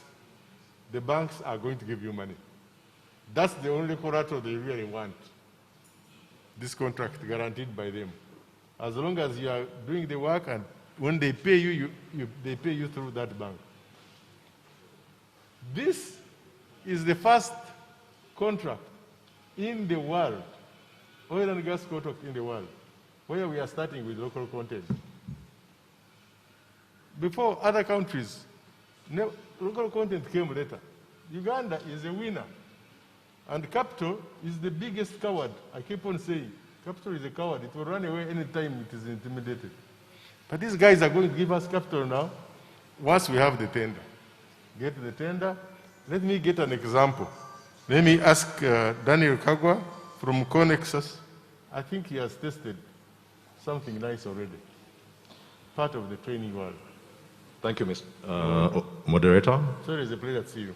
Sam, our honorable ministers, members of parliament, the Vice Chancellor, Makerere University, ladies and gentlemen, good afternoon to you all. If you can please put up this presentation, will be good for consumption. Just briefly about Connexus, just move to the next slide. Connexus is a purely local Ugandan company, registered on the NSD and also a member of Uganda Chambers of Mines and Petroleum. Connexus has entered a couple of strategic partnerships. We've signed up to 37 international partnerships. Please move up. With different players from across the globe that bring the experience and knowledge in the sector. We've also partnered with a Stanbic Bank Incubator, specifically on the capacity building for oil and gas SMEs. We've been able to, through a partnership with one of the vocational institutions, we've been able to carry out some training, specifically in welding 2G and 4G welders. We provided 11 experts to the UNBS, that's Bureau of Standards, to support them on the Oil and Gas Standards Committee. Our approach to local content development falls in 3 tiers. One, looking at local talent, that's manpower, and then also supporting the local industries, and then where necessary, expert support. This is basically support from experienced either international firms or resources that can help us locally build capacity. Next slide, please. Yeah, so when it comes to skills and semi-skilled training, I think there are 3 major aspects that we talk about. There's vocational training, you've got the more technical training specific to oil and gas, and then you've got the management training. And I'll briefly touch on each one of them, please. Next slide. Yeah, so under vocational training, that can be split into both the skilled side and the semi-skilled. Skilled, you've got the welders, the fabricators, mechanics, heavy vehicle, heavy equipment operators, and then on the semi-skilled side, you've got masons, riggers, and the like. We've highlighted the about 43, please, next slide. Yeah, 43 areas of skills that are required in the oil and gas sector. There's a tendency to focus on just a few, but those are a wide range of skills that will be required in the sectors. Plumbers, carpenters, welders, we've talked about them, drillers, a whole lot of skills that are required in the sector. Next slide. I'll not really dwell too much into this, but this is now the technical training, more geared towards oil and gas, and you've got subsurface, that's below the ground, and then above the ground surface skills training, and a whole range of them, from the drilling, well completion, and the like. Just proceed. Please proceed. We'll not go into that, but those are more the technical trainings. Management training.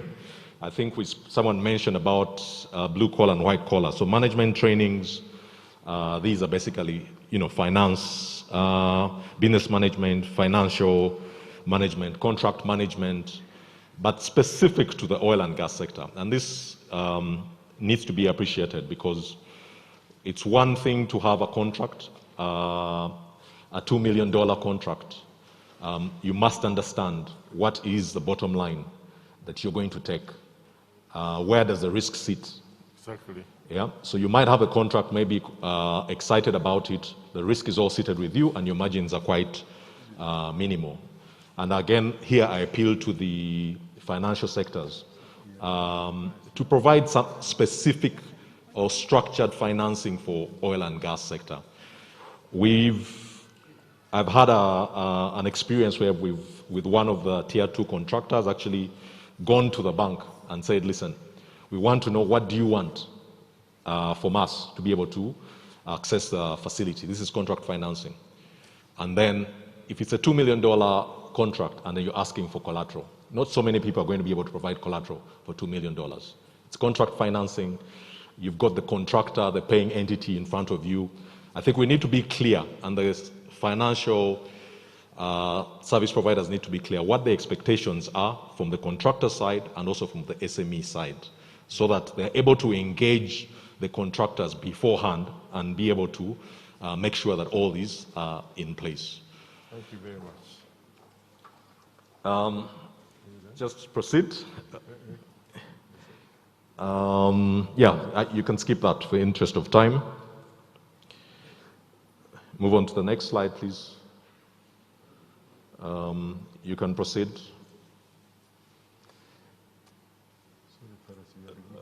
Proceed the next slide. Yeah, so I think on the training side, this shows you that, first you need to skill, and that's approximate time. Engineers, maybe 4 years. Technicians, 2 to 3 years. Craftsmen, operators, 1 to 3 years. If we are saying that the development stage, we're actually in the development stage. You don't have time. And not only do you need the skilling, then we need to go into the training and certification for you to be able to participate in the oil and gas sector, because you need to be certified. That is going to take a couple of months, almost 1 to 2 years. And then, of course, how do you gain experience within the sector? So, we've run out of time. There are different initiatives in that space, but they are still small. I'll touch on them on the next slide. Yeah. So, as we've said, we've been doing some trainings through different partnerships. We would be going into the capacity building that's next year, for SMEs around the ECOP route. This is through a JV. But there are different players that are assisting in the capacity building, and I think each one of them at the different levels has a role to participate. From the ministry, the IOCs, and their different initiatives. But when you hear the numbers, there are 4,500 certified trainees. If we go back and look at what the industry survey talked about, we need about 13,000 resources in that aspect. So it's still small compared to what the demand is. We've talked about 1,000 people who have been trained in bid management. When you look at the talent register, it's got 1,000 people. Direct jobs are 13,000. Indirect jobs induced are about 115,000. So there's a huge gap in that perspective. There are different efforts that are being undertaken, but the reality is there's a huge gap. Someone has to finance. Again, this is where the biggest challenge is. We've run or put out there calling for those who have some experience in welding and fabrication, but most of these people can't afford to pay for themselves. So someone has to come in and fill that gap with the financing. I'm glad to hear that there's a fund that is being put together. Hopefully these are some of the efforts that will try and help us bridge that gap. But again, previously mentioned, I think PSFU is doing through the Skills Development Fund. There are efforts there. Stanbic Incubator as well. Quite a number of different efforts, but the job at hand is still quite massive. I will leave it at that at this point. Thank you very much.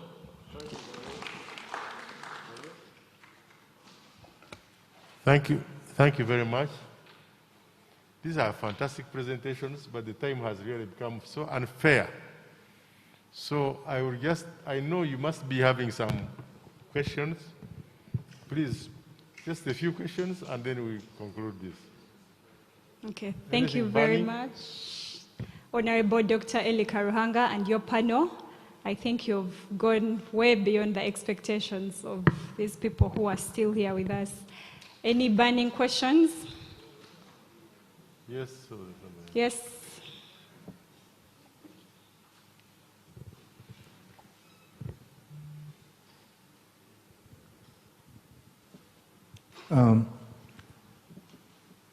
I thank you for inviting us to this symposium.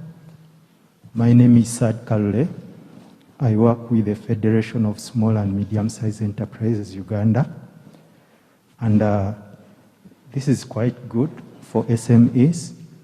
Last week we had a meeting with the Honorable Heri Karuhanga under PSFU. We work closely with PSFU in skilling. We've this year skilled under PSFU funding, we've skilled 30 welders, and they've acquired their DIT certificate. So my question is, how can we now put these 30 skilled SMEs to work?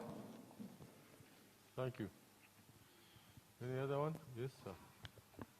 The last question.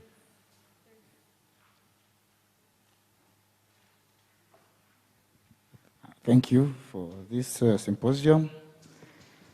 Previously, Dr. Karanga talked passionately onto the host communities. Where do these standards find the host communities and where are they involved? Good. Thank you. Let's have the last question from the gentleman in the corner. Thank you, my brother Eli. When you are giving your background at this campus, as we entered together this campus, you forgot to say that of the three contestants, it was you, Emmanuel Tumusiime Mutabire, and Jack Sabit, but you remained the same, the three of you, despite your differences. Now, Simon Sagala Mulindwa, I'm a retired manager of Makerere University Printer. Bookshop. Printer. I'm concerned about the trend. I don't know how we are preparing towards that trend, because the countries that were already in this field, the hydrocarbons, are pulling out into different directions. For instance, Saudi Arabia is already gone into tourism as opposed to oil. The US is also slowly changing direction. How are we preparing for that direction? Because these are the people who should be supporting us in this industry. Okay. Thank you, Mr. Sagara.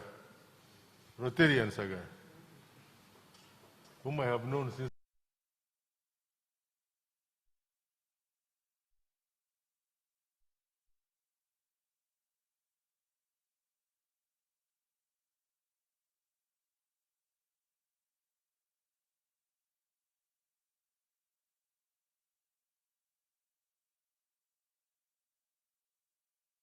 into green energy mostly. And as an institute, we already have approval from our council to create a Department of Renewable Energies. So it is something we are planning to look to. Thank you. Yes, Zach? Thank you. I will respond to issues that were concerning the local community. And the other one was about the 30 skilled, were they skilled welders? Yes. Yeah, I think we need to appreciate that the industry, as it evolves, especially when we get to development, there are stages. There is a stage where you will need civil engineers. There will be a stage where you will need the electricians, the mechanical engineers, and a host of other skills. So I believe that when time comes for the people who are skilled in the different entities, including the welders, there will be opportunities for those different sets of skills, and I think we just give it a matter of time. Now that we're already into one leg into the development stage, so I think we just give it time. And regarding the standards and the host communities, or what we call local communities, in my earlier submission, I did indicate that as the JV partners, we're doing a lot, especially regarding the agriculture component. We are also doing a lot in the previous panel. They did indicate to you, we do undertake supplier development forums, and there is one currently going on for SINOC. And these forums have been taken to the local areas at the district level. And it's our intention to ensure that the companies or the local people who are able to participate in the industry, we shall continue reaching out to areas closest to them so that they can receive the information, we can build their capacities so that they are able to know what they need to do to be able to participate in the industry. Thank you. Thank you. Yes, Daniel. Yes, Chair, just to complement on what he said, the gentleman who spoke about the welders, two things. One, I think it would be good to register them on the National Talent Register. The second thing is, as Connexus would be interested in getting to know those, and we can help with the placement where appropriate. Yes, Philip. No, so on this topic of, certified welders, we organize also a regular suppliers workshop where we bring all the main contractors looking for, and this really is a forum where we can meet, I would say, supply and demand. And I encourage you to participate to the supplier workshop. And then you will be able to really approach directly the contractors that should recruit your welders. Thank you very much. We used to send 39 students to Trinidad and Tobago. The president went there and negotiated this deal. I was in that delegation. And every time we sent them, they came, they got trained, they came back, and there was no business. They must be hanging somewhere. Every year we send 39. They are certified, they are there, hanging around. But lo and behold, these people, Sinok and Total, are signing contracts. We are going to be hunting for them. Tell them, warn them, and tell them to put their CVs on the National Talent Register. Chair, about that comment, yes, we actually have a database of all those students, and we keep recalling them whenever there is an opportunity. For refresher courses. So, yeah. Thank you very much, Yupik. Thank you, my great panelists. Thank you, my great audience, my hungry, but not angry audience. These awareness campaigns we have been launching. The moment you realize that the business of oil and gas is outside oil and gas is the time you realize that you have understood oil and gas. The majority of the money, you will not get it from being involved in oil and gas. You will get the money from perfecting what you are doing now, whatever it is. And you will be a beneficiary. If you are a farmer, I just presented a table. Concentrate on it. You don't have to go to oil and gas anyway. If you are a carpenter, be the best. If you are doing aluminium, do the best. In whatever field you are in, they will look for you because they want those services and they are for a short time. So perfect. Don't rush to Hoima to look for a job there if you are not in it. Once you realize that that is the case, then you are going to make a lot of money from oil and gas. Just understand that the country has got a catalyst for economic change. All we are looking for is stability, peace, receiving our guests who are coming from abroad to work with us in our communities, keep our host communities calm, let them not rush for strikes and demand nonsensical things, stop them from getting too excited, and politicians don't go around newspapers talking about Total is corrupt, what position on stock exchange. Let's be a great country. Let's enjoy it. You are a very lucky population, very lucky generation. No generation will ever have this benefit of a young lady like this one, with all this education, of a young MP like this one, sitting here, passing laws which are directly impacting on us in a bonanza. Clap your hands. Let's finish and close this symposium. Thank you so much. Honorable Dr. Eli Karuhanga, I want to assure you that the skilling initiatives that the international oil companies, together with the government and the different institutions, are undertaking are really working. Being a beneficiary of one of them and standing here in our midst on the Talo Group Scholarship Scheme, I'm not the only one that's present today. We had a panelist here, Mr. Francis Atenyi, if you could please stand up. Oh, Atenyi, stand up. The one who presented on host communities. Okay. Yes, he was part of the group from Hoima, as you mentioned earlier. What about Mr. Mushere? We also have Mr. Mushere has stepped out.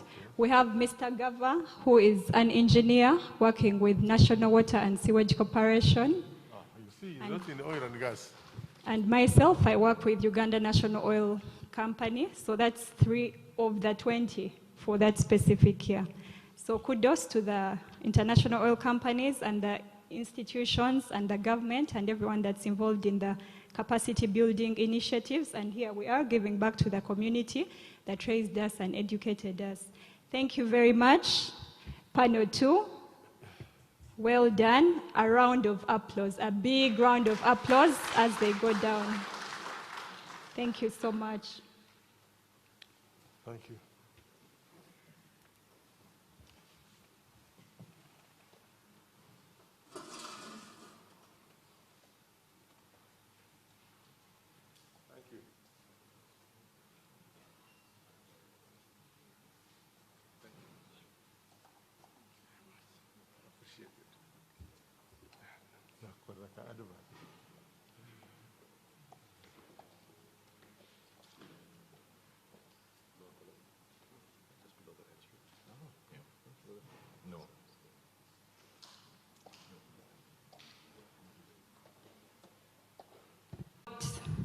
Okay, I guess each of us got a sanitizer.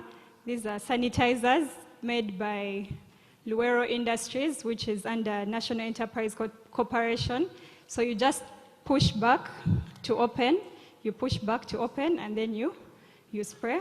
So it's in line with following the SOPs. Please keep sanitizing. They are refillable and pocket-friendly. Yeah. Thank you, Luero Industries and National Enterprise Corporation. Mr. Joseph, please take back our thanks. We'll have a few remarks from Honorable Juliet Chinyamatama. Thereafter, we'll have a few remarks from Mr. John Bosco Habomujisha, and then we shall close. Thank you for staying with us up to this time. Just a few more minutes and we shall be out for lunch. Thank you. Over to you, Honorable. Hello, everyone. All protocols observed. I think because of time, I'm just going to try and wrap up everything. But as a Member of Parliament, I'm Juliet Subichinyamatama. I'm a woman Member of Parliament of Rakai District, one of the host communities. Like one of the presenters talked about the lack of adequate information that is given to members of parliament in order for us to legislate accordingly. But I want to put that right on record that we have been given enough information and enough time to look through these bills, incorporate what is necessary, and make sure we pass them timely. There is a factor. I understand there is media here. I want media to clear this, that there are factors of confidentiality when these agreements are being signed, that both governments or both partners have to really adhere to. So it's not about that government of Uganda or the partners are hiding anything, but the level of confidentiality, when broken, you pay a penalty for it. And those levels of confidentiality, of course, are not to everyone. So as members of parliament, we have a right to access these documents and read through them under supervision, because in case of anything, then we would be answerable. So I want to really put it right that members of parliament have been given adequate information to make sure that these bills that are before us, one of the bills is ECOP, that is under its third reading now as I talk. the income tax bill that is under the Committee of Finance and Finance Management, where I happen to be a member, and the Public Finance Management Bill. All these bills are going to be processed accordingly. So I want to allay your fears as citizens of this country that there is nothing happening behind your back. Thirdly, I want, as an MP from a host community, I thank the presenter on the host community's benefits, that this is a boardroom talk when you go to our communities out there. We are just here reading up everything, but there is nothing happening, mostly on the pipeline districts, with the pipeline districts, apart from the host of Bulisa and the Bunyoro region. But the rest of us who are just hosting the pipeline, we are just seeing this on paper, but it's not on ground, which I think we need to engage with the partners and to make sure that our communities benefit over time. We also understand as leaders that this had stalled a bit because of COVID and funding and not having enough partners, or actually the able partners that we had before. You know what happened with Total. I mean, Talo, then they had to call in Total. It was a big gap that was created for us as leaders to make sure that things moved as planned. I want to thank the Operation Wealth Creation. When they talk about local content, I think Operation Wealth Creation will take lead in this, because you already have a big network throughout the country, and so you can easily collect up that network to the host communities mostly for our local content. When they talk about the agriculture, because the biggest supplies are in agriculture, so I think your presence and your concern of having this symposium is going to inform all Ugandans and all your networks about standards. Like one of the Honorable Eri was presenting, they will not be compromised on standards. And this is the only way we are going to benefit as the local people. And this is the only way we are going to avoid the oil curse in this country, because it's very easy to mobilize people against such a project if they are not having anything enter their pockets, if they're just seeing pipes passing. And I think we've witnessed that through the recent destruction of the electricity masks. People are complaining, masks are passing here, we don't have electricity. What are they for? So let it not be translated to the oil industry. I want to also talk about who benefits from the local content and the ring fencing bit. They talked about women, but I didn't see youth everywhere. And mostly Operation Wealth Creation, you know that the youth out there are the ones causing problems because of not being involved, and they're the majority. So I think our partners, as skilling is concerned, let's skill these people and make sure they get what to do after being skilled, because if you keep them redundant, then it will become a problem. It will become an oil curse. Let's incorporate them in the oil content, in the local content if we go to talk about agriculture. And mostly Operation Wealth Creation, because that's where we have a big confirmed network. And as a legislator, I think I'm also going to mobilize members of parliament to make sure that the local content under the parish model addresses that, because the parish model is now the way to go, and it is going to be working in line with the Operation Wealth Creation. I think you're the foot soldiers of it. So I think that talking about the content, the standards and the content, I think we can use the parish model to equip our communities with what standards are really necessary for us to benefit. Thank you so much. I have a lot to say, but because of time, I really understand. Thanks so much to Makerere University for supporting this country, because it's going to be big news out there to know that the national university of this country is aware of what is happening and is giving us this broad information. And it will also work on the stereotype that has already started, that there is no country that hosts oil or has oil that will stay safe. So thank you so much for leading this, for spearheading this. Thanks so much to UNOC and all our other partners. Bless you. Another big round of applause for Honorable Juliet Chinyamatama. Thank you for genuinely being concerned about the youth and the host communities, one of which you represent. I saw you speak with a lot of passion, and that goes a long way. And I think with local content, we all need to benefit, or we need to ensure that Ugandans benefit. And I think you're rightly placed in Parliament to represent the youth, represent the women, and mostly make legislation for Ugandans. For our closing remarks, we shall have Mr. Habo Mugisha, JB, commonly known as JB, John Bosco Habo Mugisha, the General Manager for National Pipeline Company, a subsidiary of Uganda National Oil Company. Over to you.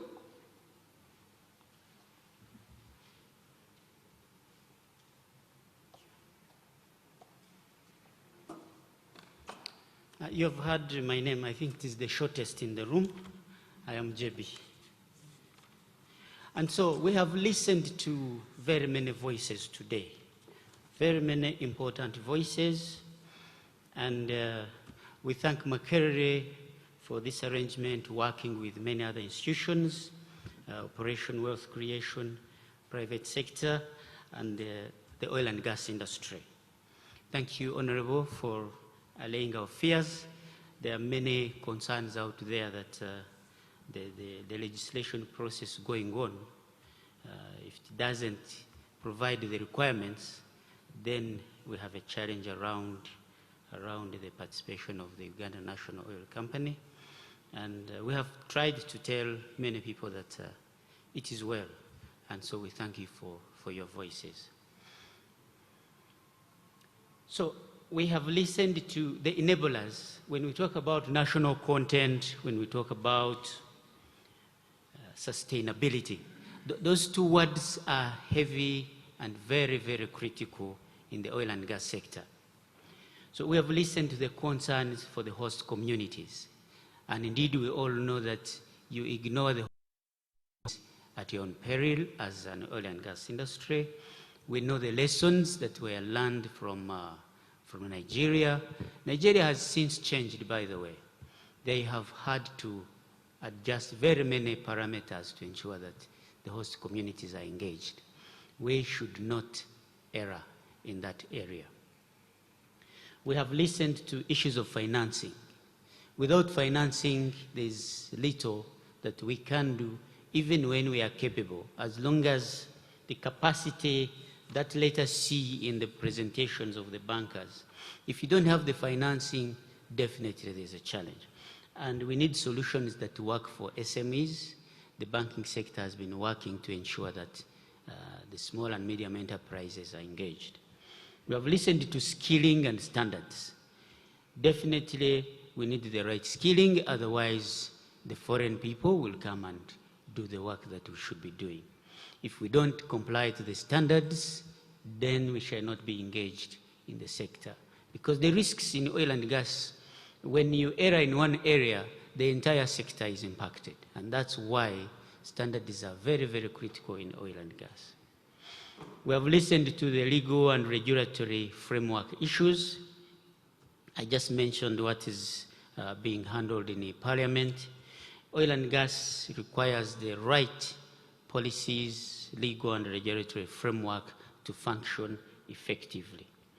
And so we continue to discuss other aspects. These are soft enablers, the software. But there's also the hardware. We talk about pipelines, we talk about refinery, we talk about storage facilities.